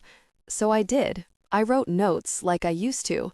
I told you about my jobs and my life, and sometimes I told you how much I missed you and how fucking annoying it was that you hadn't faded from my mind or my heart, even a little bit. I knew I'd never send them, but I don't know. Something about it was just comforting, I guess. Why do you keep them? Dusty leaned forward until our foreheads were touching. I didn't pull away. Because they're all I had left of you. I felt his breath against my face. Do you want me to be all the way honest, or do you want me to stop there? I swallowed. I knew this could quickly turn into too much too fast, but I couldn't help but want more from him. I wanted to hear everything about what he'd felt over the past 15 years. I wanted to know if he thought of me as much as I thought of him. I guess I just wanted to know that I wasn't alone in the aftermath of us. All the way honest, I whispered. Dusty closed his eyes tight. They reminded me that it was all real, no matter how much time people spent telling me that we were too young or that it would never work out. I hated that those people were right. The notes made you feel real. I needed it all to be real for the pain to be worth it. Was it? I asked. My eyes fluttered closed, and I brought my hands up to each side of his face. He held my wrists. Worth it? Dusty laughed a little, but it sounded pained. I'll let you know if it ever stops. I could hear my heartbeat in my ears, almost like it was trying to tell me what to do and drown out the noise from my head at the same time. My head wanted to run, to hightail it across my yard, slam my door, and hide from Dusty Tucker while I still had a chance. My heart, it wanted this moment to last as long as possible. It was overwhelming how right it felt to be this close to him. Does this make it better or worse? I asked, rubbing my thumbs back and forth on his cheeks. Worse, he said. His voice was strangled and rough. And if I kissed you right now, I whispered, knowing that if I said it louder, I'd lose this moment of courage. Worse, Dusty said again on a shaky breath, but then said, but do it anyway. I inhaled deeply, breathing him in. He smelled clean and dewy. He used to smell like Axe, which I loved then, but I liked this version better. I was so close to pressing my mouth against his for the first time in 15 years. Would it feel familiar or new? But when Dusty leaned toward me and his eyelids fluttered closed, the heartbeat in my ears turned into alarm bells. A flashing caution sign, danger zone, don't cross, you won't come back from it this time. I pulled away. I dropped my hands to my lap. I'm sorry, I said. I want to, but I didn't really know what to say. It was like me pulling back allowed the oxygen to reach me again. I blinked slowly, trying to process what had just happened, how close I'd come to upsetting the precarious balance that Dusty and I had found for something as fleeting as a kiss. I started, but I couldn't finish, so I stood up quickly. "I'm sorry," I said. "You're right. I don't know what that was." Dusty rubbed a hand at the back of his neck. "Old habits die hard," he said. He was trying to smile, but it didn't reach his eyes. I recognized it. The pain. Would I ever stop hurting him? "Let's go look at your heater." Chapter 22. Dusty. "Dusty, I need your help with something." "Teddy, you should get a haircut." "Teddy, you're looking a little raggedy." "Thanks for the advice, but that's not what I need help with." "That's what you think." "Teddy, what's up?" Instead of giving Teddy more chances to roast me via text, I decided to call her. "Teddy Anderson speaking," she said as a greeting. I rolled my eyes, and I hoped she could hear it somehow. "Can you find out if Cam still doesn't have a bed frame?" I asked. After the almost kiss on New Year's Eve, I was trying to let her control the distance or proximity we had to each other. So far, we landed right in the middle of the two. She didn't avoid me completely. She and Riley brought me leftovers from a dinner they made a couple of days ago, but I didn't see her as much as I had around the holidays. I didn't know what exactly made her pull back the other night. Had she just gotten swept up in the moment? Had I freaked her out with all my stupid notes? Or was there something that worried her, so much so that she was ready to run back into the cold night? I mean, she had just broken off an engagement, for fuck's sake. She didn't need me falling all over her. Whatever it was, I wanted to put her at ease and show her it was okay. Even if I had nearly leapt at the chance to put my lips on hers again, I could still be her friend, without letting everything I felt for her get in the way. Probably. Why? I was at my mom's this morning, and she had a client commission a bed frame in December, but she hasn't been able to get hold of them since then. We're past the 30-day holding period that she enforces for pickup, so now it's fair game for anyone who wants it. "That's convenient," Teddy said. "That Cam needed a bed frame, and your mom happened to build one that you could give her the day before her birthday?" "Yeah, I guess it is," I said. I really hadn't thought that much about it. I told my mom about Cam's bed situation after I helped put together Riley's room. Well, actually, I told Greer and she told my mom. And really lucky that the client just didn't respond, even though a custom bed is a big purchase. "Do you have a point, Teddy?" "I just think Aggie has a vested interest in this entire situation, that's all." "What entire situation?" "The Cam and Dusty situation, obviously. My mom would do this for anyone, you know that. She loves to give stuff away. I'm pretty sure you have a nightstand that got left behind by someone." "Yeah, but I think she'd prefer to do it for Cam. Can you find out for me or not?" If someone knew their friend needed a bed frame and they just happened to have access to one, they'd give it to their friend, right? That's all this had to be. "Give me 10 minutes, Teddy said, and then hung up. An hour later, my mom and I pulled up in front of Cam's house with a deconstructed walnut bed frame in the back of my dad's old truck. That was one of the drawbacks of the Bronco Kano truck bed. Luckily, Rennie Tucker's old pickup was still kicking. Cam must have heard us pull in because she came out the front door. When she saw my mom, she beamed. Was I jealous of my mom? That was pathetic. Aggie hopped out of the truck and made her way to Cam. The two hugged tightly. "Happy almost birthday, honey," she said to Cam.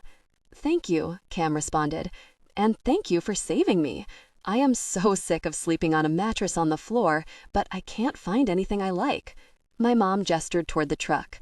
"Well, let's go see if this is your taste." She linked her arm through Cam's and started leading her my way. "Hey," I said as the two of them approached. Who knows that real romance includes imperfections, awkward moments, and genuine happy birthday, Eve? My heart started kicking up dust in my chest. It had started doing that again ever since New Year's. Standing this close to her, I felt the sting of rejection, but I kept telling myself she was right to pull away. She had always been the smarter one. Otherwise, we could have upset whatever careful balance we had struck, and the last thing I wanted was for her to disappear from my life, again. It just sucked that I couldn't stop thinking about how close I had come to finding out if she still tasted the same. "Thanks," Cam said with a genuine smile in my direction. "Take that, Mom." I walked to the back of the truck and pulled the tailgate down so Cam could see the bed frame. It was stained a deep cognac and built in a mid-century style. "Oh my God," she said. "This is beautiful, Aggie. I can't believe that someone wouldn't want it." My mom had a gleam in her eye that I couldn't quite place. "It's all yours, honey," she said to Cam. "Dusty, you can get this inside, can't you?" "Yes, ma'am." The bed was heavy, but I got it in the truck by myself with some finagling and willpower, so I was sure I could get it out, especially if Cam was watching. "Are you sure?" Cam said. "I can help." No, my mom said with a shake of her head. "He's got it. Why don't you give me the tour of your new house?" Cam gave me a look for assurance, and I nodded. I watched as the two of them walked into the house, heads close together like they were conspiring. It made my heart swell up in my chest. The love my mom had for Cam had always been so evident. It made me happy that they had continued a relationship of their own, even when I wasn't around. I broke a sweat getting the 4 pieces of the bed up the porch steps and into Cam's room. I tried not to think about the fact that I was in her bedroom while I was putting everything together. Luckily, it was quick work this time, unlike Riley's bed. My mom had built this with these sort of Lincoln log contraptions that slid into each other and locked into place easily, no hardware required. When I was done, my mom and Cam were sitting at her kitchen table. It looked like they'd pulled out a set of dominoes. "Everything good, Dusty?" my mom asked when she saw me. "All good," I said. "See," she said, "I told you he could manage." "You raised a hell of a man," Cam said with a grin. "That is the second bed he's put together in my house with no help." "You helped a little," I said, smiling. "Not really," she said, "but I appreciate you saying so." "Grab a chair, Dusty," my mom said. "Come play with us." My mom's purse was on the chair next to her, so I had no choice but to sit by Cam. Not that I minded. "Oh, this is so nice," my mom mused. "To see you two together again makes my old heart happy." I opened my mouth to say something, but nothing came out. I was scared my mom's comment would spook Cam, send her spiraling far away again, into the recesses of her brain. I didn't know how to respond, but that didn't matter because Cam did it for me. "Yeah," she said, with a quick look in my direction. "It is nice." Chapter 23. Cam March in Meadowlark was normally cold and dreary. This year, it was warmer than normal, less snow, but also more rain. Everything was still brown. There wasn't enough sun to bring the earth back to life quite yet, but I was enjoying every time it would peek through the clouds. I was on my way to pick up Riley at Rebel Blue. It was Saturday, so she had riding lessons with Emmy. It wasn't warm enough for outdoor lessons yet, so Riley was in the indoor arena, but the side panels had already been removed so you could see in from outside. I parked my car at the big house and walked over to watch. My face was cold, but I didn't mind. The air was fresher up here. I felt freer. Both Emmy and Riley were in the center of the arena, while Riley's horse, Sweetwater, was walking around them. When I got close, Emmy noticed me and waved, but she didn't say anything. She let Riley keep her focus, so I stayed quiet too. Riley's thick eyebrows were knitted together, watching Sweetwater's every move, and it made me smile. We had the same thinking face. It was easy for me to see Gus in her. Honestly, it was easier to see any of the riders in her than it was for me to see myself in my daughter sometimes. But that face was all me. Emmy walked up to the horse and grabbed her halter. "Good job, Sunshine," she said. "Let's practice leading, okay?" Riley nodded and walked over to Sweetwater. "And your mom is watching." Riley's head snapped over to me, and she gave me a big old smile. My daughter's smile could warm me up no matter what the temperature. I leaned up against the fence, and Emmy walked over to me. "Hey," she said. "Hey," I said. "How's she doing?" "She's a natural," Emmy smiled. "Of course she is," I said. I watched as Riley led Sweetwater around the arena in a circle. They were an adorable pair. It doesn't hurt that she's got a good teacher, too. The sound of a truck caught my attention. I looked up and out in the pasture and saw Dusty. He was standing on the back of a flatbed truck that was stacked high with hay. It looked like he was pushing chunks of it off the back, based on the way the horses were following him. It'd been about 2 months since New Year's Eve. I decided that both of us had just gotten carried away that night, especially me. The cold had made me a little crazy. I just didn't want things to change between us. I was trying to be happy with what we were without letting myself long for more. But when it came to Dusty, I'd been secretly wishing for more for years. Wishing I could see him, wishing he would come home, wishing that one day he would respond to more than one of my texts and we could talk. Now, I had all of those things, but they came with the fear that I would lose him again. The fear was almost debilitating, but so was the desire to be close to him, so much so that when it was just me alone with my thoughts, I wished I hadn't pulled away. Since then, though, things had been okay. It was like both of us decided to be content with pieces of each other. So I just had to stop my mind from imagining what the fuller picture could look like if we ever tried to put those pieces together again. I was grateful when Aggie and he brought me the bed frame, and we had fun playing dominoes for an hour afterward. It felt like a perfect birthday. We texted, he came over sometimes to check the heater, patch a leak under the sink, things like that. Things with Dusty felt aggressively normal. We were friends. But that didn't mean I minded when he flirted with me a bit. That was just Dusty. He couldn't help it. It felt good, a little confidence boost, but even more so, it felt safe. Flirting was harmless.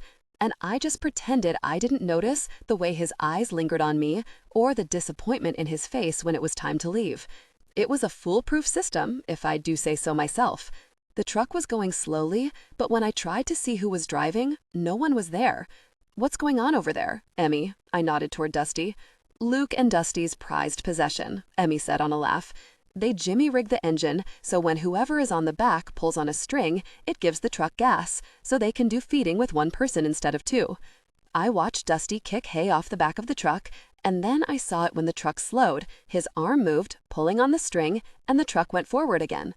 "Clever," I said with a nod, not taking my eyes off Dusty. God, he was pretty. He was wearing a dark green trucker hat, brown work jacket, and worn denim jeans. "He looks good up there, no?" Emmy said, and my eyes whipped to hers. She had a knowing smirk on their face. "Clementine Ryder," I said, shocked. "I don't know what you're talking about." "You're blushing," she said with a laugh. "It's good, though. I like the open staring more than the stolen glances you two have been giving each other." My mouth fell open. "What?" Emmy said. "I saw you two on Christmas." "I don't know what you're talking about." Who knows that real romance includes imperfections, awkward moments, and genuine? Dusty and I are friends, I emphasized. Emmy let out a disbelieving snort. "Whatever, I'm telling Brooks." Emmy shrugged and bit down on her lip. "I like what happens when he gets jealous." "Gross," I said with an eye roll. "Go be in love somewhere else." "I've got 10 more minutes of a riding lesson to teach, so will do," Emmy said, walking away toward where Riley was leading Sweetwater. "Plus, it looks like you're going to have company." "What?" I asked and followed Emmy's gaze over my shoulder. Dusty was a few paces away. "Oh, hey, Dusty," Emmy said with a wave over her shoulder. "Hey, Em," he said. "Cam," he nodded at me. "Hey," I said. Why did my voice sound higher? And is sweating? God, that was embarrassing. Happy Saturday. Shit, that was even worse. Dusty's eyebrows went up in amusement.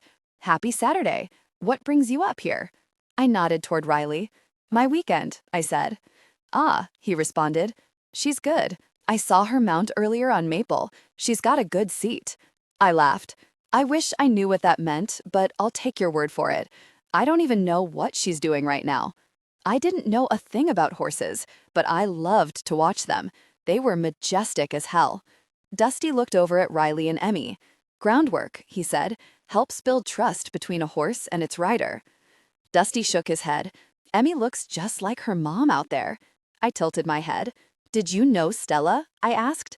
Yeah, Dusty nodded. I took riding lessons from her as a kid, so I was in the exact same spot Riley was. I didn't know that, I said.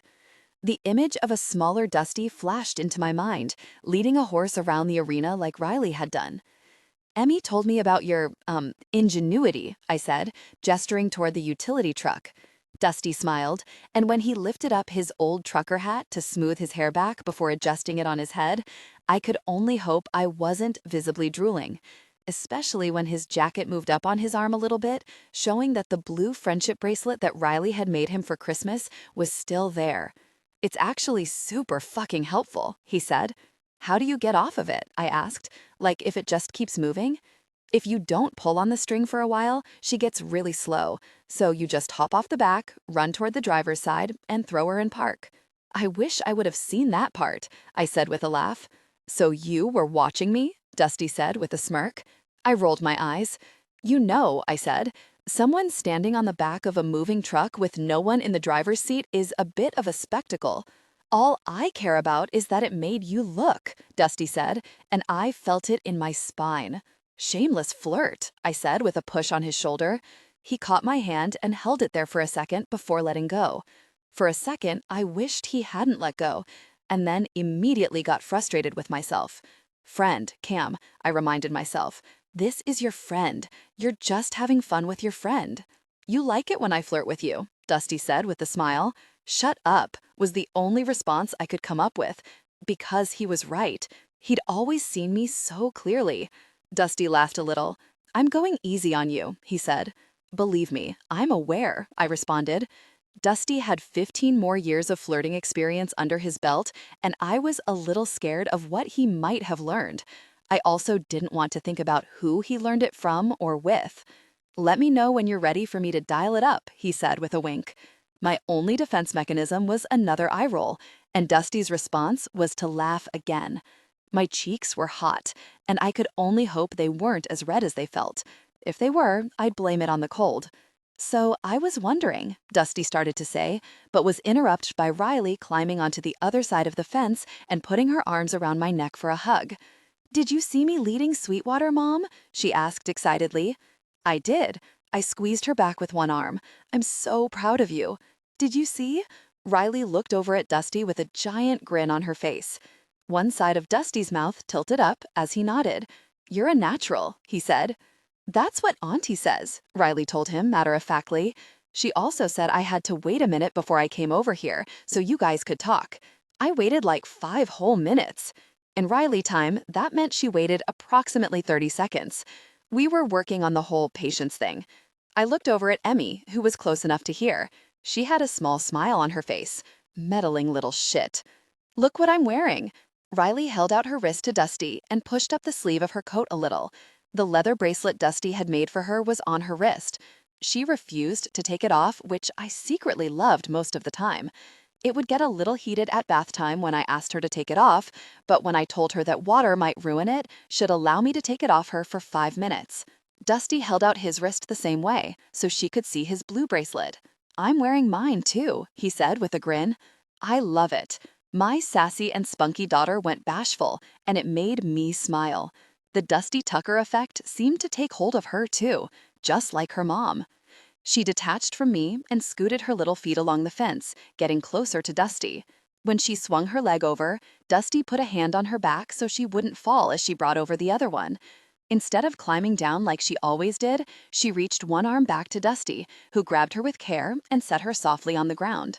Thank you, she said as she looked up at him. Where did these manners come from? Riley stepped toward me and looped her hand in mine. Are you done working? She asked. Dusty shook his head. Not quite. I've got to help your auntie get the horses back to the stables. Oh, Riley looked disappointed. Mom takes me to the coffee shop after lessons. You could probably come if you want. I looked down at Riley, mouth agape. I heard Emmy stifle a laugh behind us, and when I turned to look at her, she shrugged with a grin. When I turned back, Dusty's eyes were on me. They were alight. Next time, he said, not breaking eye contact with me for a few seconds, long enough that I was grateful there were only 2 people around to see it. When he finally broke it, he looked down at Riley. You did good today, kid, he said, and ruffled her hair. She giggled. He was good with her. It didn't shock me, necessarily, but it did make me realize how much things had changed. Dusty felt so steady now. When we were together, I always knew I could depend on him, but he was also just Dusty. He was fun and flirty and spontaneous back then, all things I wasn't. And he was those things still, but he was also different. I couldn't put my finger on it, but there was something about him now. He seemed even sturdier, unyielding, as if he was a ship incapable of sinking. I couldn't explain it, but I also didn't know, Could a ship like that stay anchored in the harbor, or would it eventually yearn to drift off toward the open waters and new horizons? I'll see you guys later. Then he hopped over the fence with as much grace as an actual ballerina and walked toward Emmy, who had 4 horses on hitching posts at the end of the arena. "Bye," I said, and Riley gave him a wave as we started to walk away. I looked back just in time to see Dusty ride out of the arena toward the stables. The horse he was on had another horse tied to it. He looked at ease as he rode. Beautiful, even. I sighed. Beautiful and my personal Achilles heel, just like he'd always been. Chapter 24. Cam, 15 years ago. We had a test in English today, 6 short answer questions and 4 long essay questions about Animal Farm. I had trouble focusing because I could feel Dusty at the desk right behind me.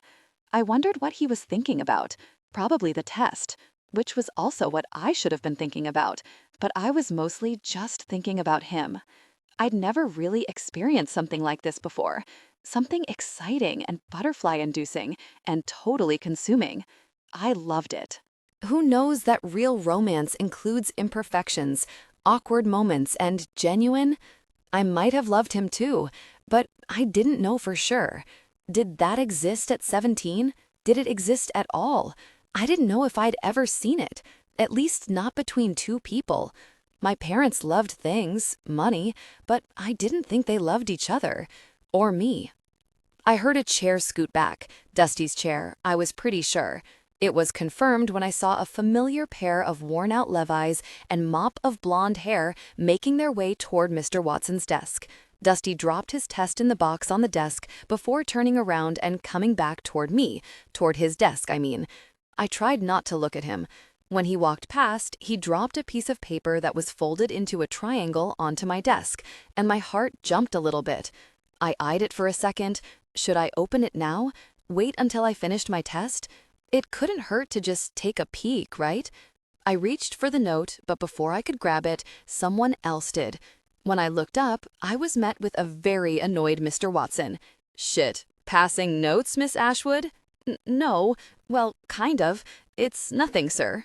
"You know the rules." I did. If you passed notes, they got read in front of the class. Oh, God.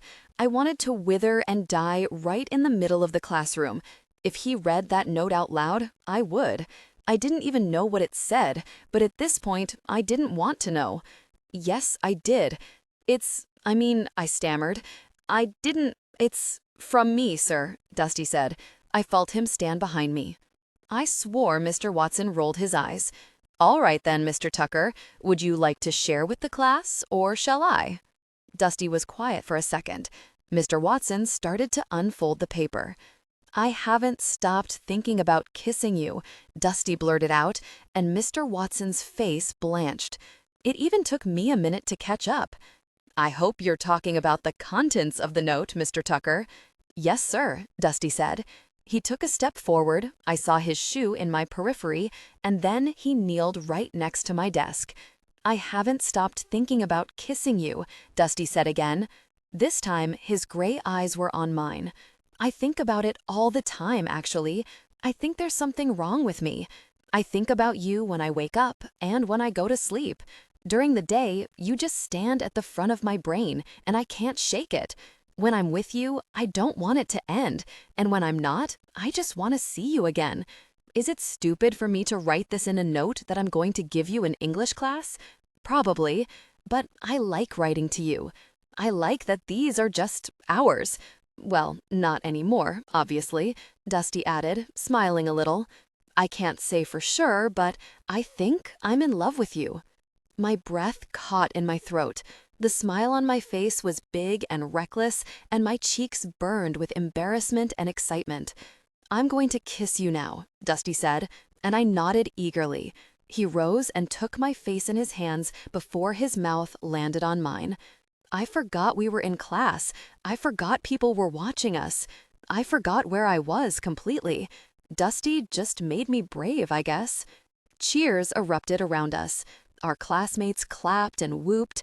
I heard Chloe's familiar yell. We only kissed for a second before Mr. Watson cleared his throat. "All right, you two, that's enough," he said. Dusty pulled back. He was grinning. Mr. Tucker, please return to your seat, and Miss Ashwood, he looked at me, I'd recommend finishing your exam. Before Mr. Watson walked away, he handed the note back to Dusty. Chapter 25. Dusty. After I saw Cam and Riley at Rebel Blue, Emmy and I cleaned skulls and groomed the horses. It was too early for them to start losing their winter coats, so I didn't end the day with a mouthful of horsehair, which was nice. So, Emmy said, as we were walking back toward the big house, toward our trucks, anything new and noteworthy to report on you and Cam? Emmy and I had gotten closer since I came home. We worked together a lot. I was usually with her or Gus, so basically the same person in a different font. Stubborn, hardworking, hot-headed, kind. All qualities that I liked about both of them. "You're hanging out with Teddy too much," I said as I shook my head. "Where's your subtlety, your finesse? You two dance around each other enough, so I figure straightforward is the way to go here." Huh. I couldn't really argue with her there, except for one small correction. I don't dance around her nearly as much as she dances around me, you know? Actually, there was minimal dancing these days, but I was still worried that one wrong move would spook her. "Are you okay with that?" Emmy asked. I shrugged. I hadn't really talked about this with anyone, but I liked that Emmy asked. I don't blame her. She's had a weird couple of months, but she gives me just enough that I can't help but let a little hope slip through all the cracks, you know? Emmy nodded. "Hope is good though, right?" "Depends," I said with a shrug. "On what?" "On whether or not you're hoping for something that's never going to happen. Sometimes I wondered if I'd spent 15 years building Cam up in my head, and that when I came home, I'd realize that. Now that I was here, I didn't feel that way at all. I almost felt like the feelings I had for her back then were just a solid foundation for the new ones to build upon. I just didn't know if she was standing on that foundation with me. I thought she might be. I saw the way she looked at me. She had leaned in to kiss me, as I reminded myself every night when I'd replay that moment before bed, trying to forget the moment when she had pulled away. When we talked, it felt like she was holding herself back, like she was afraid to let herself fall again. I understood it. I empathized with it. I was trying to be patient, but I didn't know what to think anymore. Honestly, it frustrated me. I was the one who had been trying to convince her that we could be friends. But now, I was worried I'd given her a way out, a path to escape her feelings for me, and she seemed hell-bent on taking it. And I felt like I didn't really have any choice. I had pushed, and she'd pulled away. I already knew how this story ended. Emmy shrugged. "I think it'll work itself out," she said. "That's optimistic," I responded. "I'm all about love conquering all these days." Emmy laughed. "I don't know. I just think you and Cam are tied together in so many ways, in even more ways than Luke and I were. You guys actually liked each other. I don't think those ties exist for nothing, you know? Are you going soft on me, Ryder?" I asked sarcastically. I'd always known Emmy to be stubborn and fierce, but I liked seeing how much she'd grown into herself since I'd been gone. "You basically made yourself a human shield between Cam and me when I crashed your girls' night last year." I remembered the way Emmy placed herself protectively between the two of us. As much as it threw me in the moment, I liked seeing that Cam had found a place and people that would protect her, especially if I couldn't fill that role anymore. Well, she was engaged. I thought she was happy, and I didn't need you stepping in and fucking it all up. "Was she not happy?" I asked. I didn't know anything about Cam's engagement. I didn't know how she and Graham met, how long they were together, nothing. But in the past couple months, Cam didn't seem to give any indication that she was a heartbroken woman. She seemed fine. Not sad, just run down. Emmy was quiet for a second before she answered. "I've been thinking a lot about it since the wedding day. I think there was more to her engagement than any of us knew, and I don't know if she would have chosen it if she didn't have a reason." My thoughts immediately went to Cam's parents. To be blunt, the Ashwoods fucking sucked ass. They were somehow completely absent and totally controlling all at once. They dangled money like a carrot, but never approval or love or affection. As a teenager, I don't think I really understood how bad being in that house was for her.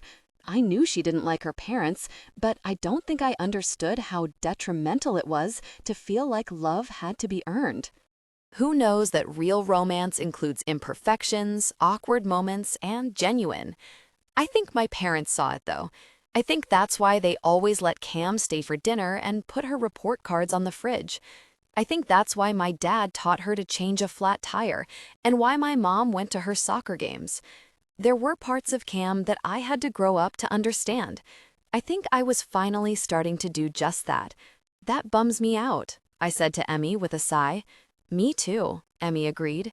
So don't give up yet, okay? And with that, we went our separate ways for the day. When I got home, I noticed a small human playing on the rocks outside of my front door. What was Riley doing there? I got out of my truck and started walking toward her. She waved at me excitedly as I got closer. "What's up, kid?" I asked. "Everything all right?" "I'm bored," she said with a huff, "and I can't reach the fruit roll-ups in the pantry." "A tragedy," I responded. "Where's your mom?" "She's asleep in her office," Riley sighed. My spine straightened. "Is she okay?" Riley nodded. "She was working. I think she got tired." "You didn't wake her up?" "She doesn't wake me up when I'm tired." Riley lifted her small shoulders in a shrug.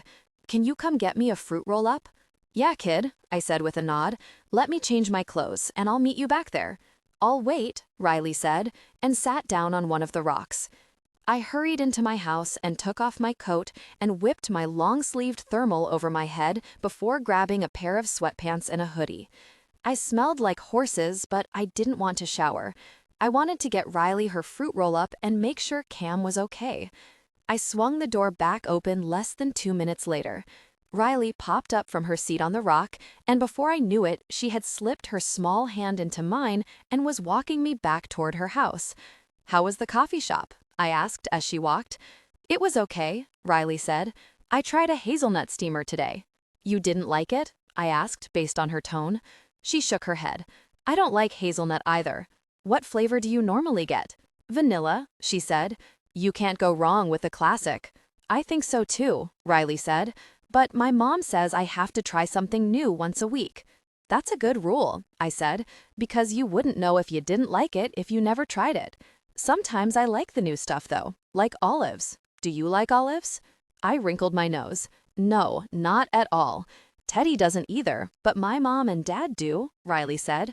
We were close to her house now, so I'm like them. "They're good people to be like," I said as I pushed the back door of Cam's house open.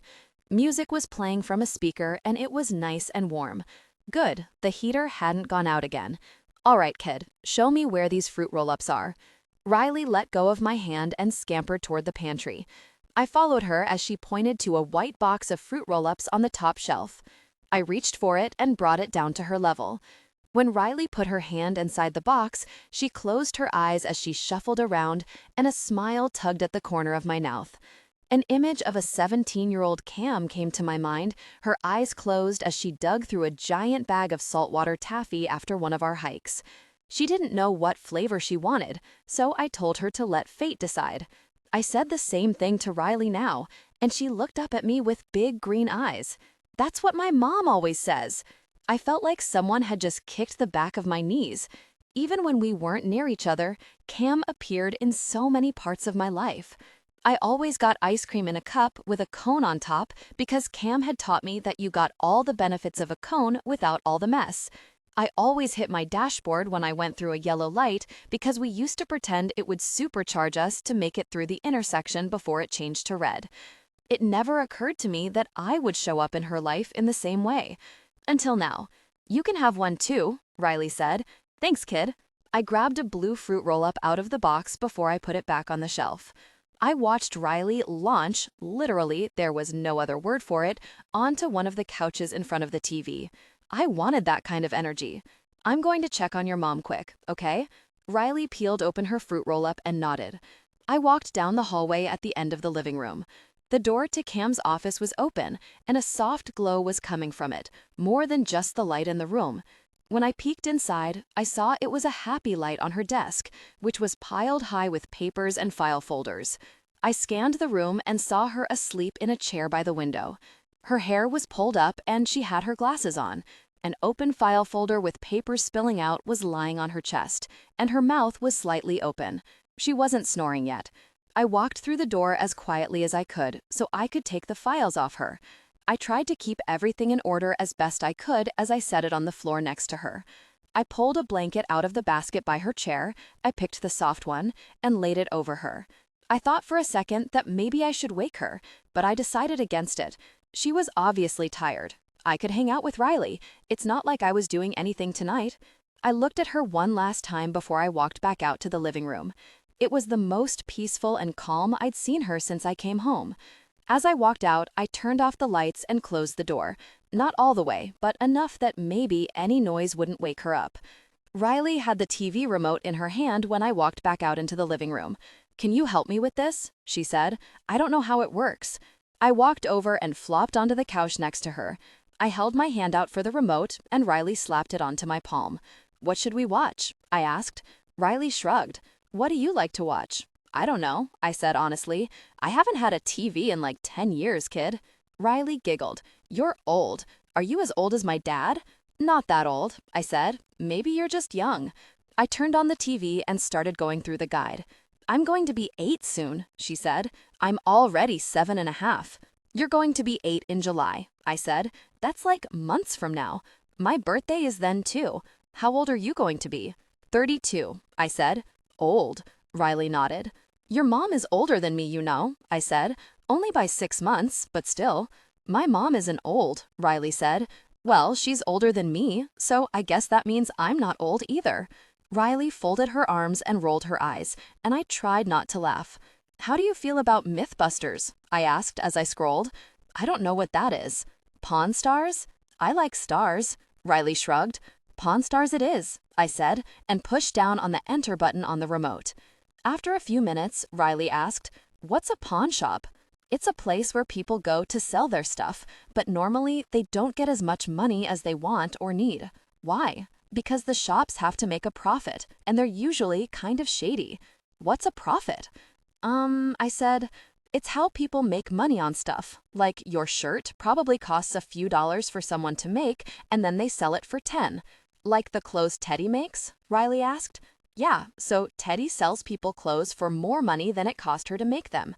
There was a whole nuanced discussion in here about cost versus labor, but maybe we'd save that for when she was 8. So she can get paid for making them. Make sense? Riley nodded. "Why are people selling their stuff?" I shrugged.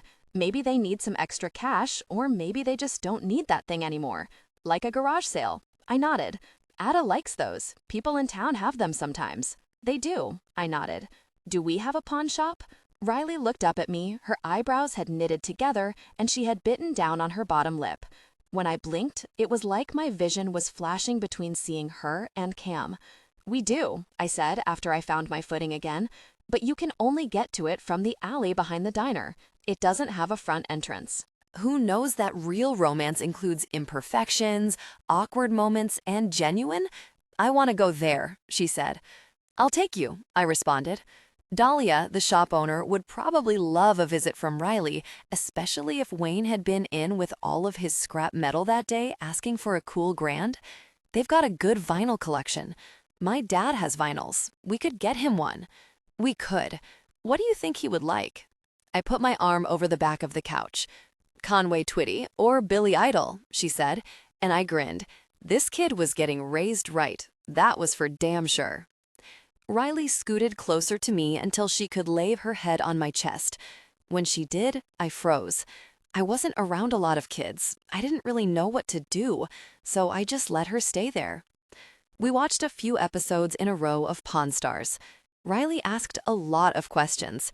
I had a good time trying to figure out how to answer them. "Why doesn't he pay them what they ask for?" I said. "Because he's got to negotiate," I said. "What the person asks for is just a starting point. Can I negotiate?" "What do you want to negotiate?" I asked, amused. "Bedtime," she said. "I bet you could," I said.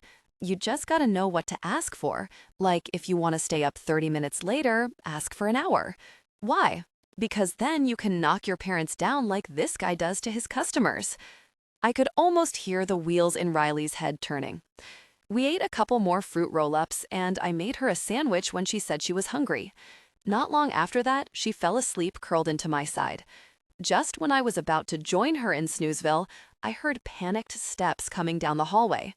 Cam appeared a second later, looking stressed and frazzled and like she was about to yell. When she saw me, I brought my finger up to my lips in a shh motion and then pointed to Riley asleep next to me. I watched Cam's shoulders drop as she exhaled. "Should I take her to her bed?" I whispered, and Cam nodded. I maneuvered Riley into my arms and tried not to jostle her too much. When I stood up from the couch, Cam's eyes were moving from Riley's face to mine, like she didn't quite know where to look, but the expression in her eyes didn't change. It looked a lot like love. I tried not to think about it as I moved past her. She followed me down the hallway to Riley's room and pushed the door open for me. When I set Riley in her bed, she moved a little, grabbed a stuffed horse that was next to her and pulled it close, but she didn't wake up. I pulled her blanket up over her and met Cam in the hallway as I shut the door softly behind me. "Wait," I said, "does she sleep with her door shut? I saw this thing a few years ago about a house that had a fire, and the door being shut to the kids' room kept him safe, so now I always shut doors, but I can open it if you want me to." I was rambling. Why was I rambling? "It's okay. She sleeps with her door shut," Cam whispered. We walked back down the hallway to the living room together. She was waiting outside of my house when I got back," I explained. "She wanted a fruit roll-up and couldn't reach the box." Cam dragged a hand down her face. She looked exhausted. "I can't believe I fell asleep." She sat on the armrest of one of her couches. I was doing briefs at my desk, and I thought moving to my chair wouldn't hurt, and when I checked on Riley, she was going buck wild in a couple of her coloring books. "It's okay," I said to her. "You were tired." "I don't get to be tired," she said. "I don't get to fall asleep in my office, not with my daughter here." Cam let out a heavy sigh, and I watched the tension return to her shoulders. A million things could have gone wrong. She could have tried to climb up to reach the fruit roll-ups and fallen and broken her arm. She could have decided she wanted to roam farther than your house. "Hey," I said, and put my hands on each of her shoulders. "None of those things happened. You have a smart and thoughtful kid, Cam. She didn't want to wake you up. She came and got me, we watched Pawn Stars, and she fell asleep on the couch. It's okay." "You don't get it, Dusty," she fired back. "You're not a parent." "No, I'm not," I said, "but I'm also not an idiot, so I know this isn't worth getting worked up for." I brought my hands to her face without thinking about it. "And next time you're tired and you need a nap, you come get me, okay? And I'll come sit on your couch with Riley. I've watched Riley's village work for Gus, so let me be the part of it that works for you, all right?" Cam's nostrils flared, but then her eyes went soft. "Thank you for taking care of her. She likes you, you know." "I'm glad," I said. "I hope you're still thanking me when she's trying to negotiate a new bedtime." Cam gave me a puzzled look. "What do you mean?" "Don't worry about it," I said. "Is there anything else I can help you with? With work or whatever?" "No," Cam said, and rubbed a hand over her face. "I don't want you to bore yourself to death." "If it's so boring, why don't you do something else?" I asked. "Maybe something where you don't have to work so much, or that makes you happier and less sleepy?" I tried to keep it light. I watched her shoulders deflate. So much for light. "Honestly, I don't really know where to start," she said. "I don't really know if there's anything else I want to do. It just feels easier to just do this and know that I've got a secure job, even if I don't love it." "That feels like a really half-assed way to live, Ash, and I've never really known you to half-ass anything." Cam sighed and shrugged, as if she was depleted. "I didn't mean to dump all of that on you," she said. "I just keep waiting for things to slow down a bit, but they haven't, and I have to see my parents next week, so I'm more keyed up than usual." "Why?" I asked. "Not why are you keyed up, I get it. Why do you have to see them?" From the outside, it didn't seem like Cam's relationship with her parents had changed that much, so I wondered why she was still trying. "They have this annual fundraising gala thing in Jackson Hole," she said with a wave of her hand. "They raise a lot of money for childhood cancer research, so I don't mind going. I just wish I could go without talking to them."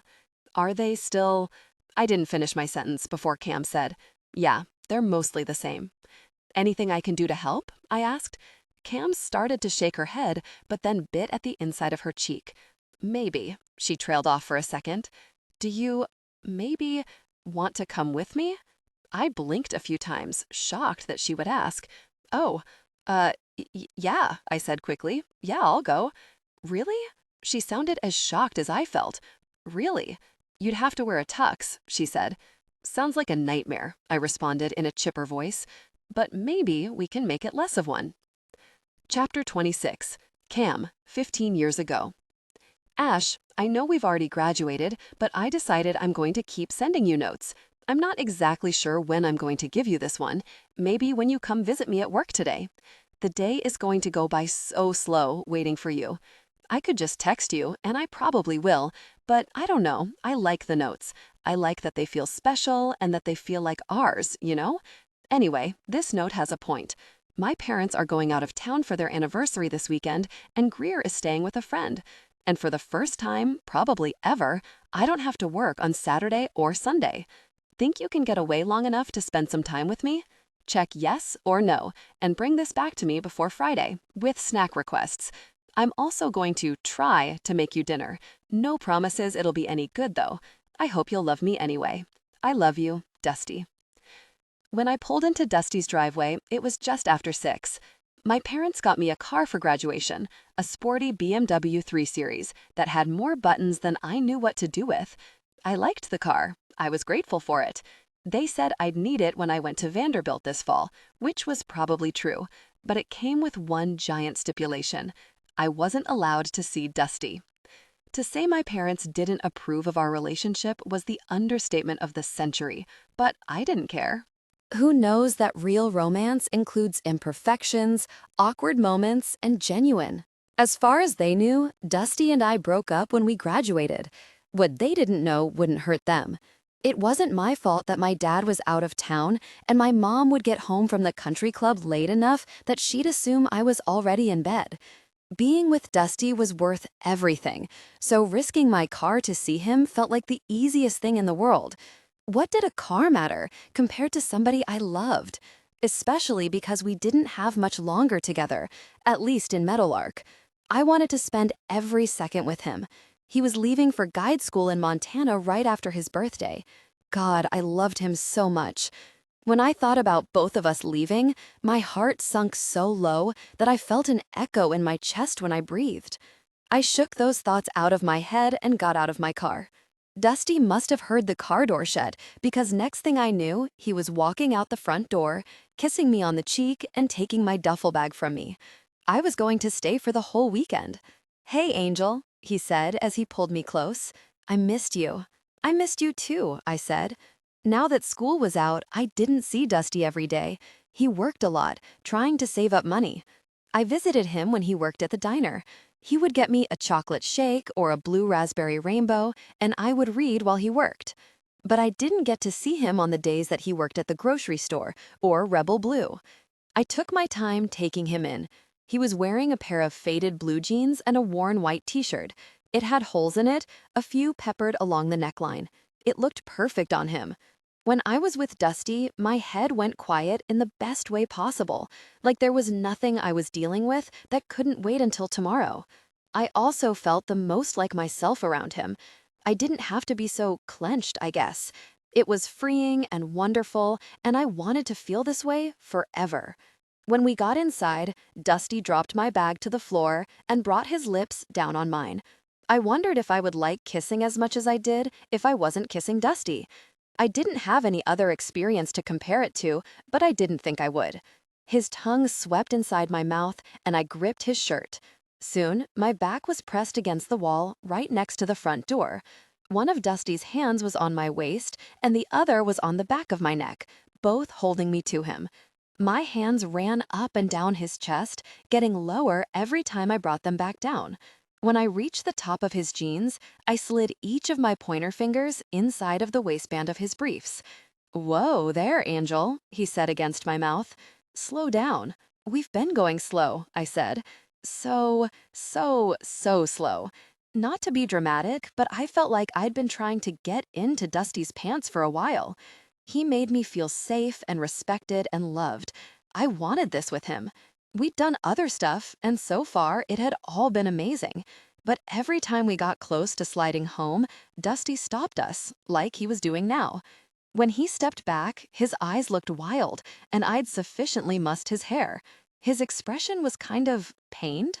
I felt the insecurity creep up my body, and I folded my arms over my chest. I, I started. Do you not, want to with me? I finally managed to get out. As soon as I said it, I felt like crawling into the deepest hole I could find and burying myself alive. I couldn't look at him, so I slid my back down the wall until I was seated on the floor. I put my head on my knees and wrapped my arms around my shins. Ash, Dusty said softly. No. His voice was soft but close, which meant he had met me on the floor. Look at me, Angel. I shook my head, embarrassed. Ash, he said more firmly. Look at me, please. I let out a sigh. I couldn't refuse him, so I lifted my gaze to his. I want you. His gray eyes were glued to mine. I want you so bad, in all of the ways. I love you and I want to be close to you like that. I'm ready to be close to you like that. So why won't you? I know we don't like to talk about it, but I'm going to Montana next month and you're going to college in the fall, he said.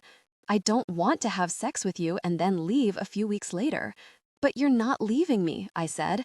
You're just leaving. We're going to stay together and we'll visit each other. Dusty swallowed. I know, he said, and I'm so glad about that. I love you so much and I want our first time to be special. I don't want you to feel like I'm just going to, hit it and quit it. A laugh bubbled out of me. It was loud and free. Hit it and quit it? I said between inhales. Dusty's mouth tilted. You know what I mean, he said. I respect you and shit, and I need you to know that and feel that, okay? I pushed up on my knees, so Dusty and I were face to face. God, he was so good. I studied him for a second. His eyebrows that were a few shades darker than his hair, the silver ring through his right nostril, the tiny scar underneath his left eye that he got from running into the corner of a table when he was little. I love you too, I said. I know what I am to you, Dusty. The fact that we're going to be apart for a little doesn't change that. Not for me. Not for me either, he said softly. I put my hands on either side of his face. Okay then, I said, and then kissed him again. Less urgently this time. I let my mouth linger on his as the heat started to build between us again. His hands roamed over my body and mine explored his. Wait, he said, and then pulled away again. Before we go too far, I need to show you something. I huffed impatiently. You're a real mood killer, Tucker. You know that. He laughed a little before he stood and brought me with him. I think you're going to like this, he said. He looped his fingers through mine and started pulling me toward the back of the house. When we reached the back door, he said, close your eyes, and I gave him a look. I've got you. I rolled my eyes dramatically before squeezing them shut. Dusty grabbed my other hand, so he was holding on to both of them now. I heard the back door open, and he carefully guided me outside. I took a few steps until I felt the ground beneath me change from cement to grass. Okay, Dusty said. Open. When I opened my eyes, I couldn't believe it. It looked so dreamy back here. Dusty had used a couple of sheets and rope to create an open, tent-like structure using the branches of the big oak tree by Aggie's workshop. From what I could see, it looked like every pillow and blanket in the Tucker household was inside of it. There was a picnic blanket with snacks on it, too. Oh my God, Dusty, I said on a gasp.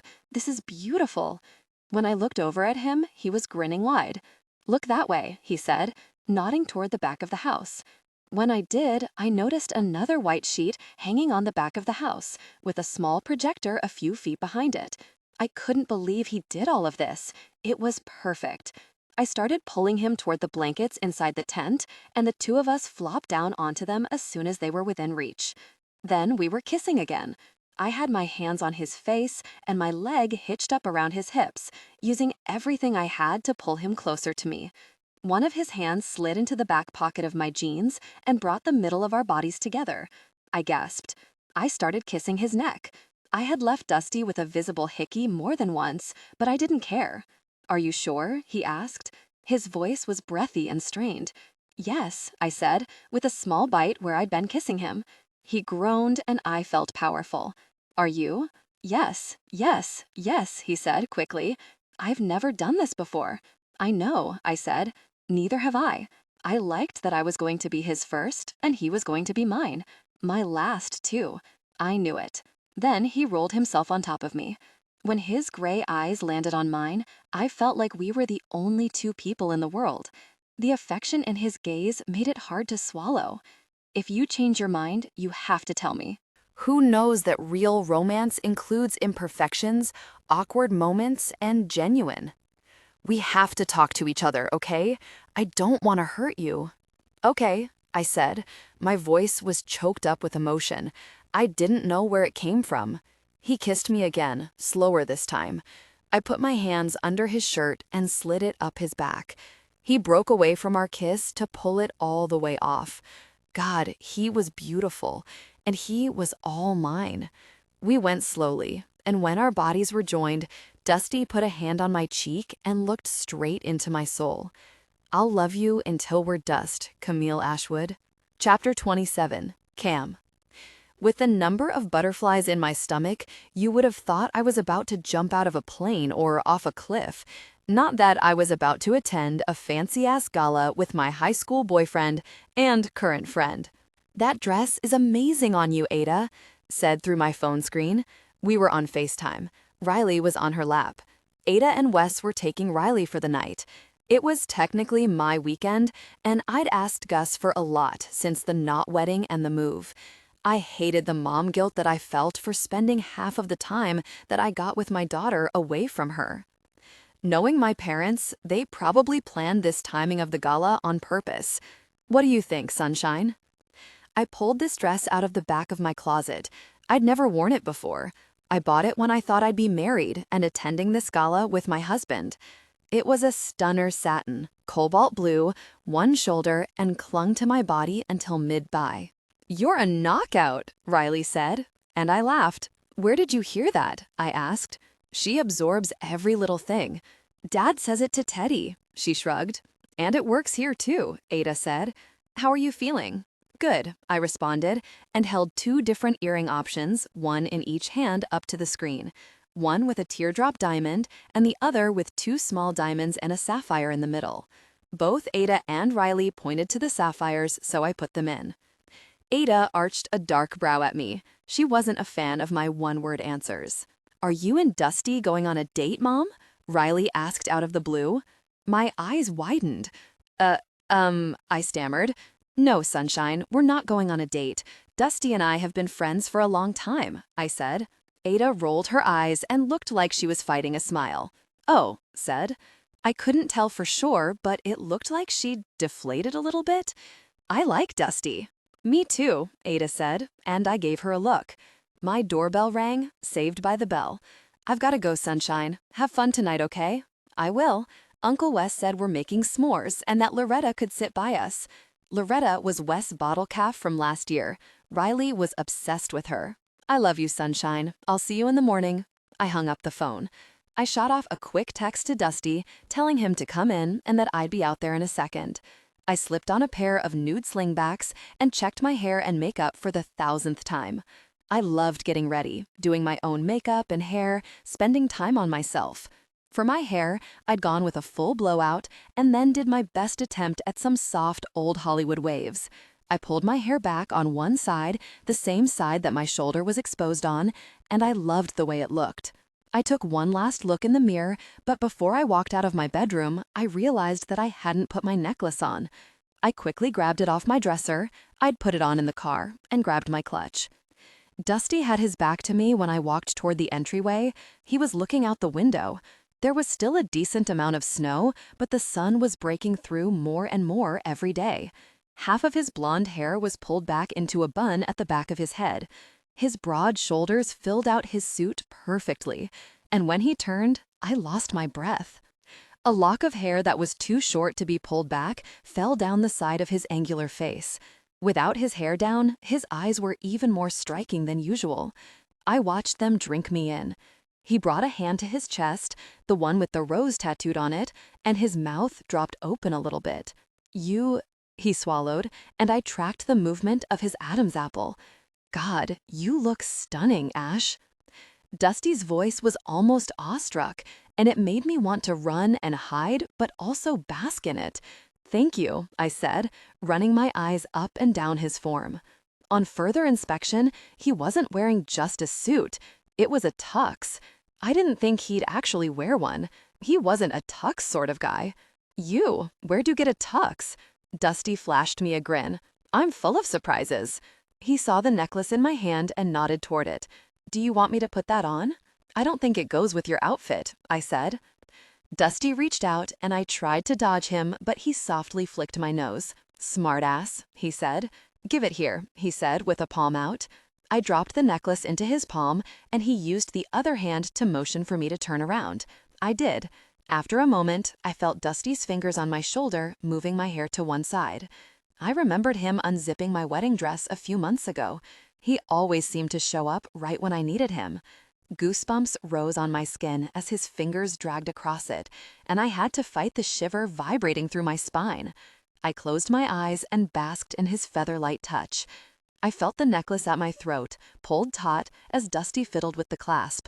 My breath caught, and I tried not to let the room go sideways.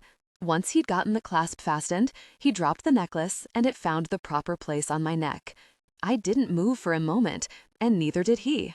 When I turned around to face him, he said, "You're beautiful, Ash."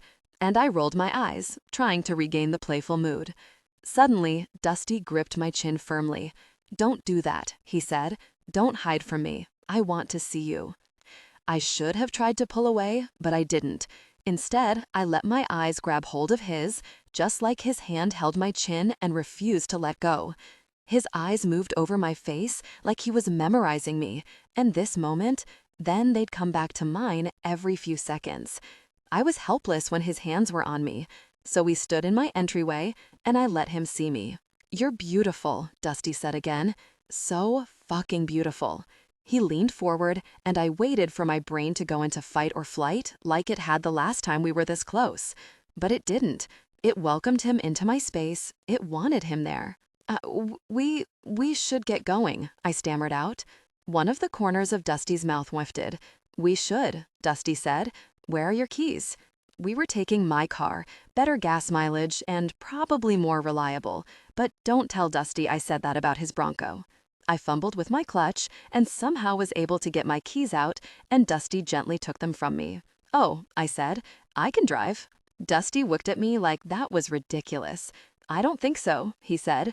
"Let's get you a coat and then we'll go." I grabbed a long wool coat from the hall closet, and Dusty helped me slip it on. Apparently, I couldn't do anything by myself when he was around. I didn't mind. I kept the entryway light on, and we went out the front door, which Dusty locked, and then he led me to my car with a hand on the small of my back. He opened the door for me and made sure I was inside before shutting it. When he crossed the front of the car to get to the driver's side, I watched him through the windshield and came to the same conclusion that I'd come to over and over again. He was beautiful, too. "Ready?" he said when he got in the car. "Ready," I responded. And with him, I might actually be. It took us a little over 2 hours to get to the venue in Jackson. Dusty and I talked the whole way about Riley, Rebel Blue, getting the yard ready for spring, a porch swing, Fall Out Boy's evolution into emo dads, that sort of stuff. We were in a heated debate about the merits of Nicolas Cage's filmography and whether or not National Treasure 3 would ever happen. Dusty took the turn into the lodge where the event was being held. It was a log cabin-style building, rustic, timeless, and grand. When my car rolled to a stop, silence fell over our conversation. Who knows that real romance includes imperfections, awkward moments, and genuine? I felt the weight of who we'd find inside creep back onto my shoulders. "So," he said after a minute, "is it true that this place won an architectural award for their bathrooms?" I couldn't help but laugh. "What are you talking about?" "Bathrooms," he said with a smile. "I heard they have backlit white onyx and gold-plated sinks." "They do," I supplied. "The bathrooms are actually annoyingly gorgeous." "Annoying?" he repeated, and I gave him a small smile. I knew what he was doing, lifting the weight again. "Are you sure you want to do this?" "No," I said honestly, but I was hoping this might help change my parents' opinion of me. Maybe they'd see that I was fine. I didn't make it down the aisle, and everyone survived. I still had a good job, and I lived in a house I loved. I was happy.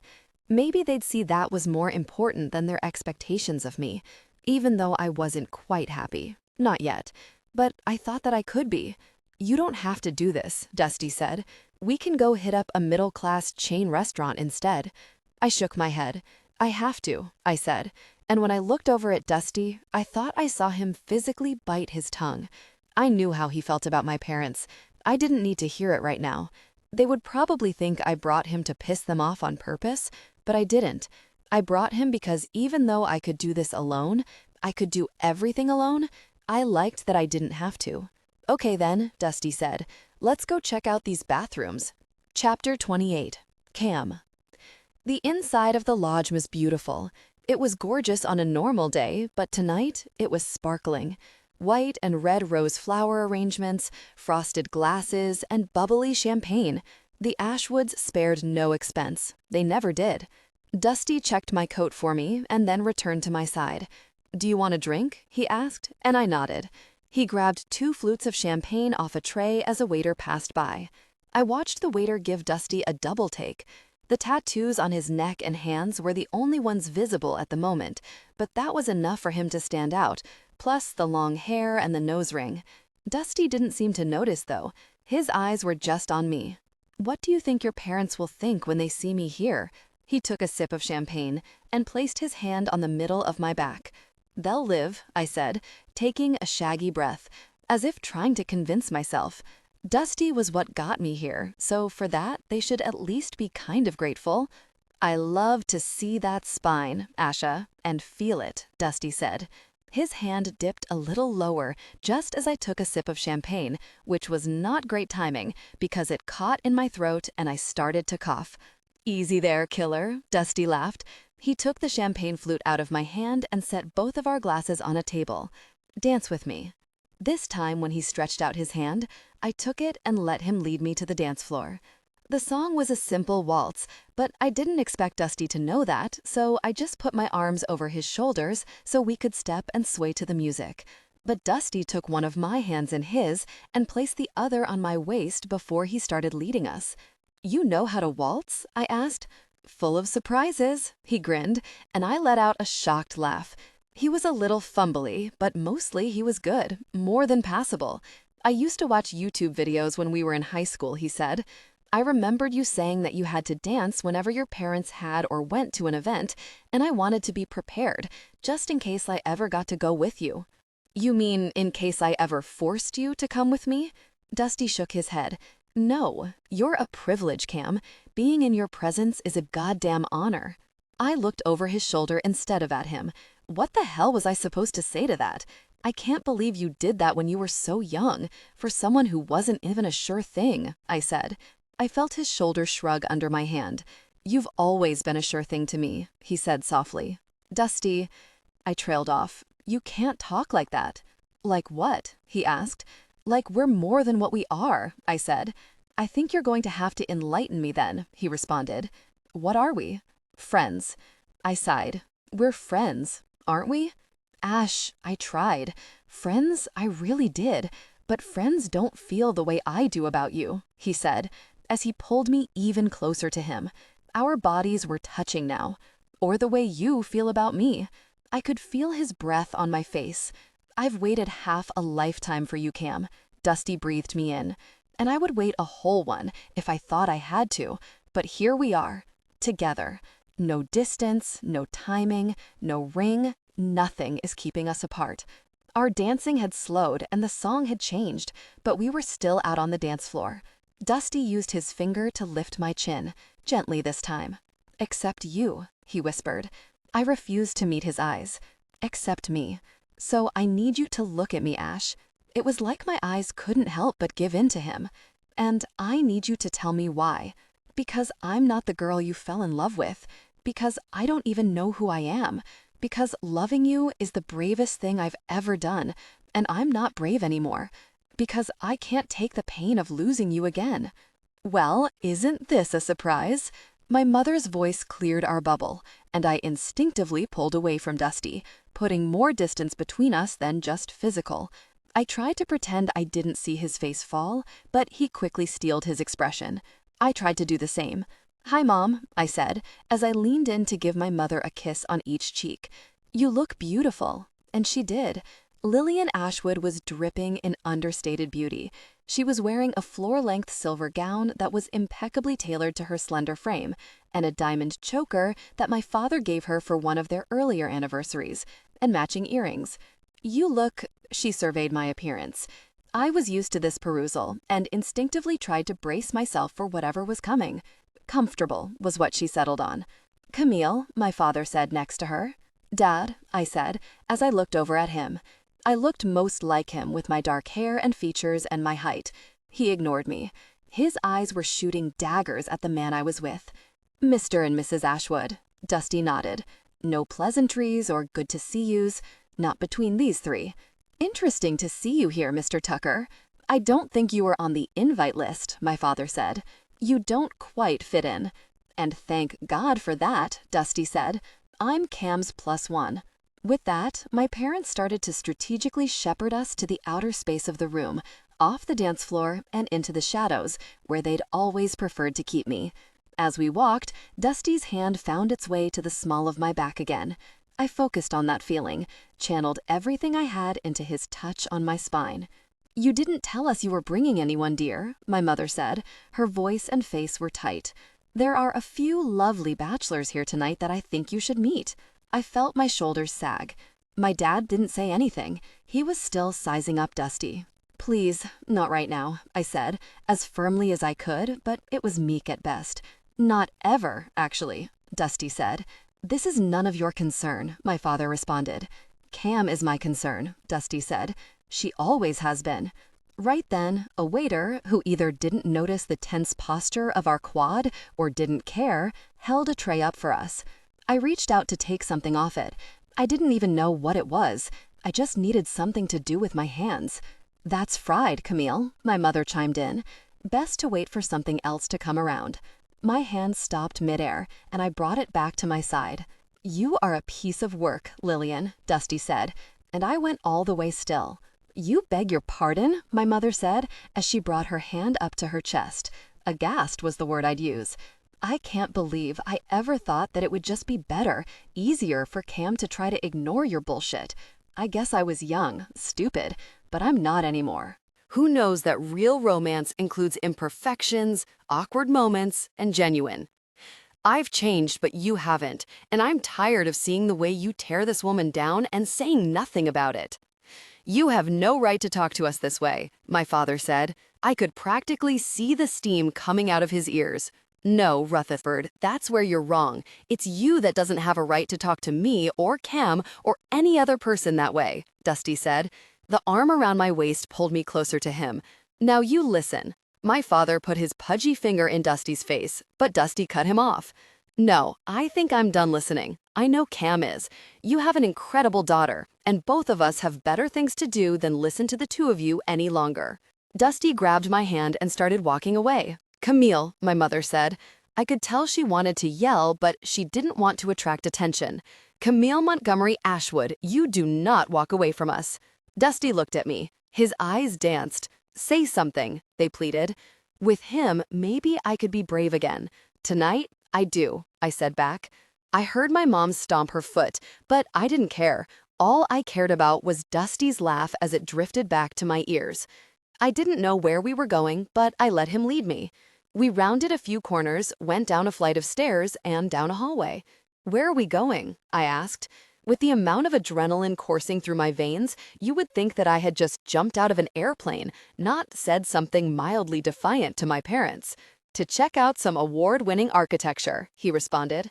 Then he pushed open a door and pulled me in behind him. When the door shut, Dusty pressed me against it. It was darker in here, not pitch black, but dark enough that my eyes needed a second to adjust. I blinked a few times. There was some light in here, coming from a counter, backlit white onyx. "I'm sorry about that," he said. He was closer to me than he'd been in a long time. "No, you're not," I breathed.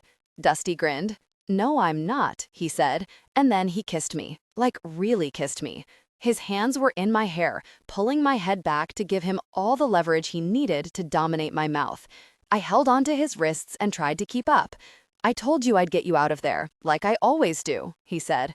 Soon, there was an arm wrapped around my waist, hoisting me up, and my legs wrapped around Dusty.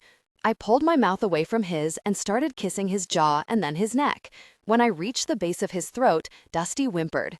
"Angel," he breathed, and it hit me right in the chest. I missed that. I missed him. I missed us. Maybe we're getting carried away. Maybe, I said against his skin, but I didn't care. I licked my way back up his neck and found his mouth again. He bit my lip, and I groaned. Dusty's hips rolled into me, and I groaned again. God, I breathed. I lost track of time. We could have been in there for 5 minutes or 5 hours when I made the move to push off Dusty's tux jacket, and I felt the air shift. It started to buzz and tremble around us. Dusty pulled me away from the door. I wrapped my legs tighter around him, and my dress hiked higher up my hips as he carried me to the glowing counter. Before he set me down, he pushed it all the way up so it was bunched at my waist, exposing my thin black panties. When my bare skin hit the counter, I gasped into his mouth. His hands gripped my thighs so tightly it almost hurt. "Angel," he moaned, "we can't do this. Not here." "Yes, we can," I said, looking up at him. He brought a hand up to my face, brushing my lower lip with his thumb. He was looking at me like I was the only thing keeping him tethered to the planet, but also terrified I might suddenly disappear. I held his hand to my face for a moment before I sucked his thumb into his mouth. "Fuck," he gritted out, and then kissed me again. Hard. "Are you sure?" he asked. "I'm sure," I said. "I'm always sure with you." "I promise I didn't bring you in here for this," he said against my mouth. I laughed a little. "Sure," I said sarcastically, even though I believed him. "Now stop talking." I moved my hand to cup him through his pants to emphasize my point.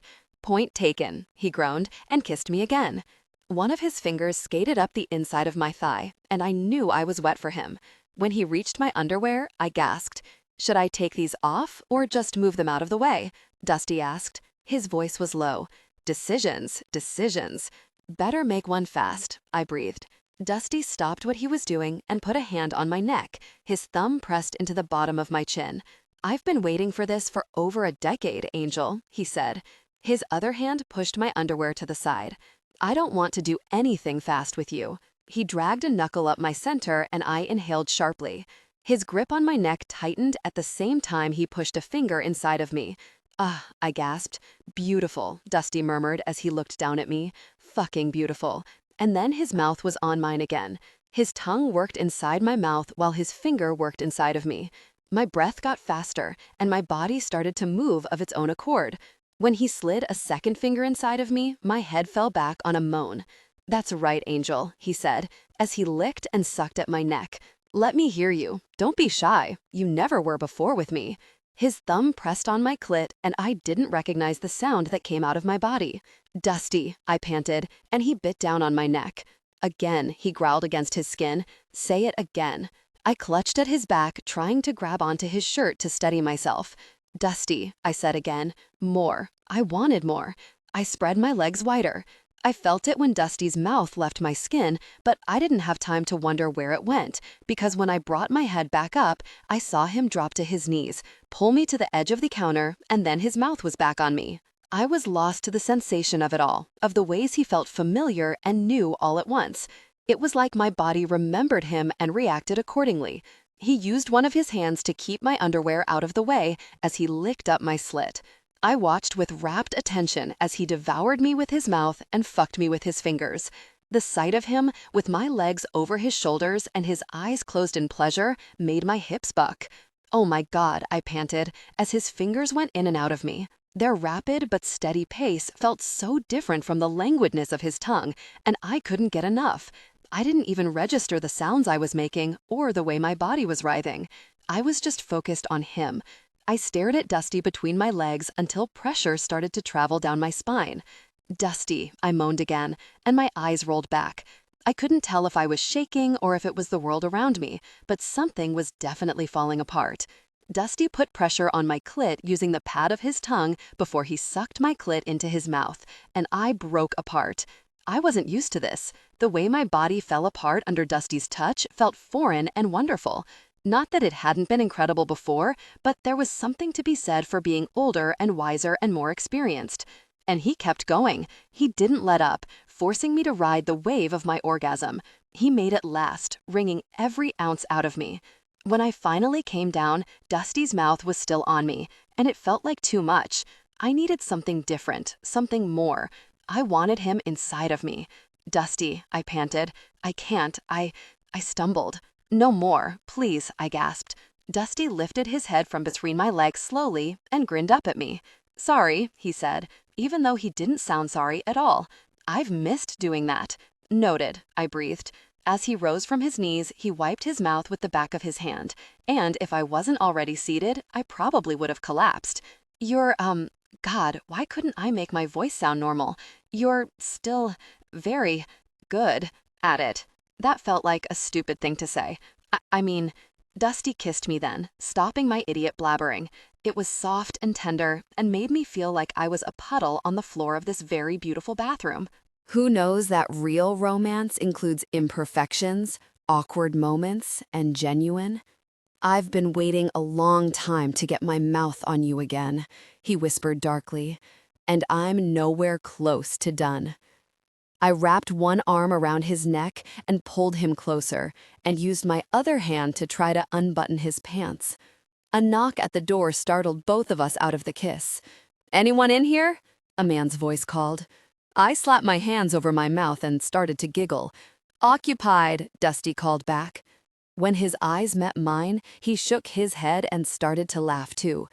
He pressed his forehead to mine, and I felt him breathe me in. Let's get out of here.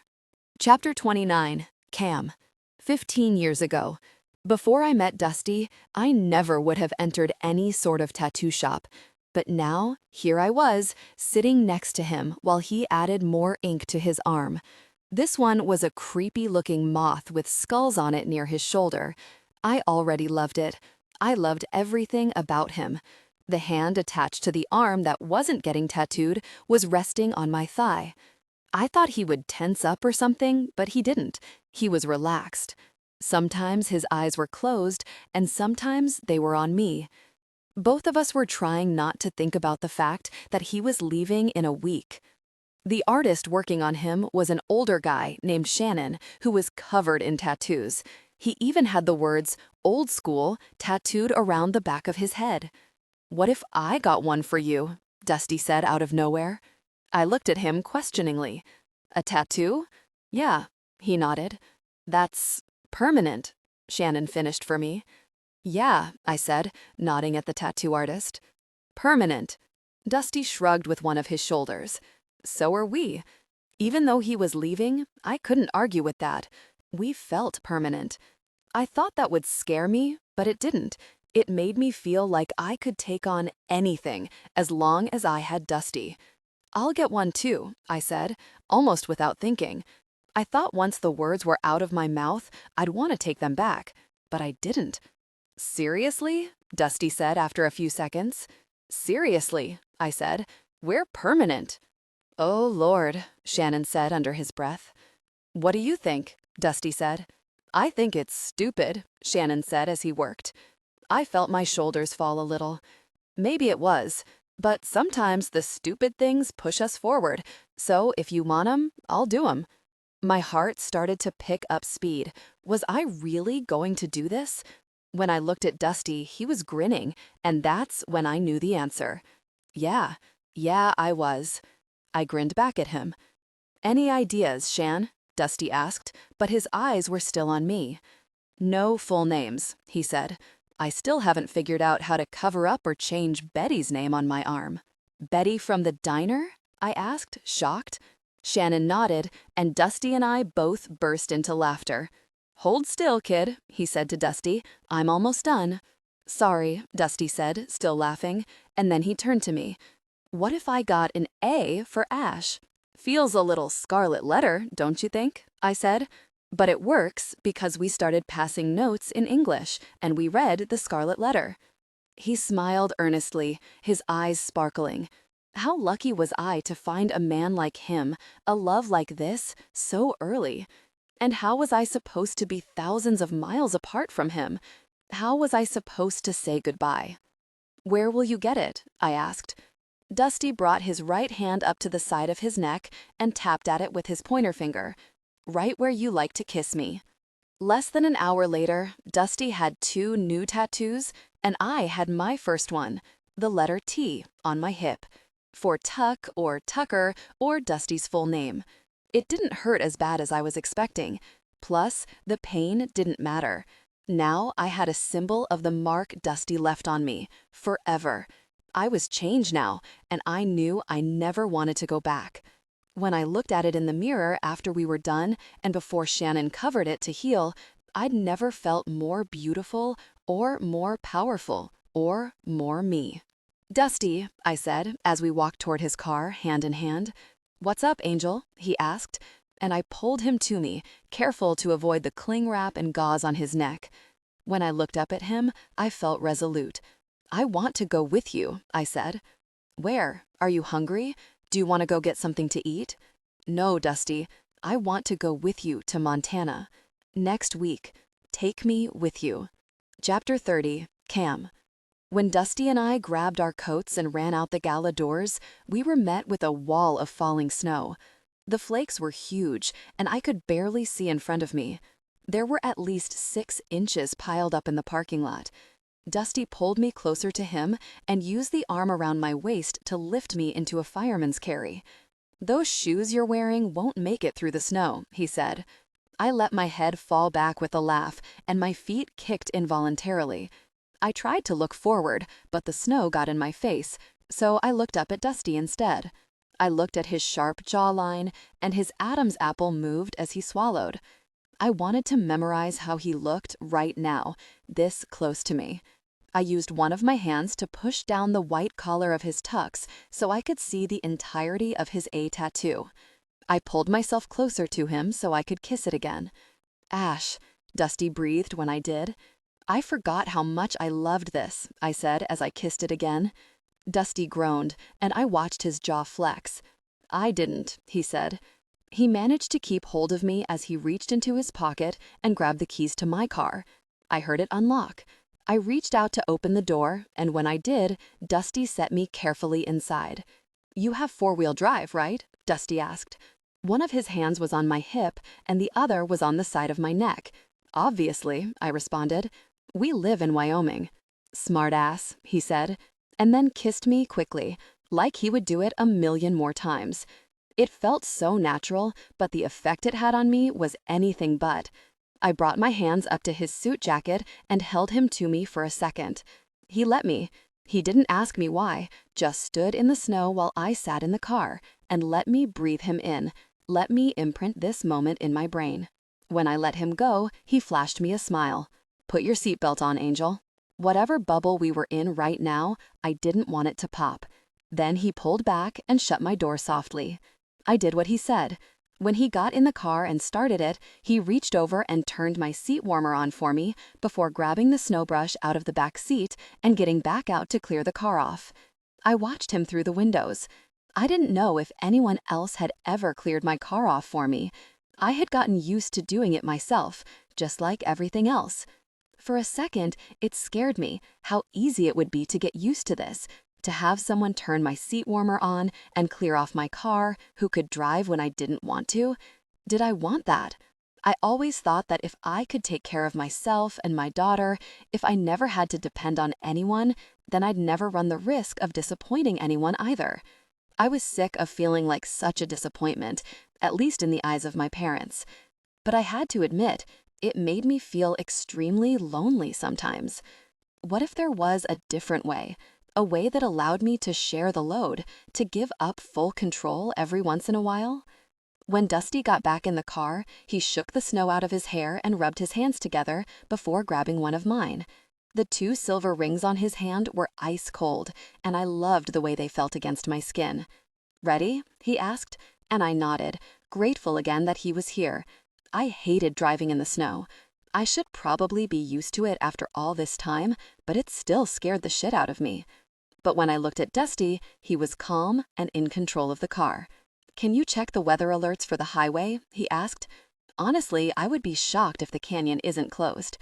"I think we should just get a hotel," I said. "Even if the canyon is open, I don't think it's safe to go all the way home tonight." I pulled out my phone and searched for hotels nearby. "Is that okay with you?" Yeah," he said. if that's okay with you. I kept scrolling as Dusty started driving closer to town. Who knows that real romance includes imperfections, awkward moments, and genuine? There wasn't anything around the ski resort, and it would probably take us at least 30 minutes to get farther down the mountain towards some sort of civilization. What have we got? No dice so far. I let out a sigh. There don't seem to be any good options. Have you tried, just looking out the window for a neon vacancy sign through the snow? I actually laughed out loud at that. Yeah, no, I said. That's not for me. Neon signs did not usually match up with my preference for crisp white bed sheets and fluffy robes. Dusty chuckled and shook his head. There's a motel like 10 minutes up the road. I bet we might have some luck there. I groaned, but when I looked up from my phone and saw what the road ahead of us looked like, a total whiteout, I relented. Okay, I promise it's not bad, Dusty said. Probably one of the nicer places I've stayed in my life. Yeah, but you're not fussy like me, I said. I don't think you're fussy, Dusty responded. You know what you like, and you have preferences. So you don't think I'm a snob? I asked. Dusty shot me a quick grin before his eyes were back on the road. I didn't say that, he said, but I just happen to like your version of snobbery, I guess. He seemed to be chewing on something in thought before he spoke again. Speaking of snobs, what was the deal with your parents tonight? Dusty asked. They were trying to set you up? I mean, clearly they were not happy to see me, but to try to show you off like you're some sort of piece of meat in the marriage mart seems a little old school, even for them. I don't want to talk about it, I said. My go-to answer for anything and everything having to do with my parents. No, Dusty responded immediately. He sounded more frustrated than he did a second ago. We're not doing that anymore. I need you to talk about it. I need you to talk to me. His voice cracked, and I felt like I was 2 feet tall. I took a deep breath. At least he was driving, so I didn't have to look at his face. Maybe it was time for me to talk about this, and talking to Dusty seemed to be easier than talking to anyone else. A couple of years ago, I was thinking about what I wanted for Riley in her future, and I met Graham pretty soon after that. We had a lot in common when it came to our parents. They weren't very present in our lives, but they tried to be very present in our decisions. We didn't, click romantically, but when we went to this event together that both of our parents were at, they were thrilled. As soon as my dad saw me with Graham, I think wheels started turning about how this could benefit him. Graham said the same thing about his dad. And both of us had the stipulation of parental approval for partners in our, trust funds. So we just kind of fell into this weird relationship where we both knew we were using each other, but we were okay with it because it was the first time either of us had gotten any peace from our parents. After our confrontation at the gala, though, I was realizing that I created a lot of the noise that I felt around my parents. Everything I did was informed by my efforts to avoid their disappointment or criticism. If I could stay close enough to the lines of what they deemed appropriate, they'd leave me alone. I could keep them at a safe distance. And if I did something they actually wanted, like align myself with a suitable man who could benefit their financial future, I thought I'd get even more than that. I thought I might be able to finally make them happy. Maybe I could replace all of their disappointment with something better. But, of course, I should have known. I'd never actually be able to make them happy. So when Graham brought up getting married, it seemed like a good idea, and I decided to seize the opportunity to ensure some sort of inheritance from them for Riley, more than enough money for college and a nice nest egg. I glanced at Dusty's hands on the steering wheel out of the corner of my eye.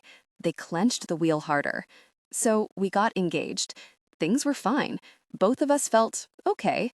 Maybe not happy, but content at least. But he called off the wedding. He met someone, I whispered. Someone who made him realize that the chance at a full life was worth more than a guarantee of a half one. So you were going to get married to someone you didn't love so your daughter could have some money? Dusty asked. His tone was sharp, and it cut me. He made it sound so simple, but it wasn't. You wouldn't get it, I said defensively. Explain it to me then, he said. Because you're right, I really don't get it. It's not like you're Riley's only parent. It's not like Gus doesn't have money. I get that the Ryders don't have Ashwood money, but they're stable. Riley was always going to be taken care of because of that. Dusty turned off the highway. I wanted to take care of her too, I said, and I didn't have anything then. I decided to put law school on hold for a while when I got pregnant, and then for the first few years after Riley was born, I needed to focus on learning how to be a mom. So I didn't want to be a burden to the Riders. I felt insecure about the fact that I had just gotten plopped into this family that cared for me right away. I was just preparing for when the other boot would drop. But now you do just fine. You became a lawyer. You make good money. Even if you fucking hate it. Even if Gus wasn't in the picture, Riley would be okay. His deep voice rumbled in frustration. I don't hate it, Dusty scoffed. I'm sorry, but why are you mad? I asked. Why am mad? He parroted back. I'm not mad. I'm pissed. I'm pissed that after all these years, you still don't seem to see yourself clearly. I'm pissed that your parents imprinted this ridiculous idea on you that love has to be earned and not just freely given. I'm mad that you were going to settle for a life you didn't love because it was more convenient for you. And I'm pissed that you, of all people, would think your daughter needs all the things that you had. I was just being practical, I said defensively. Fuck practicality, Dusty said softly. Too softly. It was eerily calm after his outburst, and I felt the familiar ache of the past 15 years push its way back into my bones as Dusty maneuvered my car into a snow-covered parking lot. He cut the engine before the car was all the way in park. Then he got out of the car. I expected him to stalk away, but he didn't. He walked around the front of my car, opened my door for me, and picked me out of the car, still not letting me trudge through the snow, even though I could feel his anger in his tense shoulders. We walked inside a dimly lit lobby that smelled just left of normal. As soon as we were in, Dusty set me down and walked ahead. There was a woman at the front desk with jet black hair and a septum piercing. The only noise I could hear was the faint music leaking out of the headphones she had on and her chewing her gum. The woman looked up when we got to the front desk. Her name tag said Mal. She did a double take at the sight of Dusty. "Hi," he said. "Do you have 2 rooms for the night?" I don't know why this request slapped me so hard across the face, but it did. Mal scrambled for her computer. "We only have 1 room available for tonight. The snow pushed a lot of people off the road," she said. I saw Dusty's shoulders roll back and down in frustration. Mal looked past him and saw me. She looked between the two of us, probably sensing the tension. "But it's got 2 beds," she said. "That's fine," Dusty gritted out. "Great," Mal said. "I just need some information from you." I listened as Dusty listed off his first and last name and gave Mal his driver's license. "Cash or card?" she said. "Cash," Dusty responded, and pulled his wallet out of the inside pocket of his tux. I watched him pull out 100 and put it on the counter. Who knows that real romance includes imperfections, awkward moments, and genuine? Mal slid a key across it at the same time. "You're going to be in room 48, she said. "You can go out the back door behind me. The walkway is covered so you don't have to worry about the snow. Your room is going to be toward the right, nearly at the end of the walkway." "Thank you," Dusty said as he swiped the key off the desk. He looked back at me and gave me a nod before walking toward the back door. I followed. When we got outside, I went to walk on the outside of him, but he put a hand on my waist and gently pushed me to his other side, farther from the elements, as if making sure I was safe. We walked in silence. When we got closer to the end of the walkway, I started looking at the room numbers until I saw ours. The 4 was metal, but it looked like the 8 had fallen off. Dusty put the key in the doorknob and pushed it open. He let me go in first. He was right. It wasn't bad at all. It was rustic, with flannel quilts on the beds and wood-paneled walls, but it was also clean and cozy. "I'm going to raid the vending machine," Dusty said, his voice still hard. I hated it, and I hated that it was directed at me. "Get us some waters and some snacks. Any requests?" My stomach growled at the mention of snacks. "If they have those little powdered donuts, I want those," I said. Dusty didn't respond. He just nodded and left me alone in the motel room. I sighed as I flopped down on one of the beds and slipped my shoes off. Dusty's words rang in my head over and over again, banging on the sides of my skull like a drum. I couldn't deal with that right now. I got up, walked to the back of the room, and turned on the light in the bathroom, which was also surprisingly clean and nice-looking. Thank God. I needed a shower. I turned on the water before walking back out to the bed. I slipped off my coat and dug through my purse. You'll never catch me leaving my house without these 5 things: a makeup wipe, contact lens solution, a claw clip, some sort of moisturizer, and at least 8 chapsticks and lip balms. Right now, I was immensely grateful for that. Back in the bathroom, I slipped my dress off. Thank God it was a side zip. I put my hair up and stepped into the shower, letting the warm water cascade down my body. I rubbed at my shoulders and held my face under the stream of water. I tried to empty my mind. Well, I tried to push everything I was feeling into a little compartment that I could shut and lock. That's where I kept everything about Dusty, shut tight and locked away. Out of sight, out of mind. Just like his little wooden box. God damn it. But Dusty was no longer out of sight. He was here, with me, and he took up every spare part of my mind. I didn't know how long I stayed in the shower, but once my skin was an angry shade of red from the hot water, and it was hard to breathe from all the steam, I turned the water off, got out, and wrapped myself in a towel. When I opened the bathroom door, steam billowed out. Dusty had returned from his vending machine run. There was an array of snacks set on top of the mini fridge, including mini powdered donuts. The man himself was lying on the bed. He had taken his suit jacket and shirt off, and he was bare-chested with his hands behind his head on the pillow. It was the first time I'd seen him with his shirt off as an adult. His chest and stomach were just like the rest of him, toned and smattered in tattoos. The dagger that stretched from a few inches above his belly button to his sternum caught my eye. His eyes were closed. When he heard me, he sighed before blinking them open. "I want to talk to you," he said, without looking at me. His eyes were on the ceiling. "Okay," I said, softly. "And I need you to talk back." He looked at me this time, and I watched his eyes give me a once-over. I padded over to the other bed and sat on the edge of it, facing him. "Okay. I'm sorry for raising my voice at you," he said. "You didn't," I said. "But I got mad," he responded. For the past year, I've been trying to keep my distance from you because you were engaged, and I didn't know I could actually be friends with you without wanting something you couldn't give. It just hurt, I guess, knowing that you were picking somebody you didn't even love over me, over even being my friend. And I'm so fucking mad at you for thinking that was all you deserved." I looked down at my bare feet. I didn't know what to say to that. "What are you to me, Ash?" he asked. "And if you say that we're just friends, I swear to God I'm going to make Mal find me another room. I don't care if I have to sleep in the same bed as a random trucker." "I don't know," I said, honestly. "What do you want me to be?" "I don't know," I said again. This time I wasn't honest, and he must have heard it. "I don't believe you," he said. "Try again." His eyes were on me, and they showed no sign of letting up.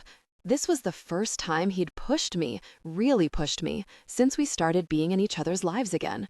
He was the only one who knew how and when to do it. I sighed. I couldn't run from him, and I didn't really want to. Not again. I met his gaze, and for the first time in years, I unlocked the little box in my head, and I was totally and completely honest with myself. "Everything," I whispered. "I want you to be everything." His eyes stayed on mine as he got off the bed and kneeled in front of me. His hands were on either side of my thighs. "I'm ready for that," he said. "Are you?" "No," I said honestly. "But I think I'm getting there." I saw something flash in his eyes. Hope. Dusty laid his head on my lap, and I brought my hand up to stroke his hair and the side of his face without thinking about it. "I missed you," he whispered. "I loved traveling around the world, Ash. I really did." His hands on my thighs squeezed them a little tighter. "I loved meeting new people and seeing parts of the world that teenage me could only dream about in this small town. I loved sleeping under the stars and listening to cowboy poetry and getting stupid tattoos. But most of all, I love that at the end of it, I got to come back here, to you." But would he stay? He nuzzled his nose into my bare thigh. "Dusty," I breathed. He lifted his head and looked at me. I held his face in my hands. "Your tattoos aren't stupid," I said, and the grin that stretched across his face could have powered me for weeks straight. "Do you—" he swallowed nervously. Still have yours? Yeah, I whispered. I do. Can I see it? He asked. I nodded, and both of us stood from the bed. It felt like someone had cranked the heat up in the room. Before I lost my nerve, I dropped my towel, and Dusty's eyes wasted no time in darting to my left hip. Right next to the bone, a small, black T in the same font as the A on his neck. I couldn't tell if he dropped to his knees again on purpose or if it was the sight of it that did him in, but now he was eye level with my tattoo. I felt his thumb brush over it as he stared at it in disbelief. The sound that left his throat was somewhere between a groan and a whimper as he brought his lips to it. He kissed and licked and sucked at it as I knotted my fingers in his hair. Get back on the bed, he said against my skin. Which one? I asked on a breathy laugh. Mine, he said on a growl. I want you in mine. He stood and gripped my waist, turning me so my back was toward his bed before lifting me up and tossing me onto it. A shocked laugh came out of me as my back hit the mattress, but it got cut off by Dusty getting on top of me and sealing his mouth to mine. It was intentional, slow, and hungry. He kissed me like he was starving but wanted to savor every last bit of his meal. I missed you, he said against my mouth. I missed you every day. I gripped his shoulders. I'm here now, I said. We're here now. He kept kissing me slowly. He moved from my mouth to my cheeks to my neck, tasting me. I felt the tip of his tongue and the edge of his teeth. He hadn't even put his hands on me, and I was already gasping underneath him. Who knows that real romance includes imperfections, awkward moments, and genuine? He pushed up on his hands so he was hovering above me. His eyes dragged down my body, and it felt just like his tongue. You're so beautiful, he said. When we were in the bathroom at the gala, things were going so fast. We were so frenzied and hot that I forgot that my body was something I was usually self-conscious about, when I was naked, at least. I waited for the doubt to creep in. After all, my body had changed completely since he'd last seen it, because I'd carried a whole-ass baby in it. But it didn't show up. When Dusty told me I was beautiful, I believed him. So are you, I said. I looked up at him, at his inked arms and chest. I traced the dagger on his sternum with my fingers, and he closed his eyes. His nostrils flared. I want to know all about these. We have time, he said, and then he was kissing me again. Dusty was the one who taught me how much I liked kissing, and damn, did I still. Mostly him, especially him. One of his hands started to wander across my collarbone, down the side of my abdomen, to my thigh, while the other kept him hovering above me. He touched me reverently, like he couldn't believe I was here with him. I couldn't believe it either, but I wanted more. So I dragged my fingernails down his spine and grabbed his hips. I tried to tug on them so they were flush with mine, but he stayed steady. Don't rush me, he said against my ear. I want to spend all night worshiping your body, learning all of the things I don't know about it, and remembering all of the things that I do. Can you at least do that with your pants off? I breathed. Dusty lifted his head from where he was kissing my neck and looked down at me. He brought his hand to the side of my face and brushed his thumb over my bottom lip. Open, he said, so I did, always the rule follower. He pushed his thumb into my mouth, and I immediately bit down and sucked on it. A growl came from Dusty's throat. I'm not a fumbling teenager anymore, Angel, and when I tell you I want to take my time, I'm going to take my time, and you're going to love it. And then, when you're ready, I want you to take what you want. I want you to take everything from me that you've missed in the last 15 years. Yeah? He pulled his thumb out of my mouth so I could answer. Yeah, I breathed. That's my girl, he said. And then he kissed me again, harder this time, and when his hand found the wetness between my legs, my back arched and I moaned under him. I have a condom in my wallet, he said. Were you hoping to get lucky tonight? I asked playfully. Dusty's tongue went inside my mouth at the same time one of his fingers went inside of me, and I went boneless on a moan. I always feel lucky with you, he said, but no, it's been in there for a while. I'm all clear, though.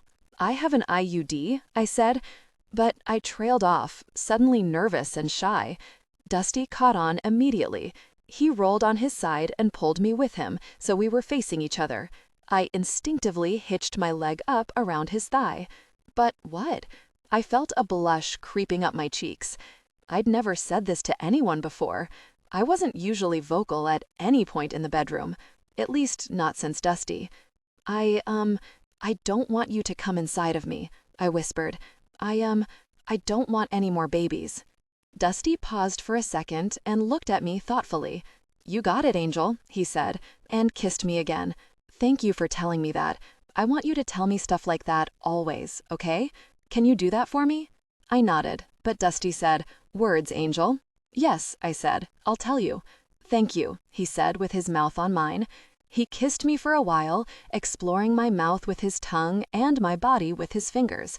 I was so turned on, and my hips started moving of their own accord whenever his fingers got close to my center. I brought my hands to his waist and started unbuttoning his pants. He let me. I looked down when I pushed them down his hips and saw his cock straining against his black briefs. "Still a briefs man?" I asked. "Some things never change," I heard the smile in his voice. He helped me get his pants down and off him. Then I took them from him and threw them across the room. His laugh rumbled through me. "That was aggressive. I like it." "I want you," is how I responded. With my fingers knotted in his hair, I pulled him to me again. Our bodies were flush, and it wasn't enough. I wanted to be closer to him. I wanted it all. Dusty's finger slipped inside of me again, and both of us moaned. I moved my hips against his hand. "That's it," he said. "That's my girl." Another finger, another moan. More kisses, more teeth. My hips moved faster, and Dusty kept pace with his fingers. "God," I groaned. "More, Dusty, please." He pulled his fingers out of me, but before I had time to miss them, he gripped my ass and rolled me on top of him. I gasped at the contact I made with his hard cock. I sat up and let my head fall back and grinded against him. "Oh, fuck, Angel," he said, through gritted teeth. "That's right. I'm yours. You've spent too much time giving yourself to others. Now take what you want. Take it from me. Grind on my cock." I moaned at his words. I didn't know I liked that. "God, you're beautiful, Cam. I love the way you look right now." I looked down at him. His arms were flexed as he gripped my hips, and his jaw was tight, like he was focusing hard on something. "I can feel how wet you are through my briefs," he said as he tilted his head back. God damn. Between the rhythm I'd found, the stimulation on my clit, and Dusty's words, I was close to coming for the second time tonight, and I wanted it. I wanted it so bad. "Can I come like this?" I asked. "You can come however you want, Angel. Keep going. Keep riding me." My breath picked up, and I started to feel a familiar squeeze at the base of my spine. "That's it, baby. You're so close, aren't you? I can feel it. Fuck. Yeah," I whimpered. Dusty's grip tightened on my hips as their movement became more sporadic and jerky. The squeeze in my spine got more intense as it moved lower. "Oh my God," I moaned. "Oh my God, oh my God." "That's it, baby. That's it." I fell forward, so my hands were on either side of Dusty's head. I could barely hold myself up as I came. My body shook, and I closed my eyes. When I opened them, Dusty was looking up at me like I was the most beautiful thing he'd ever seen. I didn't have a chance to take it in before he flipped me on my back again. He stood and pushed his briefs down his legs, and his dick sprung free, and then he was on me again. I reached down and grasped his dick. When my hand made contact, Dusty swore through gritted teeth. I guided him toward my entrance. "I'm ready," I said. "I want you. Please." "You had to throw in the please," he said with a breathy laugh. "Such a good fucking girl." When the tip of his cock slipped inside of me, both of us gasped. He went torturously slow.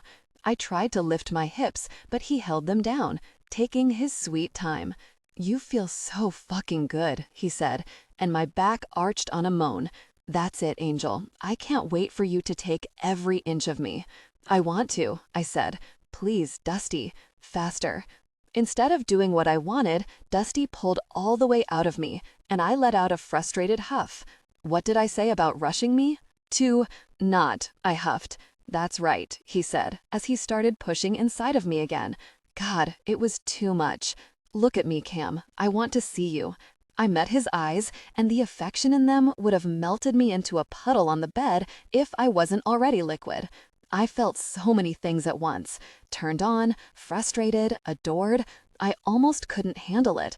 He pushed farther inside of me, and when he was fully seated, we both felt it. He collapsed on top of me for a second with a groan. I just need a second, he said. Give me just a second. I trailed my fingertips up and down his spine. I felt goosebumps rise in their wake. I would give him as long as he needed. I loved this. I think I still loved him, but I couldn't fully think about that yet. Not now. When he started to move inside of me, he pushed up on his arms again. Who knows that real romance includes imperfections, awkward moments, and genuine? He thrusted in and out of me slowly, with one hand on the side of my neck. The cool metal of his rings pressed against my neck made me shiver, and we both moaned as he moved. Fuck, we were loud. I didn't know what time it was, but I felt bad for the people in the room next to us. I kept my eyes on him the best I could, but every once in a while they would roll back. When they did, he would lean down and kiss me, reminding me that he wanted my eyes on him. "That's right," he said. "Don't hide from me." His hips picked up the pace, and I tried to match him thrust for thrust. The noises that came out of him were obscene. I wanted to memorize them, to listen to them over and over again. "You're doing so good, Angel. You're doing so good for me." His words cascaded over me like hot water. I pushed my hips up into him, trying to meet in the middle. Dusty whimpered. "Fuck, baby," he said. "You've got to warn me if you're going to do that. Oh my God." Seeing how he reacted made me feel powerful, so I kept going, kept meeting him thrust for thrust. "Just a few more, and then I'll pull out. Just a few more, okay?" "Yes," I moaned. "Where do you want me, Angel? Tell me where to go." "On my stomach, please. I want to feel you." Fuck, there you go again. His thrusts became more sporadic as he lost control. He sank his teeth into his bottom lip and gasped. His moans and gasps got higher and more frequent, like he was barely in control. "Good God, woman," he groaned as he pulled out. He took his hand off my throat and grasped his length. He gave it one hard jerk before I felt warmth all over my stomach. I watched his face as he came, the way he heaved and gasped. God, he was beautiful. His arms shook as he held himself above me. When his eyes met mine after a minute, they were hooded and dazed. I moved my hand down to my stomach and dragged a finger through the mess there before bringing it back up to my mouth and tasting him. "Fuck," he gritted out, and then brought his mouth down on mine. "You are so fucking hot." He kissed me for a while until both of our breathing slowed. "Wait here," he said, and then got off the bed. I heard water running in the bathroom. I stared at the motel ceiling, trying to process what had just happened, but my brain was fried. I was just content, happy even. When Dusty returned, he cleaned me up with care before getting in bed next to me and pulling me to him. He held me close and moved his hands gently up and down my spine as I laid my head on his chest. "You did so good, Angel," he said with a kiss to my forehead. "You're perfect. You're so fucking perfect." I wrapped my arms around him tight. Perfect. I knew nothing or nobody actually could be perfect, especially not me.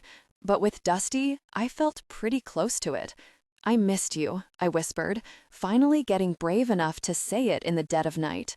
His heartbeat was against my ear, and I heard it skip. "I've been waiting to hear that for 15 years, he said softly. "Thank you for coming back," I whispered. Chapter 31.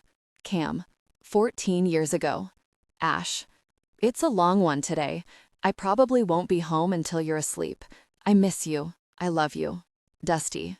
I stared at the note from Dusty that he'd left on the kitchen counter of our small one-bedroom apartment. We'd been here since we came to Montana in July, and it was nearly November. Dusty ended up getting a job as a wilderness guide for the rest of the summer and into fall. We were planning to stay here for the winter and then try to go to Colorado or Northern California for summer. Seasonal work was different from what I thought it would be. Dusty loved it. He was so excited to go to new places and try new things. I loved the joy on his face when he told me about his day and his plans for the future. He said that they were our plans, but I didn't know where I fit into them yet. I didn't feel like I was made for moving around all the time and not having something tangible to work toward. I was missing my outcomes, I guess. I didn't really have any goals here. I worked at a small Western wear store in town, which was fine, but most of the time I was bored. When I was at work, I wished I was in the apartment, and when I was in the apartment, I wished Dusty was there, but he hardly ever was.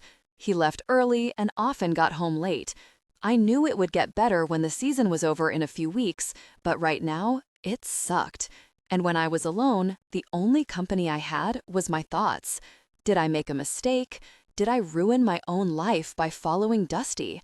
I read the note again. I miss you. I love you. I loved him too, so much, more than I did before we left Meadowlark. Everything about him still felt so right, but almost everything about the life we were living felt wrong.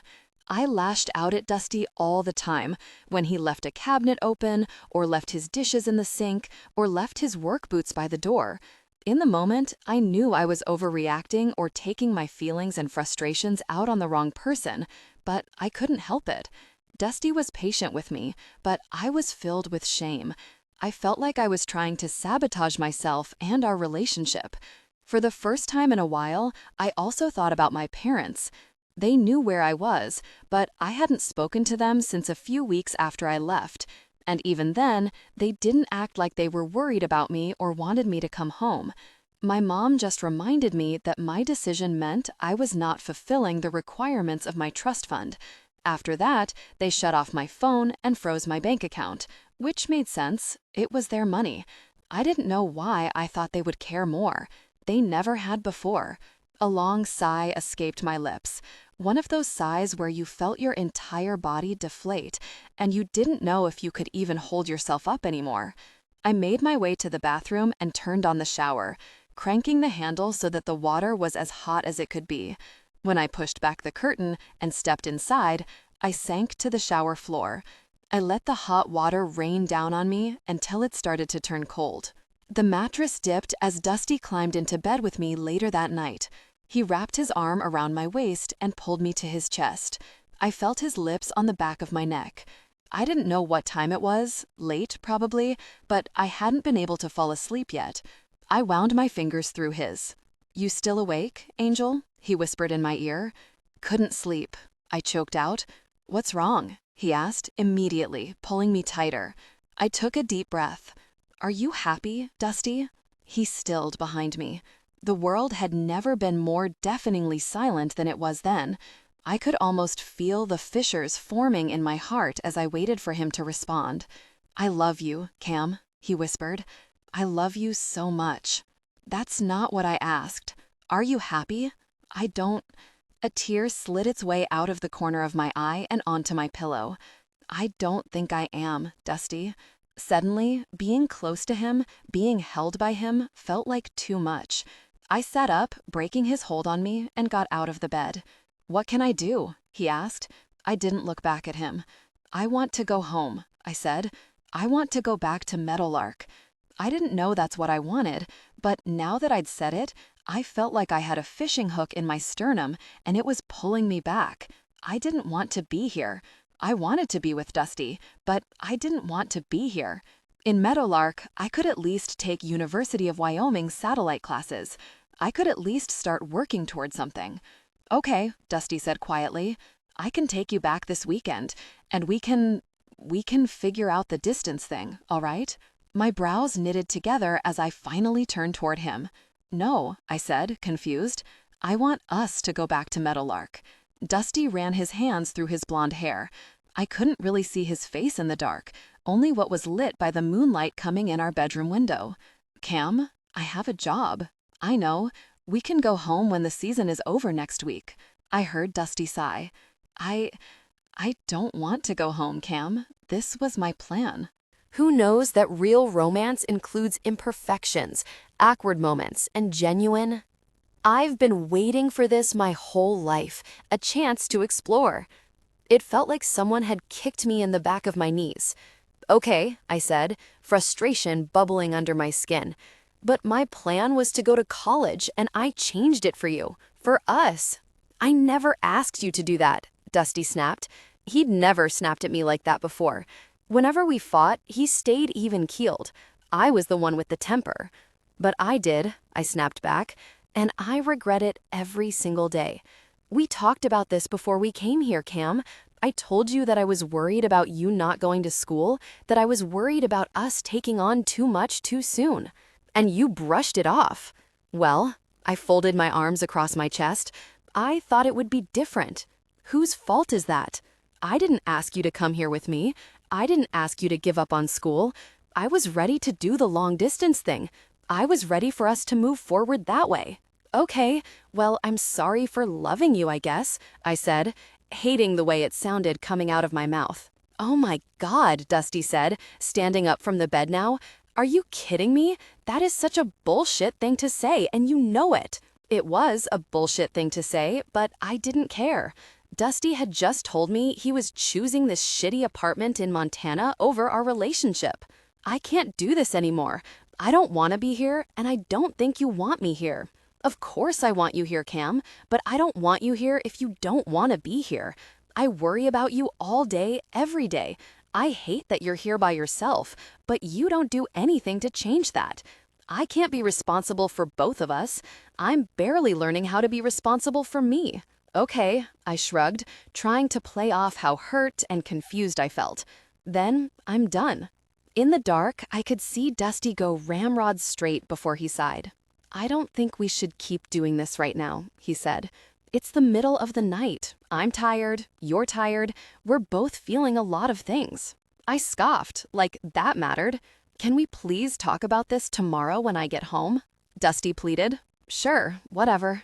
After that, Dusty grabbed his pillow and went out to the living room. I cried myself to sleep, and the next morning, after Dusty went to work, I packed a bag. Dusty, I found a bus that goes to Jackson Hole. Good luck with your plans. Cam. Chapter 32, Cam. I woke up with the weight of Dusty's arm around my waist and his breath on the back of my neck. When I started to move, he pulled me closer to him and nuzzled into the space between my neck and shoulder. Good morning, he murmured against my skin. His morning voice was something else. Good morning, I said. What time is it? Not a clue, Dusty said, and then pressed his lips right behind my ear. Don't care. He kissed me again. I blinked my eyes open, taking in the sight of the other totally made bed. Last night, after I went to the bathroom, Dusty took a shower. I asked him if he wanted me to move to the other bed. He said, "Don't you dare," and then pulled me back into bed with him. I fell asleep in his arms almost immediately. Did you sleep okay? He asked.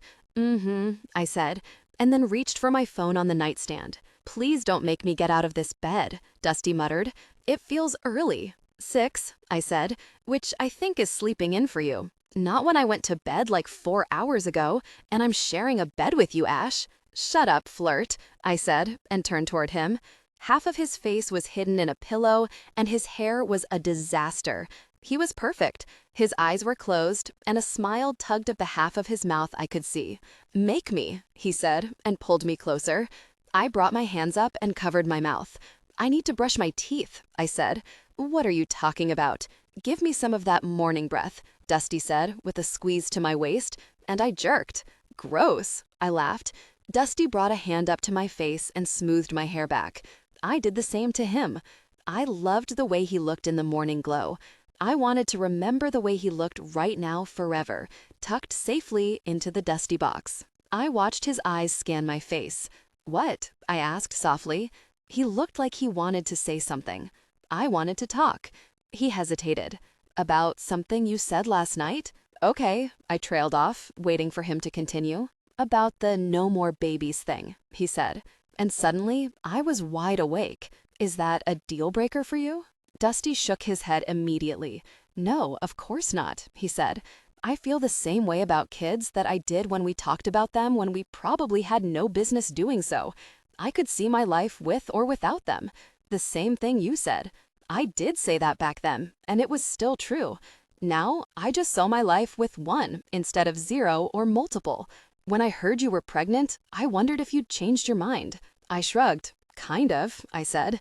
It's not a secret that Riley was an accident, and when I told Gus I was pregnant, the first thing he asked me was what I wanted to do.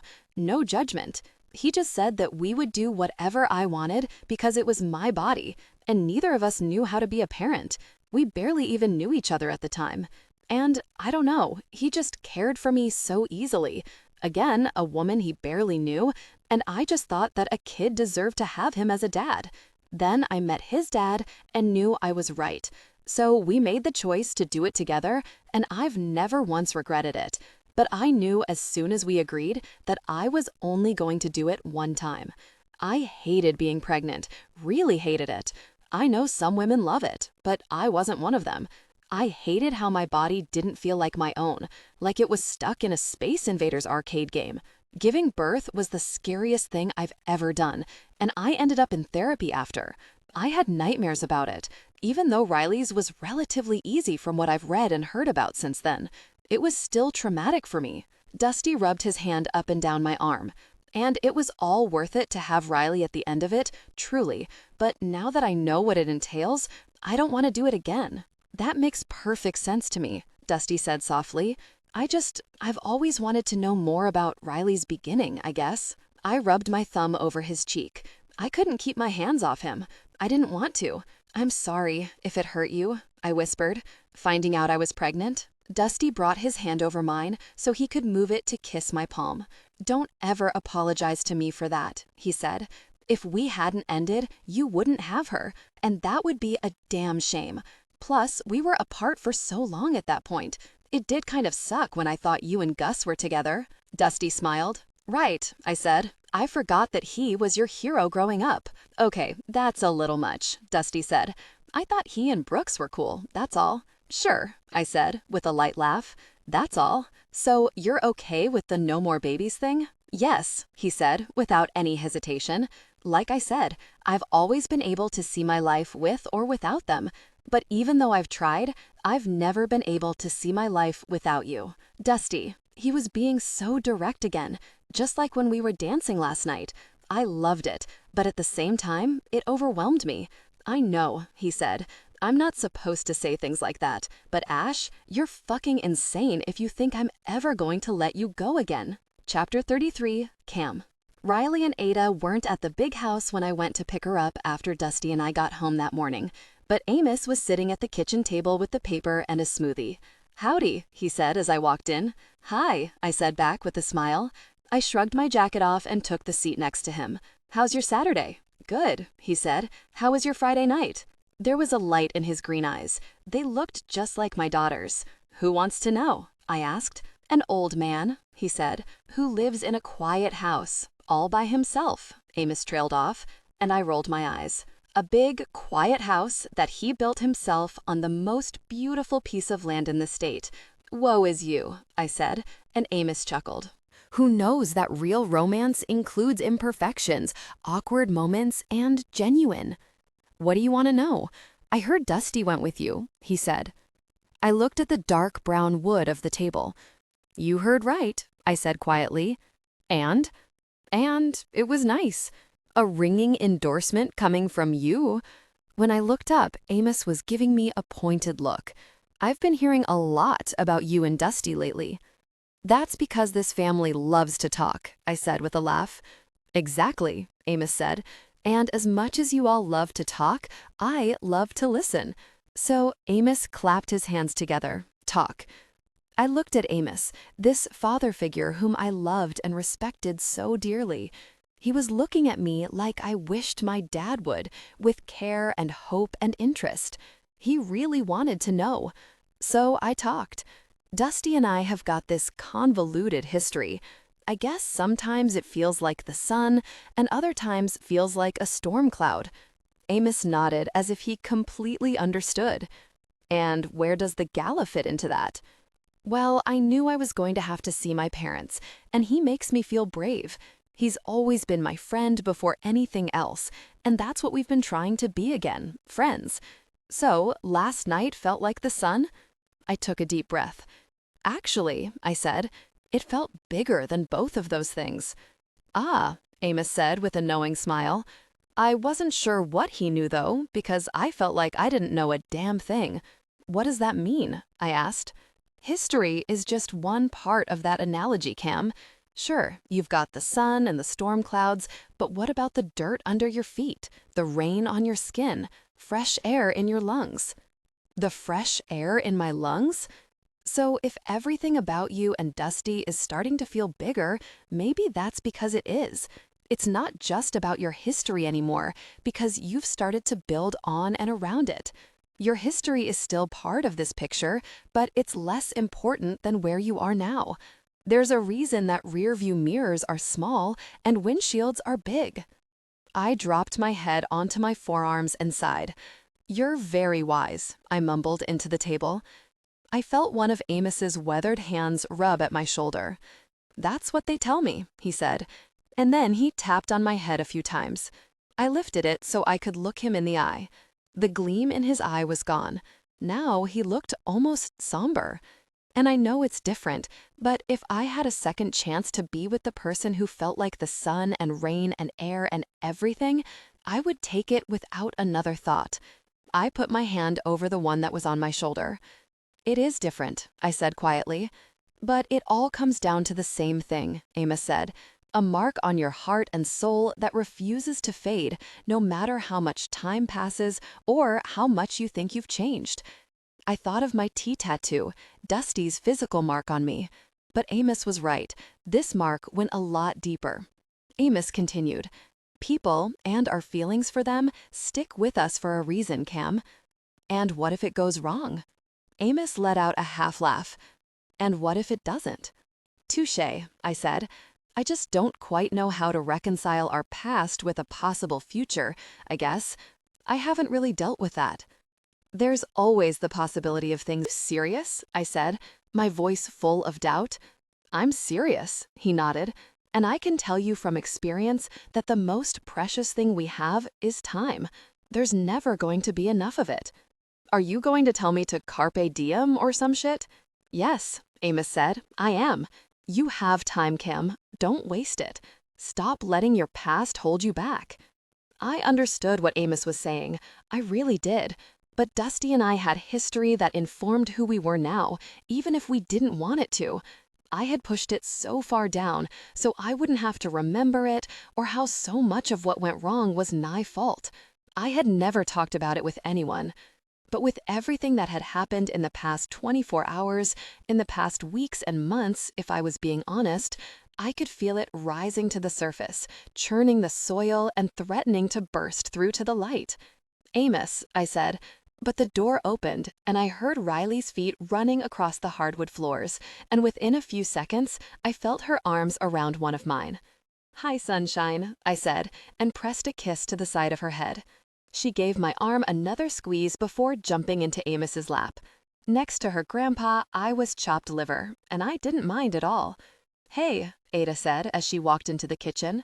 She was wearing a long black wool coat over black jeans and black Doc Martens.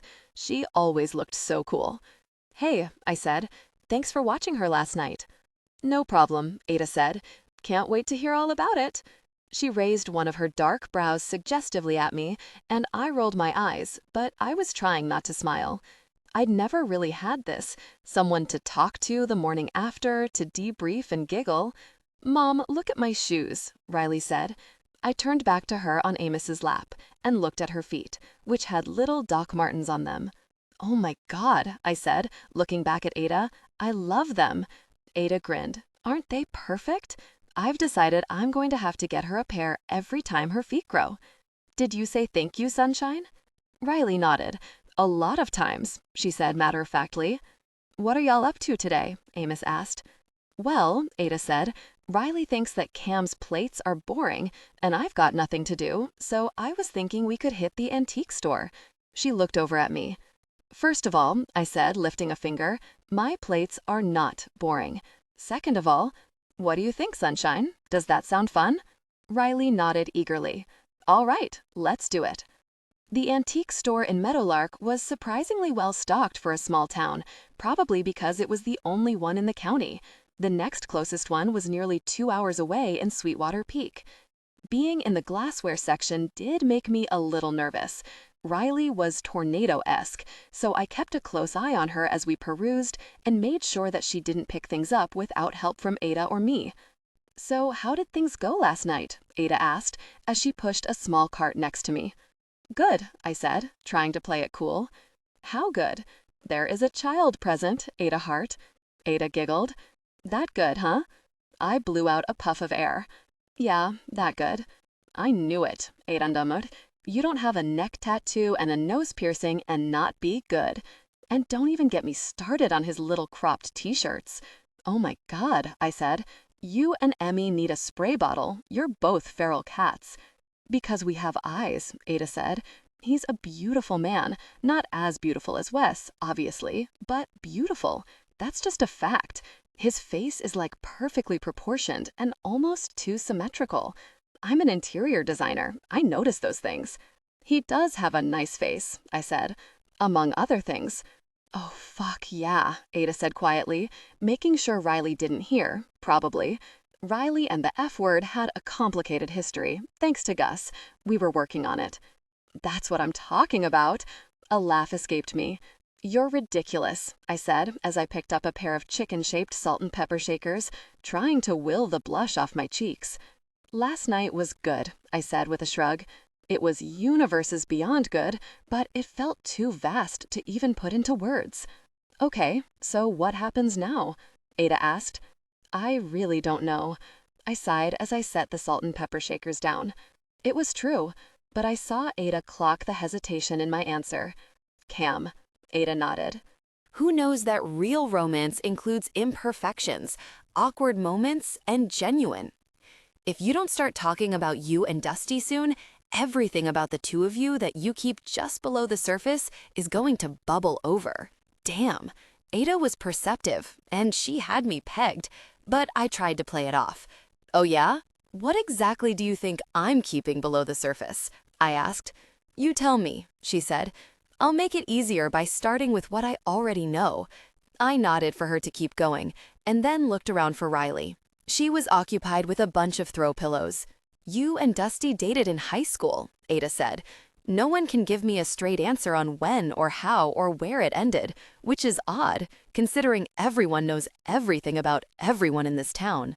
I looked down at my feet. Ada was already treading dangerously toward the exact thing I didn't want to talk about. And I've been watching the two of you. Creepy, I butted in. Concerned, Ada argued. There always seems to be this weird tension on the surface whenever you two are together. But then it's easy to see the familiarity. Like at Christmas, the two of you looked like you'd rather be sitting anywhere else than next to each other. But then, 2 seconds later, you're gazing into each other's eyes and smiling like there's nowhere else you'd rather be. There was no gazing, I said with an eye roll. There was gazing, and longing, especially from him. I scoffed. Since when did you become such a hopeless romantic? Since Wes. Duh. Ada shrugged. I don't know, Ada, I said quietly. We were each other's first everything. That familiarity is always going to be there. After last night, I believed it even more now. So was last night just two old flames, stuck with only one bed, giving in to that familiar feeling? Or was it something more? Have you been reading Teddy's romance novels too now? Ada just looked at me, waiting. I sighed. There wasn't any reason for me to lie. It was time to let this out. More. That's what I thought, she said. She looked smug. So why don't you seem happier? You had a great night and great sex with a great guy who seems very all in on you, at least from the outside, but it feels like you're fighting it so hard. She was right, of course, and I was so tired of fighting. I took a deep breath. I'm scared, I said. Of Dusty? I shook my head. Of what happens if it doesn't work out again? Because it's my fault it didn't work out the first time. Cam, Ada said quietly, please, I know you haven't wanted to talk about it, but What exactly happened between you guys? I hesitated for a second, trying to find the words. We had sort of a traumatic ending, I guess. Ada nodded. She understood those. I mean, from what I know about Dusty, he seemed to bounce around a lot. Did he just disappear one day? No, I said quietly, and swallowed hard. I did. Ada's eyes widened, and she waited for me to keep going. Dusty and I were more, even back then. I thought we were going to be together forever. So when he went to guide school in Montana, I went with him. You ran away together? Yeah, I said. That doesn't sound like you, Ada said. It isn't like me, I said. But with Dusty, I don't know, a bolder version of myself, carefree. He is still the only person who has ever gotten me out of my head, the only person who made me want to live outside of it. So when I think about him, or when I'm near him, I think of that girl, that ferocious and courageous girl who decided to set her own expectations and who wanted her own life. It was hard to swallow. And when I think of her, I think about how disappointed she would be in the woman I became, the woman who came crawling back to a life she didn't want. I thought back to what it was like coming back to Meadowlark. When I got home, my mother was barely surprised to see me, and my dad looked at me with disgust. I'll never forget what he said. If you do anything like that again, you're out. You're done. I remember wanting to break down and cry. I remember wanting them to comfort me and tell me everything was going to be okay and that they were happy I was home. But they didn't. But I still felt indebted to them somehow. They gave me a second chance to do what they thought was the right thing, and I'd never known my parents to give second chances. So I became so focused on not screwing it up that I barely even noticed that I was losing parts of myself that I'd come to love because Dusty loved them first. I'm still ashamed of how easy it was for me to fall back into their expectations, how relieved I was when I realized how easy my life could be as long as I sacrificed myself and real happiness. And honestly, I can't handle that. It breaks my heart. I mourn that girl constantly. And when Dusty is around, the grief is almost overwhelming because it becomes so obvious she's too far gone and that she can't come back. Oh, Ada said softly. I gave her a half laugh. That's probably more than you were asking for. No, Ada said. More than I was expecting, but it's exactly what I asked for. She was quiet for a second after that, and I dragged my finger over some old coffee mugs. I don't think you need to be scared of Dusty, she said. And I still think you're ferocious and courageous, and all of those things. I shrugged. You are. You really are. I mean, Cam, look at the life you're building right now. What do you mean? I asked. You took the bull by the horns after the wedding, and I know you didn't really have a choice, but it's still impressive. You found your dream home for you and your daughter, and you created a new life for the two of you, all on your own. I mean, I had a little help. We all need a little help to get where we're going, you know? What matters is that the end result is yours. And I think that if things had gone differently in your past, with Dusty, with your parents, with Graham, you wouldn't have ended up here. You were so young. You had a lot of discovering to do. And maybe you still do. But you deserve everything you have and everything you want, including Dusty. I get you saying you're scared of him and what could happen, but it seems to me like you're just scared that all of this is too good to be true. But it isn't. It's real and it's happening, and I think you should just let it. Ada's words made me feel lighter. I'd spent years building a wall, brick by brick, inside my head and my heart, trying to block out everything having to do with Dusty. It wasn't until recently that I realized how heavy those bricks were. Chapter 34. Dusty Greer. Any update on Alaska? Interested? Dusty. Honestly, thanks, but I'm happy where I am. Greer. What about who you're with? That too. Greer. Happy for you, T. Love you. Dusty. Love you. I opened Cam's back door without thinking about it. Maybe I should have knocked, but I was excited to see her. Riley was going to be at Gus, and we were going to have a date tonight. Cam turned to me when she heard the door open. Hey, I said. Her eyes were wide, even though she was expecting me. I didn't waste any time in setting the grocery bag and bottle of red wine on the counter, walking toward her and pulling her mouth to mine. She seemed tense for a minute before she melted into me. I savored the feeling of her arms wrapping around my neck and her fingers knotting in my hair. I didn't know how long we stayed like that, but suddenly there was a deep hum from the direction of the hallway. Cam jumped back immediately, and I saw Gus standing in the kitchen. Oh shit, he and Riley must not have left yet. "Hey man," I said. I felt like a teenager who had just gotten caught making out with his girlfriend in his car, which had happened to me. With Cam. The memory of it made a laugh bubble out of me. Gus definitely wasn't as scary as Cam's mom, but damn, the look he was shooting me could cut glass. I tried to care, but I just didn't. All I cared about was Cam. Both Cam and Gus looked at me. Cam burst into laughter a few seconds after me. She slapped her hand over her mouth and kept laughing. "I'm sorry," she said. "This was not supposed to happen." The kissing or me walking in on you guys? You walking in, I said. The kissing was definitely supposed to happen. Cam gave me a warning look, but I just winked at her. Gus folded his arms across his chest like he was about to start lecturing someone. Well, me. Riley appeared behind him before he could, with a bubbly, "Ready!" She had changed her clothes and was holding her cleats. "Let's roll, sunshine," Gus said, smiling down at her. Then he looked back at Cam. "I wanted to talk to you about some of these forms I need to fill out to register part of Rebel Blue as a nonprofit. Can I send them to you?" "Of course," she said. "So the horse sanctuary is happening?" "Depends on him," Gus said, nodding toward me. I didn't like the way he said that, like he was waiting for me to tell him I couldn't commit and was out. Fuck that. I was in this, all of this. Cam looked up at me. There was a question in her eyes. "It's happening," I said, trying hard not to let my frustration show. "I told you, I'm here for the long haul." I felt Cam relax beside me. Did she think I was gonna leave? The thought made it hard to swallow. I didn't know what else I could do to convince her that I was in this with her. "I hope so," Gus said. His voice wasn't as harsh, but there was still an edge there. "Protective motherfucker." "Go tell your mom bye," he said to Riley. Riley ran over to Cam, who lifted her into her arms and gave her a squeeze.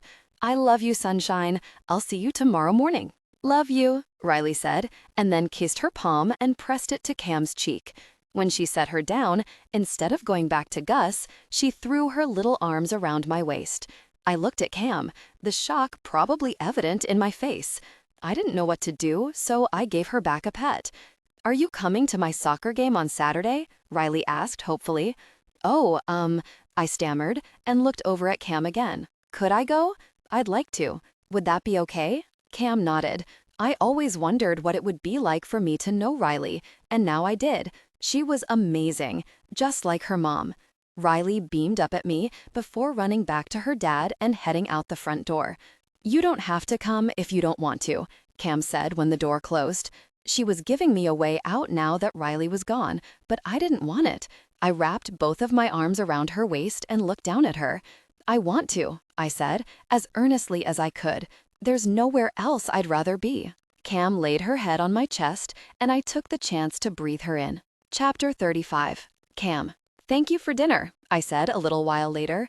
Dusty and I were sitting on the bar stools at my kitchen counter.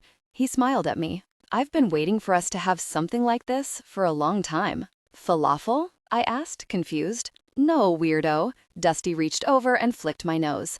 I smiled at him. "Time." He kissed me then, softly. I didn't know if we'd ever get it, but I hoped for it. I hoped for you. I felt so many things at once, but not all of it was good. "I'm sorry," I said quietly. "That I was the reason our time got cut short last time?" Dusty lifted his hand, and I felt his fingers curl around the back of my neck. "I need you to know that I don't blame you, Angel, for leaving me in Montana. I don't blame you at all." I squeezed my eyes shut for a second. Thinking about that hurt. "You don't?" "Not at all. I mean, I was heartbroken for a long time, but with every year that passed, I realized that even if you'd stayed, that didn't mean we would have made it. Maybe things would have gotten so bad we couldn't fix them. I knew you weren't happy. I knew that the life I longed for then wasn't the life you saw for yourself. I saw a life with you," I said, and I think that was kind of the problem. I didn't really see me or what I wanted. I just saw you, and then I realized I was living your life instead of mine or even ours, I said, honestly. I didn't leave Dusty because I didn't love him or want to be with him. I left him because I wanted something for myself, too. I didn't know that then, but I knew that now. The problem, I realized once I got home, was I didn't know how to go for it, so I ended up living the life my parents wanted instead. I think that you choosing to leave, even being brave enough to, is what makes right now possible, Dusty said, as his thumb moved back and forth along my cheek. How do you mean? We were young, Cam, and that doesn't mean our relationship wasn't real or substantial or all of the things that we know were true. He paused for a second. We were in love, and as much as I wanted that to be enough then, I don't think it was. There's all of these things we can't control that push on us: timing, dreams, stress, hopes. And it makes sense to me that two 18-year-olds couldn't handle that heat. We went in two separate directions, but roads that go in opposite directions come back together all the time. Is that what we're doing now? I asked. Coming back together? I hope so, he said. That's what I want. Do you? You've always been so forthcoming, I said with a small laugh. It used to make me nervous. I felt like I wasn't worthy of someone so sure about me. And now? It still makes me nervous, I said honestly. But it also makes me feel more secure in where we've been and where we're at and where we're going. And where are we going, Angel? Forward? How does that sound? Dusty kissed me before I could finish. I let everything around us fall away. It was just me and him and all the things we felt for each other. 3 words got stuck in the back of my throat, and even though I didn't say them, I think Dusty knew. Chapter 36. Dusty. Cam and I went to Riley's soccer game together on Saturday morning. I didn't want to not show up the first time Riley asked me to do something, even if that something was at the Meadowlark Rec Center on a Saturday morning. When Cam and I walked in, my first thought was that I had no idea there were this many 7-year-olds in this town. The place was packed. I wanted to grab Cam's hand as we walked in, but I didn't. I let my hand brush hers, though, and she didn't pull away, so I did that a couple more times before I saw Gus, Teddy, and Riley sitting on the bleachers. My mom and Hank were there, too. Gus was trying to put Riley's curly hair into a ponytail. She looked fucking adorable in her purple soccer uniform. She told me last year her uniform was pink, but this year it was purple because she was on the 7-year-olds team. A grin stretched across Teddy's face when she saw me, and she immediately looked at our hands. I like this view, Teddy called, as Cam and I got closer. When I glanced at Cam, she was blushing. My mom looked up then. A wide grin stretched across her face. She stood when we got closer. "Good morning, you two," she said. "Hey, Mom," I said. When she hugged me, she whispered in my ear, "Do you have something to tell me, Dusty?" "We can talk about it later," I whispered back. When I pulled out of her hug, my mom gave me a look that said there was no way we were not talking about it later. "Hi, sweetie," she said to Cam, and Cam hugged her too. "Cam," Gus said, "can you help me with this?" Cam laughed. "Riley's curls? 8,000. Gus Ryder, 0. Cam took the seat behind Riley and kissed her on the cheek. "Your dad never gets better at this, does he?" Riley shook her head, but she didn't verbally respond. She was bouncing on the balls of her feet, getting her head in the game, I was sure. Cam used to do the same before a soccer game, go quiet and keep her eye on the prize. "I am getting better at managing them, though," Gus said. "Me and Washday are best friends now." Cam laughed. "It only took 7 years. Okay, to be fair, she didn't have that much hair for like 4 of them." He slid next to Teddy on the bleachers and gave her a quick peck on the mouth before he looked at me. "Hey, Dusty, you came?" "He sounded disappointed," I said, and I looked over at her. "I can't wait to see you play, kid." That got a smile out of her, and I felt like I'd won the lottery. Who knows that real romance includes imperfections, awkward moments, and genuine? "You know," I said, "I used to watch your mom play Riley." Perked up as Cam pulled her hair back. "Really?" she asked, and I sat on the bleacher bench in front of her, so we were eye to eye. "Yeah," I said. "I bet you're just as good as her," I said. "Maybe even better." Riley looked bashful. "All right, sunshine," Cam said. "You're good to go. Go warm up."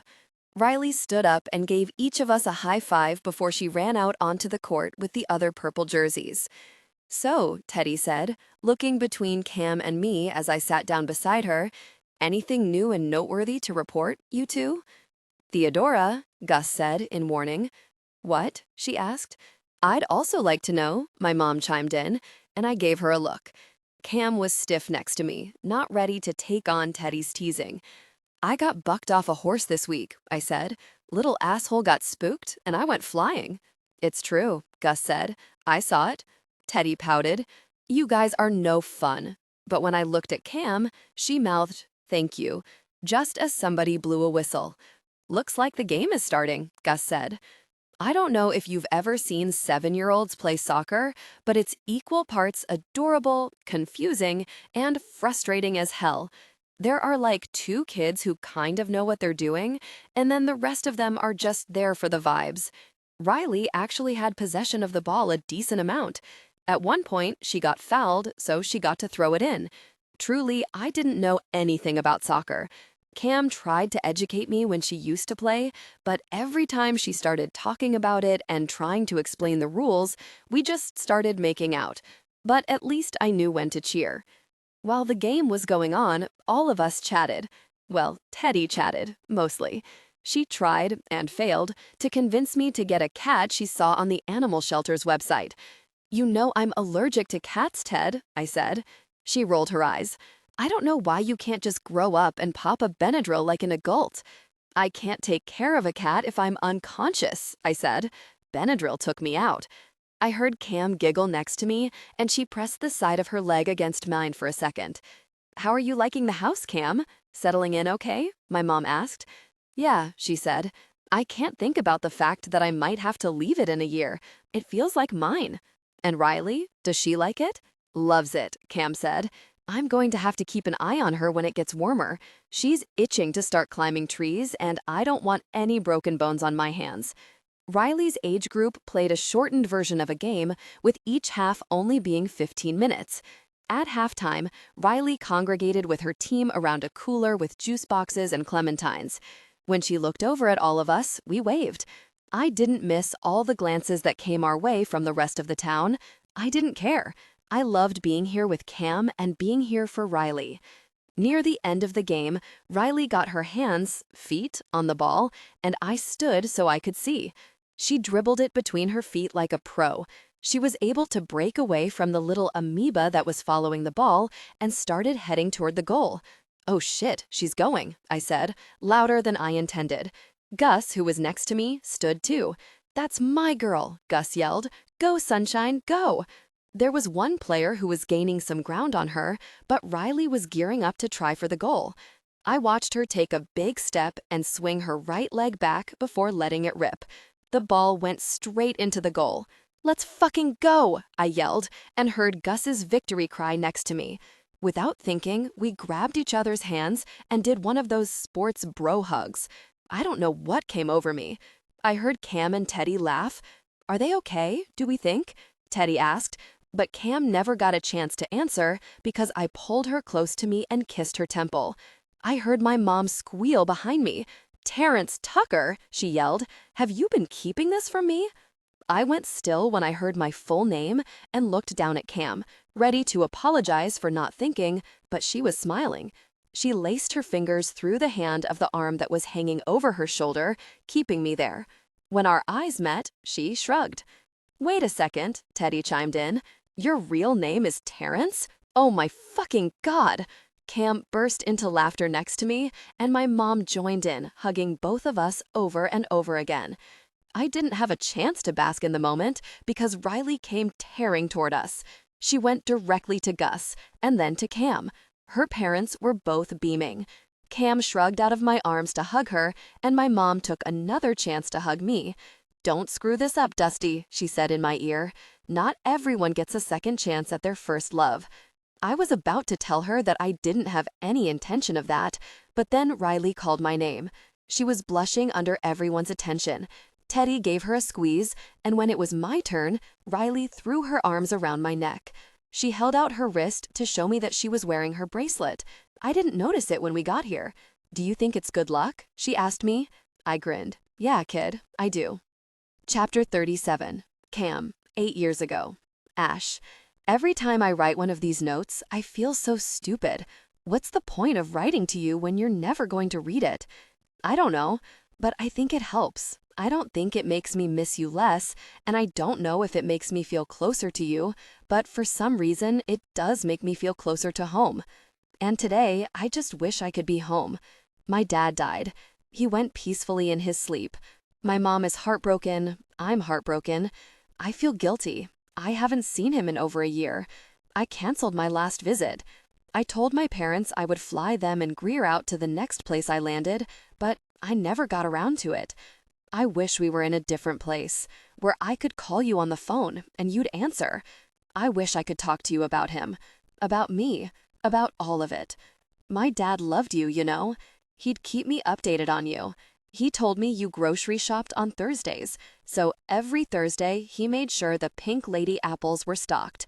I think he wanted me to know that you were okay, that you had people taking care of you, and that he would always be one of them. I haven't written this down in a while, because when I write it down, I remember how real it is. But I miss you. I miss you all the time. I don't even know what it feels like not to miss you. I miss my dad too. Dusty? I didn't even know why I was at the Devil's Boot, especially on a night like tonight. It was busy. People were packed in here like sardines. 5 minutes ago, I saw Teddy Anderson try to pick a fight with a guy who looked like he was closely related to the Jolly Green Giant. But I wanted a drink. I wanted to be surrounded by people. I liked people watching. It made me feel less alone. And today, I felt alone. Today was the first day that I existed in a world without Rennie Tucker, which was enough to make me want to lie on the floor and not get up. It wasn't like Rennie and I talked all the time, especially since things between Dusty and me ended. But I liked knowing that the Tucker family was still here. Some piece of Dusty was still here. I'd only been back here a few months. After 4 years at college, a gap year spent abroad, and the internship my father secured for me before I took the LSAT, everything about this place felt the same. It was comforting, actually. And while I looked around the Devil's Boot, my mind did the same thing it had done for the last 7 years, wandered back to Dusty. I didn't normally let it stay there for very long, but tonight I did. Because even though we hadn't actually spoken in years, my chest ached for him tonight. I wished I could call him. I wished I could offer him something. Comfort, someone to talk to, anything. I pulled out my phone and scrolled through it until I found Dusty's contact. I felt my heartbeat in my ears as my thumb hovered over it. A text wouldn't hurt, right? It was normal for me to send my condolences. After all, I loved his dad too. Who knows that real romance includes imperfections, awkward moments, and genuine? I tapped the message icon and typed out a few lines before I deleted them. I did this at least 10 times until I settled on something simple, surface level, but still kind. Hey, it's Cam. I'm sorry about your dad. Thinking of you. My thumb hovered over the send arrow. I took a deep breath, but before I could bring it down and commit, someone bumped into me, and my phone fell to the middle of the bar. "Oh, shit," a man's voice said. "I'm so sorry. It's crazy in here tonight." When I looked up, I was met with striking green eyes and a frown. Gus Ryder. He looked flustered, keyed up, kind of, and he was breathing heavily like he had run from somewhere. "It's okay," I said, reaching across the bar from my phone. When I picked it up and saw the message was still unsent on the screen, I felt my courage from a few seconds ago evaporate. "You probably just saved me from doing something stupid." I saw Gus glance down at my phone. Could he read the name on the screen? "I wish I could stop myself from doing stupid things," he said with a humorless laugh. "Rough night?" I asked, interested. I didn't know Gus very well, though I had been friendly with Wes in school, but I knew he didn't tend to get his feathers ruffled. He dragged a large hand down his face. "Weird night," he said. "You're Cam Ashwood, right?" I nodded. "Gus Ryder." He held his hand out for me to shake. I took it. "I know," I said. "So what stupid thing did you do tonight?" Gus let out a long sigh, and I laughed a little. "That bad, huh?" "That bad." He nodded. Do you, want to talk about it? I asked. I didn't know why. I barely knew this guy. He just looked like he needed a friend, and Gus' best friend, Luke Brooks, seemed to be occupied. He could see him by the jukebox. He had his arms around two older men, and all of them were singing along to Family Tradition by Hank Williams Jr. very loudly and very poorly. Maybe after I get you a refill? Gus looked at my almost empty vodka soda. One of the corners of his mouth tilted up just a little, and it occurred to me that most people would probably find him handsome. I guess I did too. I just had a thing for blondes. Sure, I said, maintaining eye contact with him. Were we flirting? Gus waved down the bartender and asked for a beer, and turned to me. Vodka soda, I said. On my tab, Gus said, and kick Brooks off of it while you're at it. The bartender gave Gus a nod. After that, Gus and I fell into easy conversation. From what I knew about him, Gus wasn't really a talker, but our conversation was easy. He talked about Rebel Blue. I talked about prepping for the LSAT and going to law school. Both of us laughed when one of the bar patrons did the worm in the middle of the floor without a shirt. And a couple hours later, when Gus asked me if I wanted to head somewhere else, I said yes without thinking twice about it. The next morning, my phone buzzed, and when I saw the name on the screen, my heart took off like a rocket. Dusty Tucker. It was a response to the text I typed out last night. I didn't know when I had sent it. Maybe in Gus's truck? Maybe later? Dusty, thank you. It means a lot. Chapter 38. Cam. When I heard a knock on my front door, I found Gus standing in the porch light. Riley realized she didn't have her blanket in her bag for her sleepover with the soccer team. Oh, shoot, it's in the laundry. It should be almost dry. She probably could have survived without it if she was just staying at Gus, but when she went to sleepovers, she liked to have a piece of home with her. Do you want to come in while I grab it? Sure, he said. How's your night going? I was just getting some work done. When I shut the door behind him, I noticed his truck was still running. Is Teddy out there? Does she want to come in? She's okay, Gus said. Speaking of work, I actually wanted to talk to you about something. Gus and I walked back toward the kitchen, and he sat at the table with me. I swear I'm almost done with the nonprofit forms, I said, and I'll file them for you so you don't have to worry about it. Do you want some water or anything? Gus shook his head. I'm not worried about it, he said, but thank you. Oh, then what's up? Rebel Blue is big, you know? We've got a lot going on. Normal cattle ranch shit, baby blue, and getting the sanctuary off the ground. I nodded. My dad has gotten really good at the legal part of things for the cattle ranch during his lifetime. He knows what to look for in contracts and can decipher most things. Me, not so much. You know, I'm always happy to look at things for you. I know, and I was wondering if you would want to do that in a more official capacity. I tilted my head in confusion. You want me to be your lawyer? I asked. I want you to be Rebel Blue's lawyer, he said. I trust you, Cam. I don't have the same knowledge as my dad, and someday it's going to fall to me. I want to set Rebel Blue up for success before that happens. And your dad? He's all for it. Gus smiled a little. He loves it when I delegate. This is, wow, I shook my head. This seemed too good to be true. I don't know what you make at your firm, and I don't know if I can match it, but I'll come as close as I can. I'd do it for free, I said honestly. Maybe I could do both? My phone buzzed on the table, and I looked down. Dusty was on his way home. Gus looked down too, and I watched him clock the name on the screen. Just think about it. I know you could and would, but I want your full time and full attention, and I don't think you should be trying to do two jobs. I know what happens when you spread yourself too thin, especially when you seem to have a lot going on. He tilted his chin toward my phone. So the two of you are in it then? I sighed.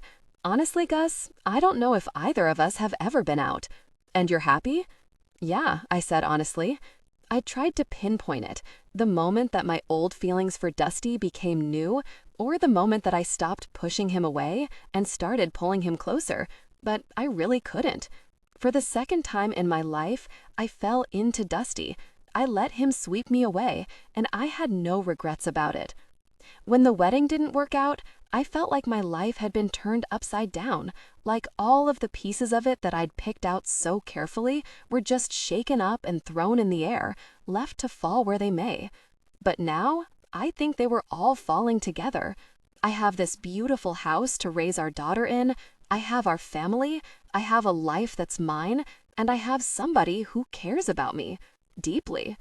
Cares about you deeply? Gus asked. His smile was poking through. I'm not sure, but I think there's a word for that. I know, I said, and we're there. Permanent. You deserve that, to be happy, and you deserve a partner, Cam, a real one. Someone who can support you and get you gas and help you with Riley and can love her the same way we do. I didn't realize how much I needed and wanted something like that until Teddy, and I'm really happy for you if you found it too. I know, I can be a bit of an ass, but I guess what I'm saying is that you have my approval, even though you don't need it. I just know how much it meant to me when you gave me yours. My voice was a little shaky. That was a hell of a speech. Gus laughed. Yeah, I practiced it a few times. Teddy gave me some notes. I'm sure she did. But really, Cam, Dusty is a good man. He's a hard worker, he's loyal and kind, and he's been looking at you the same way for 15 years, like he would do anything for you. I know that if he got the chance, he would extend that to our daughter too. Gus reached out and grabbed my hand. I can't even imagine what he felt when he found out you were pregnant. It probably almost killed him, but he shows up for our daughter anyway. Tears pricked at the back of my eyes. He was ready to throw down for her at the soccer game. I laughed at that. Yeah, you two made proper fools out of yourselves. But then I took a deep breath. This means a lot to me, Gus. Thank you, I said.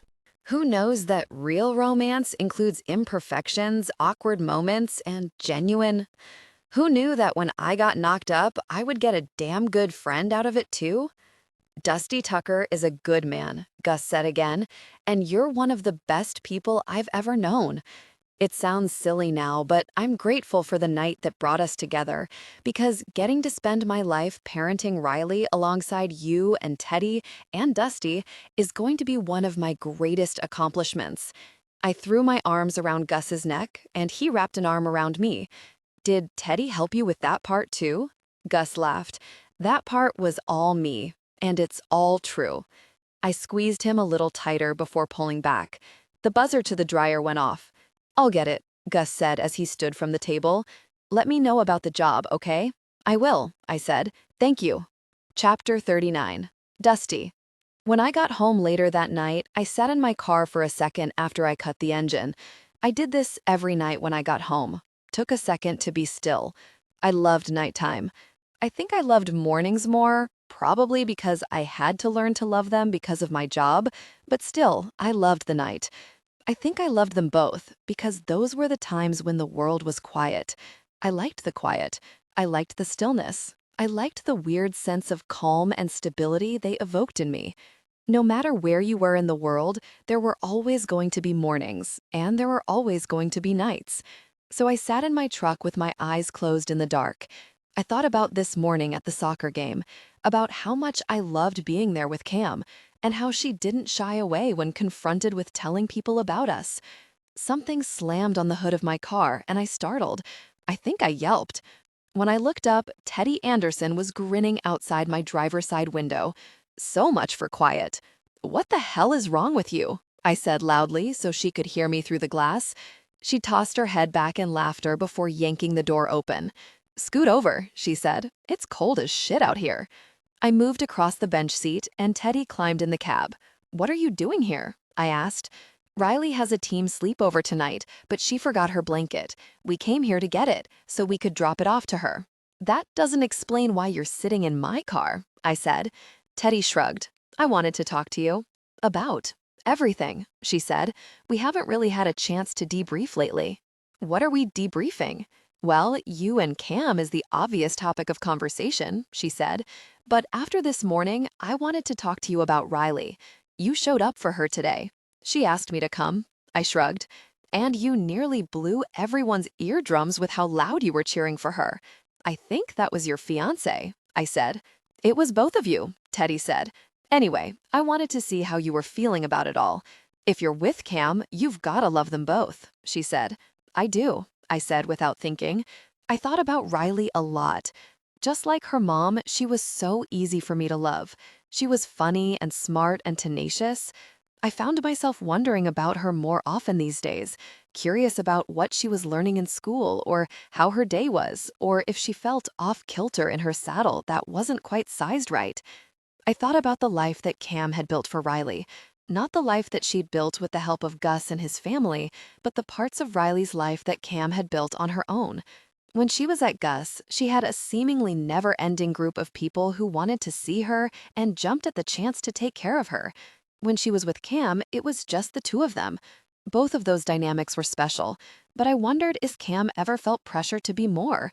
I would, if it was me, even though it was impossible for Cam to be more than she already was. Good, Teddy said, because it's a special thing to be part of this little unit Cam and Gus have created. Riley has no shortage of people who love her, but it's different being the other half of one of her parents. It can be a lot, but it's worth it.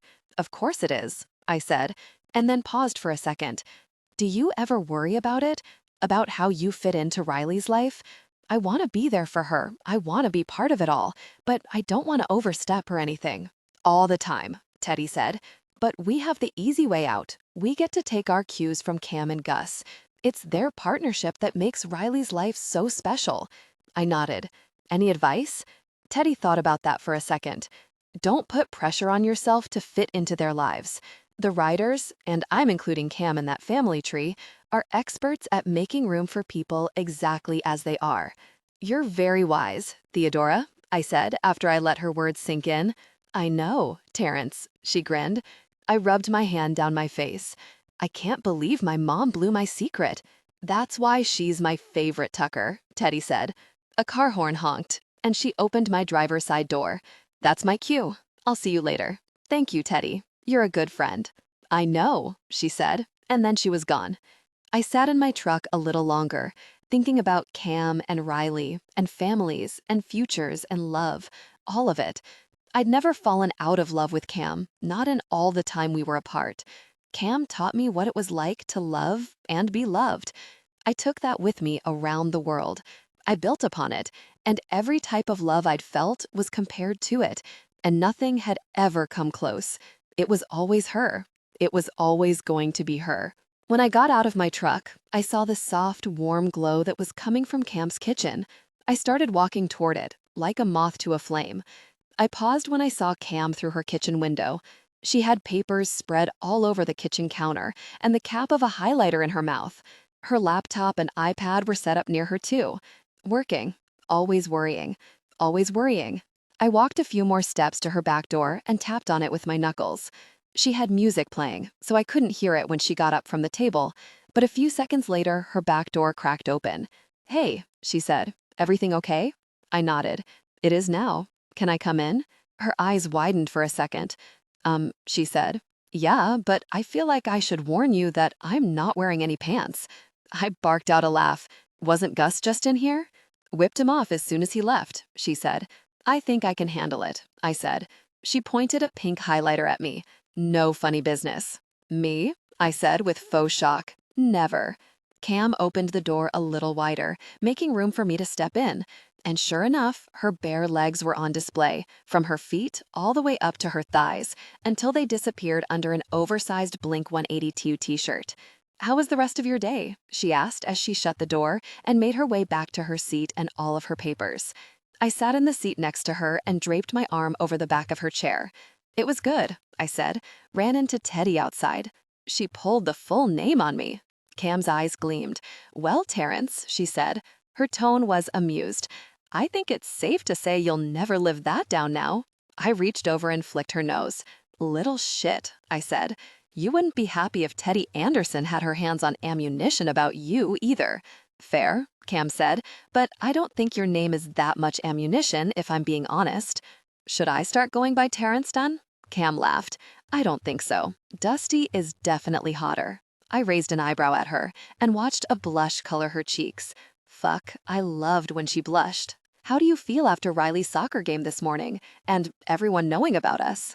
Cam bit her bottom lip and nodded. I'm glad. Pride rushed through me. Really? I asked. There are no takebacks in this town. I know, Cam said. I'm not worried about it. Are you? I shook my head. Not even a little bit. We feel, permanent, Cam said with a smile. Permanent, I agreed. Cam leaned over to me and pressed her lips against mine. I'm happy you're here, she said, that we're here, together.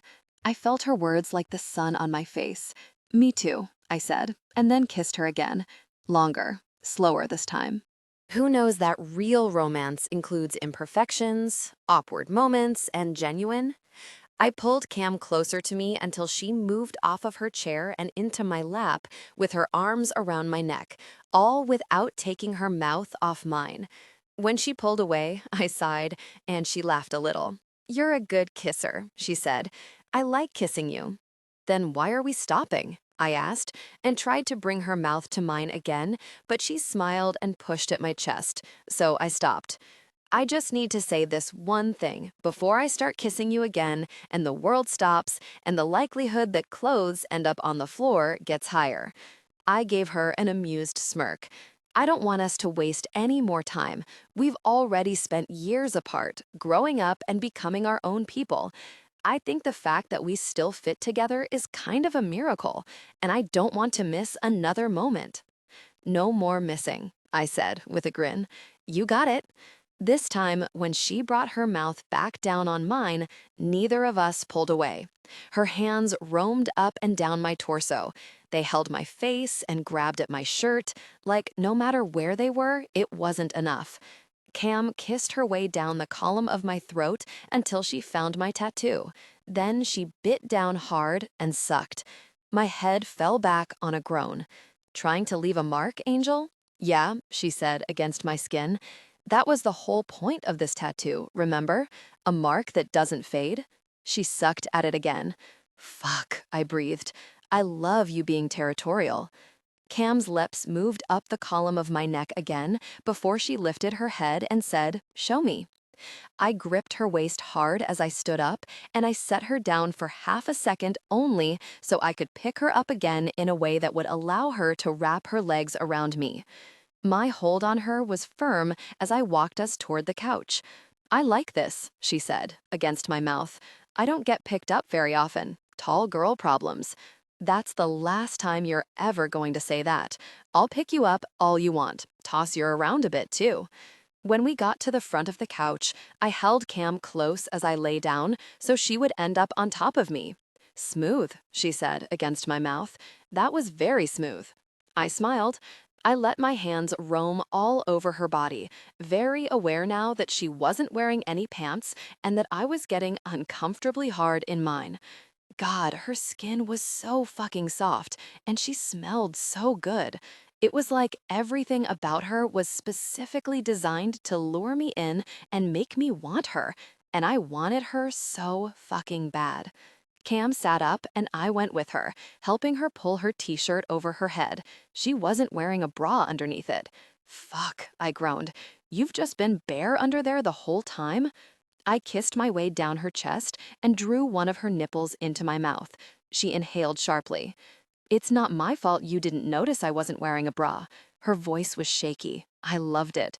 "I was focused on you," I said, like a goddamn gentleman. I switched to her other nipple and felt my cock jerk when she tugged on my hair. "Is this you being a gentleman?" she asked. "Not anymore," I said, as I pushed her back and covered her body with mine. "I want to do distinctly ungentlemanly things to you."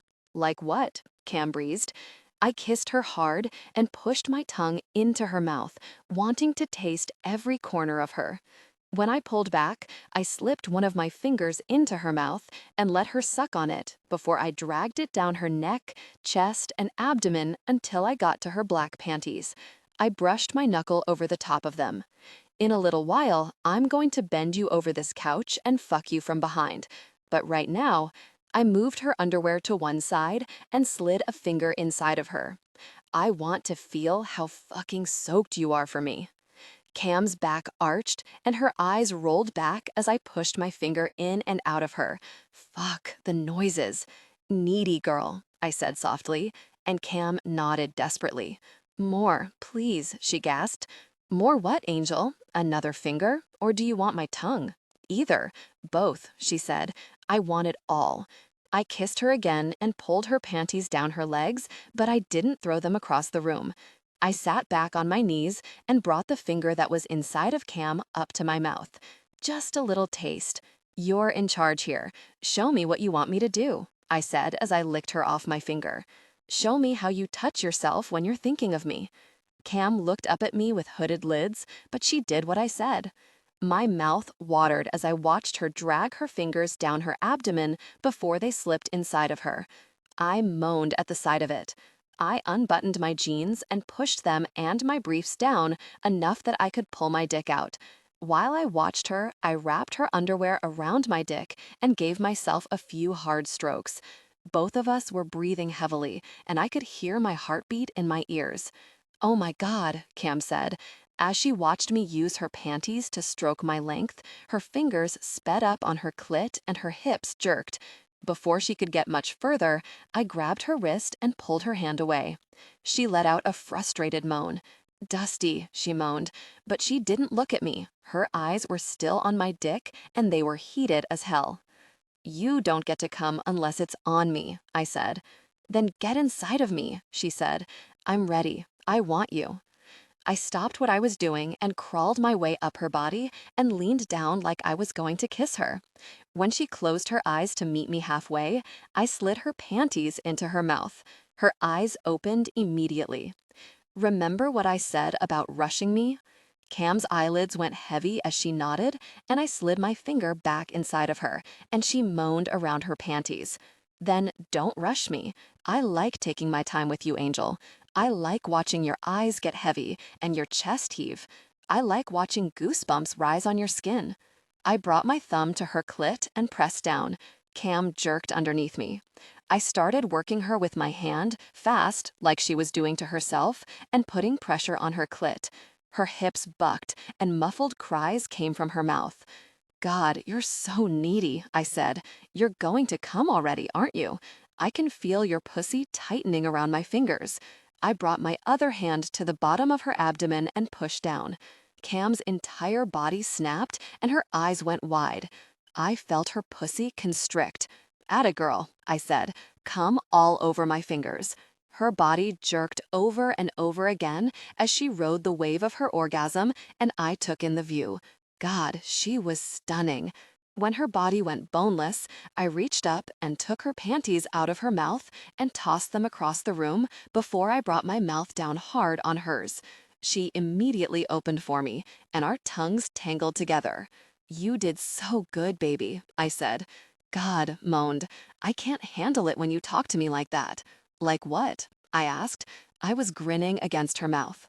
You know, she said. You know exactly what you're doing. I got up onto my knees and brought Cam with me. Remember what I said about bending you over the couch? I asked, and Cam nodded. I want to do that now, if that's okay with you. She laughed, and the sound was like fresh air in my lungs. I'd like that, she said, and then she grabbed one of my hands and kissed my palm. I like these, the tattoos.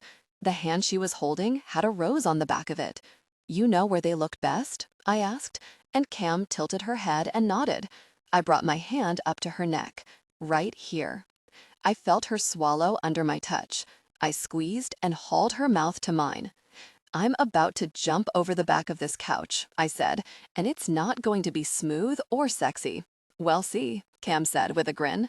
I kissed her one more time before I put a hand on the back of the couch and pushed myself over, the same way I would hop a fence. I'd give it a 7 out of 10, she said. Brat, I said, as I wrapped my arms around her waist and pulled her over the back of the couch to join me. She wobbled when her feet hit the ground. Feeling a little unsteady, Angel? She gave me a playful slap on the arm. Who knows that real romance includes imperfections, awkward moments, and genuine?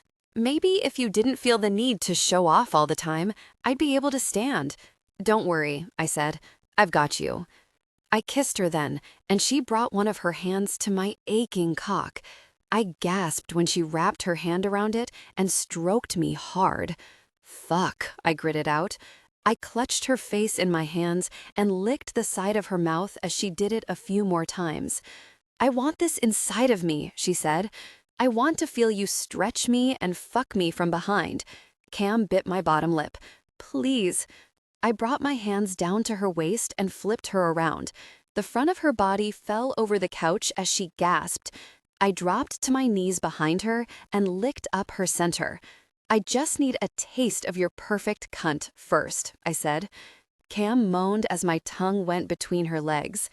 I think you like being on your knees for me, she said breathily. You're wrong, Angel. I fucking love being on my knees for you, I said as I stood. I sunk my teeth into one of her ass cheeks on the way.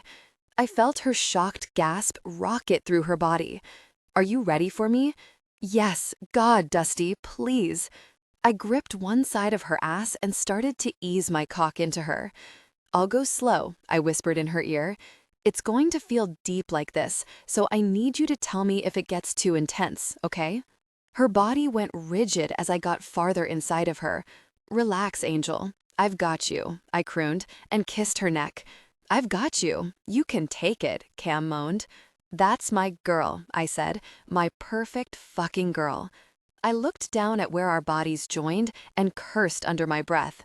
I was the luckiest man alive by a long shot. My breath went ragged as I seated myself fully inside her. Fuck, you feel so good. I started to move my hips, and I couldn't help the moan that came out of me. Louder, Cam said. You want to hear what you do to me, Angel? I said as my strokes got a little harder. Yes, Cam moaned. I like it when you're loud. Fuck, baby, I moaned. Cam backed her ass into me in time with my thrusts, and the strangled noise that came out of my throat was barely human. That's right, fuck me back. I know you can. After that, we devolved into moans and movements and sounds. Both of our gasps got quicker and higher as we raced toward the edge, ready to fall over at any moment. I had enough consciousness to reach around to Cam's clit and put some pressure there. Didn't want to leave my girl hanging. Yes, yes, yes, Cam chanted, and I felt the base of my spine tense. Cam tightened around my dick, and my vision started to go black at the sides. Fuck, Angel, I'm going to come, I ground out. Her body went rigid under my hands. She gripped me so fucking tight, and I almost didn't remember to pull out, but I came to at the last minute, and liquid spilled all over her back. Shit, I breathed. Holy shit. Cam's body heaved. How does it get better every single time, she asked. Because it's us, I said. I leaned down and kissed her shoulder. After we got cleaned up, I pulled Cam down on the couch with me and held her closer. Dusty, she trailed off. Talk to me, Angel, I whispered with my lips in her hair. Will you stay over tonight? She asked. I want to wake up with you. I don't want to say goodbye. Me neither, I said. Chapter 40. Cam. When I woke up the next morning, Dusty's arm was draped over my waist, so I slid out from under it as carefully as I could before getting out of bed. I didn't want to wake him. Yeah, we did get some sleep together, but only after we slept together one more time and took a shower before going to bed. I moved Dusty's blonde hair away from his face as he slept. In the quiet of the morning, everything I felt about Dusty almost overwhelmed me. I couldn't believe we did it, that we made it back to each other, ready better, even. I walked out to the kitchen and turned the coffee maker on. I looked around the house that had quickly become a home over the past few months. Even though it wasn't technically mine, it felt like it was. I couldn't imagine letting it go. Maybe I could buy it from whoever Anne left it to. Maybe if they knew that someone was building a life here, they would let them stay. Because I really wanted to live here. The truth of it in my gut was clear, after so many years of being unable to hear my own instincts. And another thing was clear too, I wanted to work at Rebel Blue. I wanted to have my own piece of it, like the rest of the people in my life did. I didn't want to stay in a job just because it offered security. Because the truth was, Rebel Blue had always offered me the most security in all the ways that actually mattered. I wanted to give back to the place that had given so much to me. It had given me a family. Once I had a cup of coffee, I pulled out my phone and checked the time. It was just after 7, which meant Gus would definitely be awake.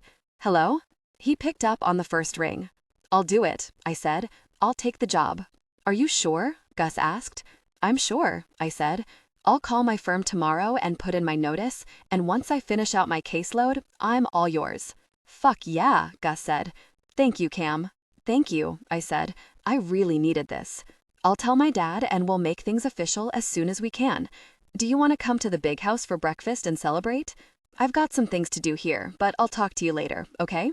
Okay, bye. After Gus hung up the phone, I couldn't stop grinning. When did my life get so good? I didn't know how much time had passed when I heard my bedroom door open and Dusty's bare feet against the hardwood floors as he made his way out to the kitchen. He was just in his briefs, his hair was a disaster, and he was rubbing the sleep out of one of his eyes. Beautiful. Every time I saw more of him, I tried to catalog his tattoos and make note of my favorites: the dagger in the middle of his chest, the bee on his thigh, and the scorpion on his ribs. And of course, the A. Morning, he said when he saw me. A grin stretched across his face. It broke my heart when you weren't there when I woke up, you know? He walked behind me and draped his arms over my shoulders and pulled my back to his chest. You were out cold and I didn't want to wake you, and I had to call Gus. I felt Dusty stiffen just slightly. Is Riley okay? I nodded. She's fine. Probably still asleep. She hates mornings. I had to call him about a job. I smiled. Dusty kissed the side of my neck. What kind of job? A job at Rebel Blue. For me, I said. Dusty lifted his head and looked at me confused. I took a deep breath and started to explain. Last night, Gus asked me to be Rebel Blue's lawyer, full-time, not just looking over stuff when they need it, but actually working for them. Gus only talked about a couple of things, but I know there's a million things I could do there. All the little things like the liability waivers for guests at Baby Blue. The sanctuary's going to need someone's full attention when it comes to the back-end stuff, and I think I'd be really good at it. You would be, Dusty said. And you'd be okay with that? We'd probably work together a lot. Dusty's lips stretched into a smile. I can't imagine anything better, Angel, he said with another kiss to my neck. So, did you accept? I turned around on my stool so I could wrap my arms around Dusty's waist. I liked him here in the morning, liked seeing what he looked like when he woke up. I did, I said, and laid my head on his chest, right over the top of the dagger. And I'm going to talk to Anne about the house, see if there's any way I can buy it from her buyer or stay longer. This place just means so much. It's finally something that feels like my own, and I want to hold on to it. Oh, Dusty sounded surprised. Yeah, oh. I looked up at him, and he looked like he was about to say something, but then he yawned. Need some coffee? I asked. He let out a puff of air. Yeah, I had this woman wringing me dry all night. I kissed his chest. Sounds like you need to work on your stamina, build up that endurance. Is that so? Yeah, I said. Who knows that real romance includes imperfections, awkward moments, and genuine? Especially because she'd really like to do it again tonight. Or, you know. I licked up his chest and heard him inhale sharply. Now is good, he said. Now is really good. A little over an hour later, Dusty and I were at the grocery store. Neither of us really wanted to leave the other. I had things to do, so Dusty just decided to tag along. You buy name-brand cereal? He asked as I pulled a box of frosted mini-wheats off the shelf. Fancy as hell. I think they'd taste different, I said with a shrug. That's because you've got that sophisticated palate, Ash. We went through every aisle in the grocery store, even though I didn't need to. I had a list, but I liked doing it. I liked every moment of us rediscovering each other, hearing all about his favorite snacks and preferred foods, or whether or not he got the ick from eggs every once in a while. When I grabbed a plastic container of pickles from the refrigerated section, Dusty did a dramatic gag. Still not a fan? No, pickles are rank, Ash. More for me.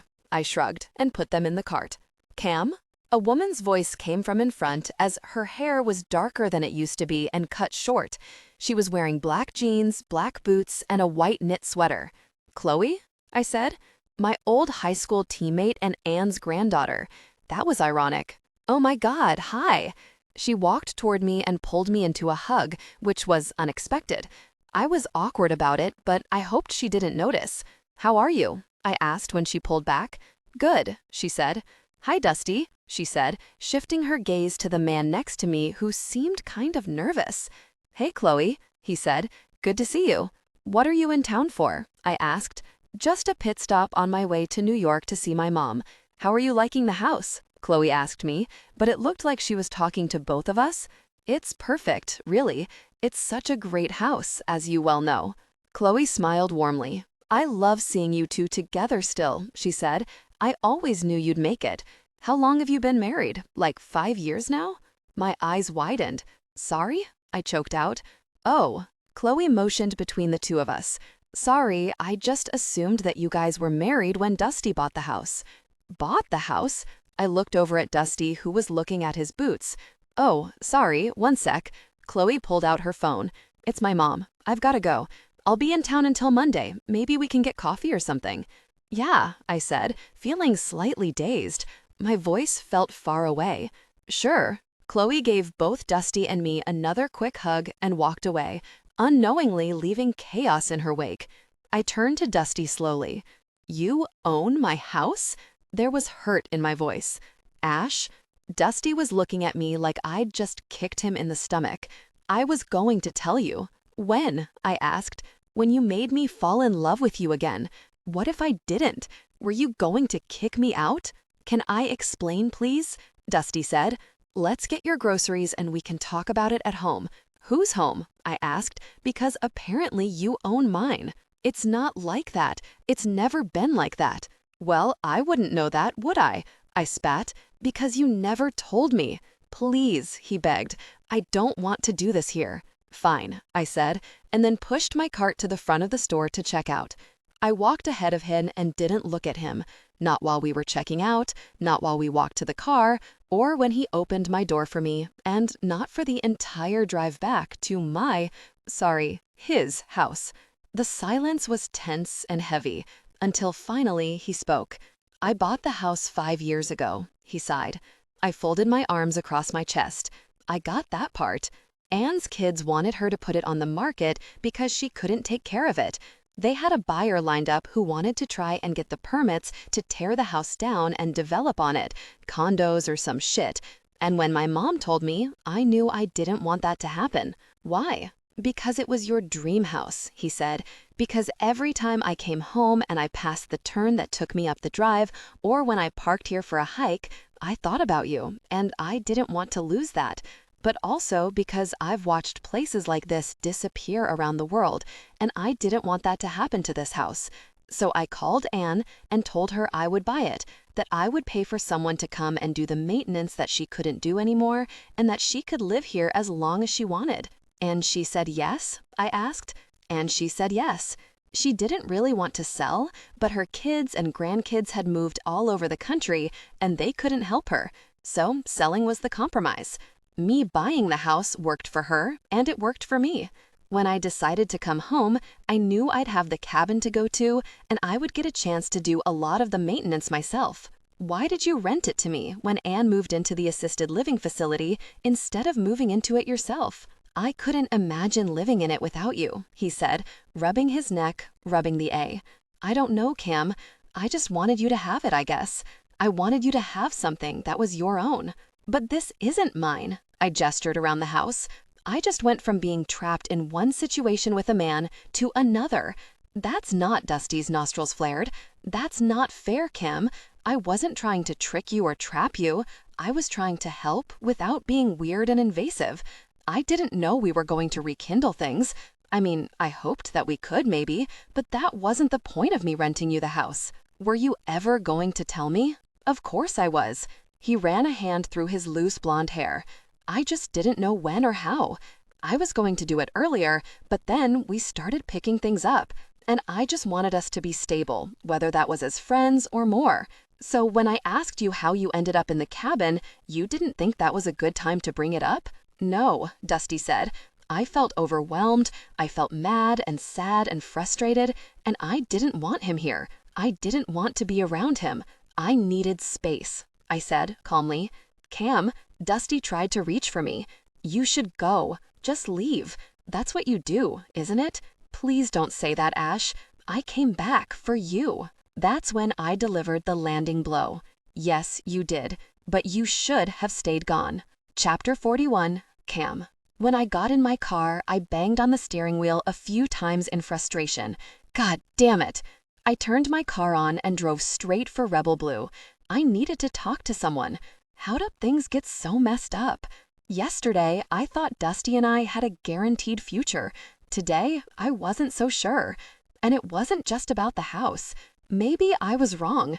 Maybe what I felt for him wasn't something new, built to last. Maybe these were the same feelings of that 17-year-old girl, so desperate to be loved, ricocheting back on me, and I couldn't see the reality in front of my face. The thought made my stomach turn, and I started to question everything. My thoughts blazed like a wildfire through my brain as I drove until I ended up on Wes and Auda's doorstep. I probably should have called or texted first, but oh well. I knocked on the door. Wes opened it a few seconds later, wearing jeans and a white t-shirt. His feet were bare, and his dog, Waylon, was at his side, like always. Cam? There was worry in his voice. I could only imagine what I looked like. What's wrong? He stepped out onto the porch and put his hands on my shoulders, steadying me. Is Ada home? I asked. She had a client meeting. I can call her. Find out when she'll be back? No, I said, deflating a little. It's fine. I'll just talk to her later. Wes's eyes were brimming with concern. Do you want to come in? I'm no Ada, but I'm a good placeholder until she gets here. I chewed on my bottom lip for a second before I nodded. Wes led me inside, and Waylon licked my hands on the way in. Ada and Wes had slowly been remodeling this house on Wes's slab of Rebel Blue. They weren't done yet, but every time I came here, there was something new to explore. Who knows that real romance includes imperfections, awkward moments, and genuine? Wes led me toward the couch, and I couldn't help but flop down on it. He sat in the big, comfy chair across from me and pulled out his phone. I'll text Ada and tell her you're here, he said. Sorry for barging in, I responded, suddenly self-conscious. Don't apologize, Wes said. What's going on? I grabbed one of the pillows off the couch and hugged it over my face. Dusty, I said into the pillow. Sorry, Wes said. I didn't quite catch that, but I think you might have said Dusty? I nodded. Ah, I heard you two were canoodling. I took the pillow off my face and glared at him. Canoodling? Really? Wes smiled, dimples on display. My daughter got those too, and shrugged. You are, though, aren't you? Maybe, I said, but also maybe not anymore. Ah, Wes said, like he understood. I see. Want to talk about it? I let out a long sigh and nodded. I don't know. Things were going well. I thought we were going to make it this time. But then today, I got this bomb dropped on me, and I'm not handling it well. What kind of bomb? Wes asked. A big, destructive, and out-of-the-blue bomb that is making me wonder if everything was too good to be true. Does he have a family in Connecticut or Australia or something? Wes asked. I shook my head. Nothing like that. But it's gotta be pretty bad for you to be second-guessing, right? From what I've heard, things seem to be going pretty well. What have you heard? I asked, raising my eyebrows. Wes shrugged. Ada says you're happy. Riley wouldn't shut up about him when she slept over a few weeks ago. I don't know. It makes sense to me that you guys found your way back to each other. I always envied you guys' friendship in high school, and then you started kissing and shit, and I thought you'd be together forever. Wes, you had more friends than anyone I knew, but I didn't really have a best friend like you and Dusty, or Teddy and Emmy, or Brooks and Gus. I wanted that. I always thought you guys were lucky to have it. And now I do have a best friend, and I know I was right to want it. My heart softened for him. Wes loved Ada so loudly and so much. Well, I said, it's not really going well anymore. I found out this morning that he bought the house I'm living in like 5 years ago, and he didn't tell me. Wes blinked slowly. And this is a bad thing because? Because he lied about it. Because that means it's not really mine, and I truly still don't have anything of my own. And the house that was supposed to be my fresh start actually came with its own baggage. Okay, Wes replied slowly, but you're renting it anyway, so it wouldn't have been yours either way, right? I worried my bottom lip. That's not the point. The point is that he let me believe that Anne owned it this whole time, even though he did. Plus, he knew how much I loved the house, so I don't like that he bought it with me in mind. Do you know he did? He said that wasn't the only reason, but that it was one of them. He said he didn't move in because he didn't want to live there without me. Wes nodded again, and it looked like he was fighting a smile. So you're mad because your high school/current boyfriend bought you a house and let you live in it when you needed a place to go. That's a major oversimplification, Weston, I asserted. Sometimes these things are simple, Cam. He shrugged. Obviously, I don't have the whole story from either of you, but I don't know. This feels like a hiccup, not a relationship-altering or ending situation. Should he have told you about the house? Definitely. I think it would have been better for him to be upfront when he agreed to let you rent it. But if he did tell you, would you have moved in? I didn't know the answer to that. Probably not. I was so afraid of him then. Wes must have seen the look on my face because he kept talking. I get wanting to have something to call your own. I really do, Cam. And I know there's a lot of other stuff wrapped up in that feeling, especially after what you went through. But I've also been the person who's just trying to show the scared and fiercely independent woman how much he loves her. And sometimes, he smiled, it doesn't go according to plan, and you end up scaring her instead of winning her over. I'm not scared, I said. I'm mad. So you can tell me with 100% certainty that the combination of Dusty buying that house because of you, then spending more time with him again, and the potential of a future where you're together and happy doesn't scare you even a little bit? It just makes you mad? You're taking a lot of liberties with this little advice column you've got going on, Wes, I said with an eye roll. Cam, his face was thoughtful, his voice earnest. I love you. You're like another sister to me. When everything happened on your wedding day, I was sad for you, but I also kind of felt relieved. Like I didn't have to pretend that I was okay with you settling for less than you deserved anymore. I swallowed hard, but the thought of you and Dusty finally finding your way back to each other and letting this get in the way of that breaks my heart in two. I think you need to talk to Dusty about the house thing. Tell him that secrets like that won't fly in the future. Talk about what it means for your relationship right now and in the future, but I don't think you need to use this as an excuse to leave him. My head snapped toward him. What did you say? It's easier to be the one that leaves than be the one that gets left. I think you and Ada think similarly that way, but both of you have the same problem. You wait for the other shoe to drop, even though that's never going to happen. Dusty's putting down roots. You have roots already, and now both of you finally have a chance to let those roots grow together, to get so fucking tangled up in each other that you can't part again. And that's a beautiful thing. It's a scary thing, I whispered. See, I told you that you were scared. How did you know? Wes held his phone up for me to see. It was the message exchange between him and Ada. Wes, Cam is here. I think it's about Dusty. Ada, I'm on my way home. Don't let her talk herself out of him because she's scared. The front door to their house opened then, and Ada stormed in. She was breathing heavily, and her hair was mussed. Don't you dare fucking give up on you and Dusty, Cam. I swear to God, were the first words out of her mouth. Wes did a good job at talking me down. Ada smiled. She walked over to where Wes was sitting on the chair and kissed him on the temple. Good, she said. I knew I could count on him. He knows a thing or two about skittish women. Wes smiled up at Ada, and my heart ached. So what should I do? I asked. I think you already know what you want to do. I think you just need to say it. I want to be with Dusty, I said. That's our girl, Ada said. Now go get him. Chapter 42. Dusty. There was a knock at my door. It couldn't be her, could it? I let out a sigh and dragged my feet over to my door. It wasn't her. Cam had a long cooling off period. Who knew when she'd be ready to talk to me? God, I didn't know how things went so wrong so fast. We were having such a good day. I almost told her I loved her over a container of pickles, for God's sake. Maybe I should have.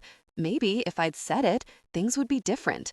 Maybe she'd be able to see the future that I saw with her. There were a lot of people I'd be shocked to find at my door on a Saturday afternoon, but I was never expecting to find Amos Ryder standing there. Hi, I said. Hey, Dusty. Want to go for a walk with me? I couldn't say no, could I? No, I couldn't. Sure, I said. Let me put some shoes on. I grabbed the pair of boots closer to the door and slid them over my socks. I stumbled a little bit, nervous about what was about to happen on this little stroll. I had a leather jacket hanging by the door, so I slid that on too, before meeting Amos on my stoop. Nice day, he said with a smile at me. He had the kindest eyes. I nodded. It was a nice day. There was still plenty of that winter chill in the air, but it was nice and warm when you stood in the sun. I loved being outside. I was like a sunflower. I always turned to face the sun and bask in it for just a second. There's a nice walking trail off the big trailhead, I said. It's low and there isn't any elevation gain. Sounds good, Amos said, and we started walking. The earth crunched under our feet. I was happy to see that you've taken a couple Saturdays off. Usually, I worked at Rebel Blue every day. Gus insisted I have some sort of break day, but I normally took that on Wednesdays or Thursdays. Until recently, I didn't mind working the whole weekend if it meant someone else didn't have to. Now I wanted to be at soccer games or sleeping in with Cam. Yeah, I said, thanks for letting me. I was wondering what might have inspired that change in routine, Amos said next to me. The tone in his voice told me he already knew. Are you here to talk to me about Cam? I asked, and then muttered, word sure travels fast around here. Amos chuckled. I didn't plan on stopping by, but I was visiting with Anne when her granddaughter stopped by, so I heard a very interesting story about home ownership. Ah, I said, I didn't know you and Anne were close. I've known her a long time, he said. She was my babysitter, if you can believe that. God, this town was so complicated. I actually can, I said. I don't think there's much you could tell me about the relationships in Meadowlark that I wouldn't believe. But you still came back, Amos said. I shrugged. Well, that was thanks to Gus. Which was true, but his job offer was just the catalyst. I'd wanted to come home for a long time. I finally wanted a chance to settle into a life. But now I didn't know if the life I had always dreamed about finding when I returned home was just that, a dream. Rebel Blue wouldn't run the way it does without you, and you've already put in so much work on the sanctuary. I appreciate you. I'm glad we have you for the long haul. Thank you, sir, I said. I didn't know I needed Amos' reassurance about my work, my commitment, until he gave it to me. But with his words, I felt my shoulders relax. You're a good man, Dusty. Your dad would be proud of you, you know? My head filled with memories of my dad, how much I wished he was here. He would know what to do and what to say, but I couldn't say much after that, so we walked in silence for a bit.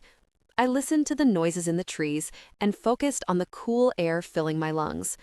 After a while, when we had made it to the actual walking path, Amos broke the silence. Cam is like a daughter to me. I love her like one, and I worry about her like one. It killed me to watch her go through what happened on her wedding day, and she's been even heavier on my mind since then. I nodded. I know. And so when something happens to her, it takes up a lot of space in this old head. I think about it all the time. I wonder what I can do to help without being an overbearing old man.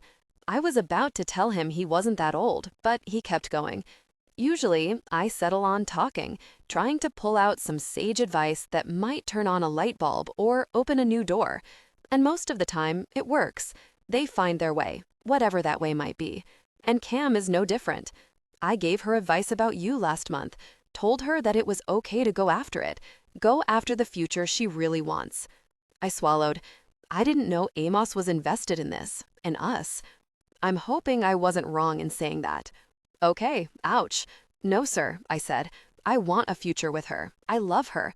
I've loved her forever. That's what I thought, Amos said. I could hear a smile in his voice. Is it okay if I give you a little advice then? Please, I said honestly. I trusted Amos. I valued his thoughts and opinions, and I knew he did his best to look out for everyone. Cam, my mom, and now me, apparently. Be careful how much space you give her, Amos said. She needs some, but at the end of the day, it's more important for Cam to know that she's loved. I understand, sir, I said. Something else I've learned? There is a time to let things go, but you also have to know when to hold on to something tightly. There's value in clinging to it and not letting it get away from you. The bravest thing you can do when you love someone is work hard to keep them, to hold on to them with everything you've got. And even when you loosen your grip, you don't let go. I let his words sink in. I had told Cam that she was right to leave all those years ago, and I still believed that. But this felt different. It felt all sorts of wrong. Even when you loosen your grip, you don't let go. How could I show Cam that I wanted to be her anchor, her steady shelter in the storm, but I was never going to drag her down? I just wanted to be her true north, just like she had always been mine, the light that guided me home. I know you're a hard worker, Thesty. I see it every day. So what are you going to do to make sure Cam doesn't get away again? Chapter 43. Cam. When I woke up the next morning, my bed felt empty without Dusty in it, and he'd only stayed over one night. Ada and Wes were mostly right. I had a right to be mad at Dusty, but the whole house situation didn't need to be the thing that did us in because I was too stubborn to talk about it. The orange glow coming in my window told me it was early. I glanced over at the clock next to my bed. 6:30. I sighed and rolled out of bed. Half of me hoped that when I went out to my kitchen, Dusty would be there, drinking some coffee and ready to call me out on my bullshit. But he wasn't. When I looked out my back window, normally I could see his house, but this morning it looked like there was something taped there. What the hell? I slipped on a pair of shoes and walked out the back door and to the outside of the window. In black Sharpie, in handwriting I would know anywhere, Ash was written on the back of the envelope. I tore it off the window and opened it immediately. I didn't even care that it was cold and that I wasn't wearing anything but my pajamas. The first thing I saw was a note and then a stack of papers that were tri-folded together. I went for the note first. Ash, I know I should have told you about the house. I'm sorry I made you feel like it couldn't be yours because of me. I hope this makes up for it. The box is for you. I love you. Dusty. I looked down and saw the box from Dusty's coffee table at my feet. I felt tears well up behind my eyes. I love you. I focused on those 3 words until my vision got blurry. Then I picked up the box and brought it back inside. I set it on the kitchen table and sat down. I thought I would have to work up some courage to open it, but I didn't. I dove right in. When I opened it, I noticed that all the notes had been unfolded and stacked neatly, making it easy for me to flip through them. Ash, I'm at a ranch in Northern California right now. The cook asked me what the A tattoo on my neck meant. I told her it stood for adulterer, but she didn't get the joke. Thinking of you, Dusty. The next one I read was written on a postcard from Mexico.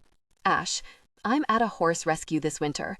It's owned and run by women, and they don't take any shit.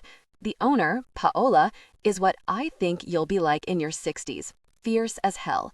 I wish you could meet her. Dusty. Ash, every once in a while, I have a day where I miss you so much it actually hurts to breathe. Today was one of those days. I hope you're okay. Dusty. Ash, I went to a farmer's market in Calgary this morning. I was this close to sending you a box of the most beautiful heirloom tomatoes I've ever seen. The other shoppers probably thought I was insane because I was just grinning at tomatoes like an idiot. Dusty. Ash, today I saw a woman in the airport with hair like yours. For a second, I thought it was you. Who knows that real romance includes imperfections, awkward moments, and genuine? Sometimes missing you doesn't hurt. Today isn't one of those days. Dusty Ash, I'm so mad at you for leaving, but I hope you found your home. I haven't found mine yet. Dusty, I pulled note after note out of the box.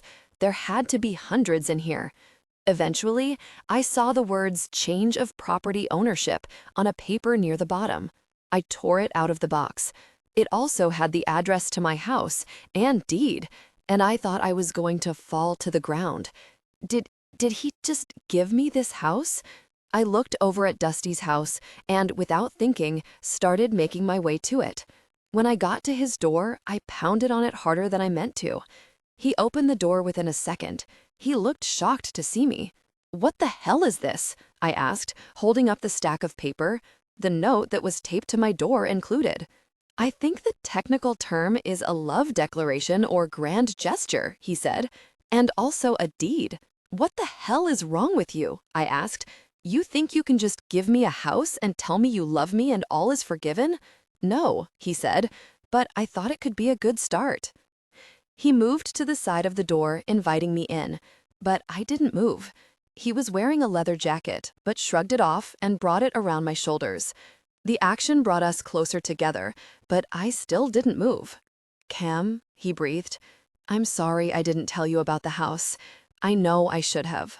I know it was crazy for me to buy it 5 years ago with you in mind. I know the fact that I've been in love with you since I was 17 is kind of ridiculous. And I know you're mad at me and you have every right to be. But God, you are everything to me. You always have been, you always will be. I don't even remember what my life was like before you were in it. I don't even think I want to. It killed me when you left, but I don't know. I just felt like it was the right thing to let you go. But I never let go of hope. Hope that we'd find our way back to each other after it all, and hope that I'd have the opportunity to never let you go. I feel like I've spent 15 years preparing for this moment when I could tell you that, without a doubt, I want to be with you forever. I want to wake up with you every day.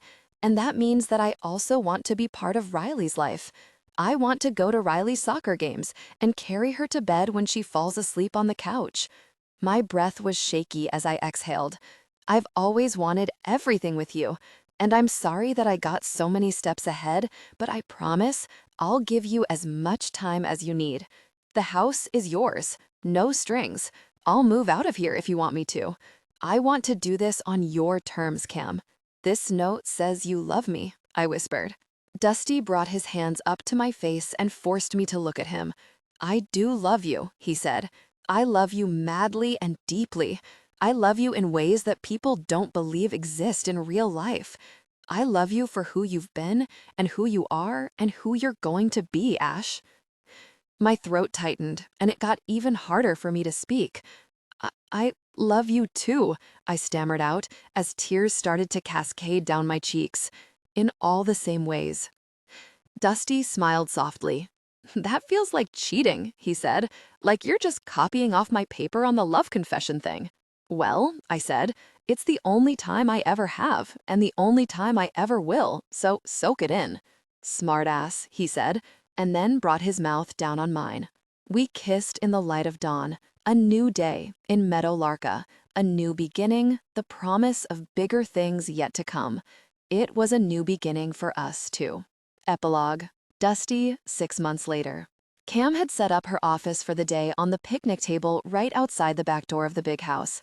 She was on her laptop, totally focused on what she was doing, so she didn't hear or see me walk up to her. A few months ago, Cam left her firm in Jackson Hole and started running the administrative and logistics back end of Rebel Blue Ranch's new horse sanctuary. Her legal background made her a godsend with all the nonprofit forms and requirements. She was great at fielding rescue requests and fundraising for veterinary care. Plus, since I did the actual horse parts of the horse sanctuary, taking care of them once they got here, I got the best coworker out of the deal. "Hey," I said, with a kiss on top of her head. She jumped a little, surprised. "Hi," she said, looking up at me with a smile. "What are you doing here already? It's 3:30, Angel." Her brown eyes widened, and she checked the clock in the corner of her laptop. "Oh my God," she said. "How did that happen? What are you working on?" I nodded toward her laptop. "There's a bunch of old rodeo horses from Cody that ended up in a kill pen. Amos wants them, so I'm trying to figure out how to get them here. Do we need to postpone?" I asked, rubbing the back of her neck with one of my hands. I felt her relax and lean into my touch. "No," she said, shaking her head. "Give me a few minutes and I'll meet you at the truck." I nodded. I leaned down to kiss her. I still couldn't believe I got to do this all the time, after all these years. "You got it, wife." I kissed her again, and I felt her smile against my mouth. I love you, I said when I pulled myself away. I love you too. Cam and I got married at the courthouse last week, just the two of us and Riley. I asked her a million times if she wanted a big wedding, or any sort of wedding at all, and she said no every time. I asked her again last week, and she said that she wanted to get married right then. I'd been waiting to marry her for 15 years, so I said hell yeah. Every part of it was simple and intimate and perfect. We hadn't told anyone yet, and luckily, the clerk at the courthouse was new in town, so he probably didn't know about his unofficial duty to keep the ladies at the post office informed of everything inside the court walls. Emmy and Luke were getting married, finally, next week, so we would tell them after. Or they would probably figure it out after we completed the task we were headed to do today. When we walked through the front door of the tattoo parlor, Shannon was waiting for us. "You're late," he said, but he was smiling. Every time I walked into this place, I was catapulted back to that hot summer day when two kids who loved each other made a stupid but badass decision together. And lucky for them, it ended up working out. It only took a few years, an unexpected pregnancy, a failed wedding, and traveling to 5 continents for it to do so. "We're 2 minutes late," I said with an eye roll. "Still late," he said, but then crossed the lobby to hug each of us. "You guys ready?" "So ready," Cam said. Then she looked over at me. "I've been ready for 15 years, Angel." I leaned over and kissed her temple. Every time I touched her, she leaned into me like there was some sort of magnetic pull between us.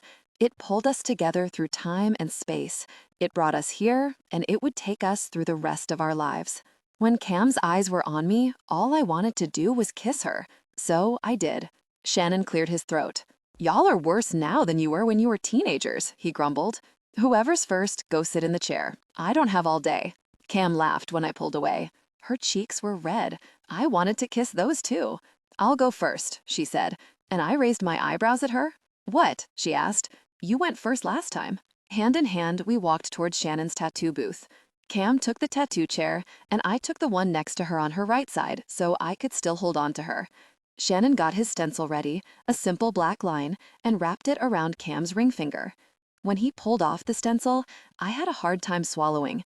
There it was, the thing that would be the physical manifestation of my promise to Cam, a reminder that I was lucky enough that my first love also got to be my last. Shannon turned on his tattoo gun, and Cam squeezed my hand she was holding when it met her skin.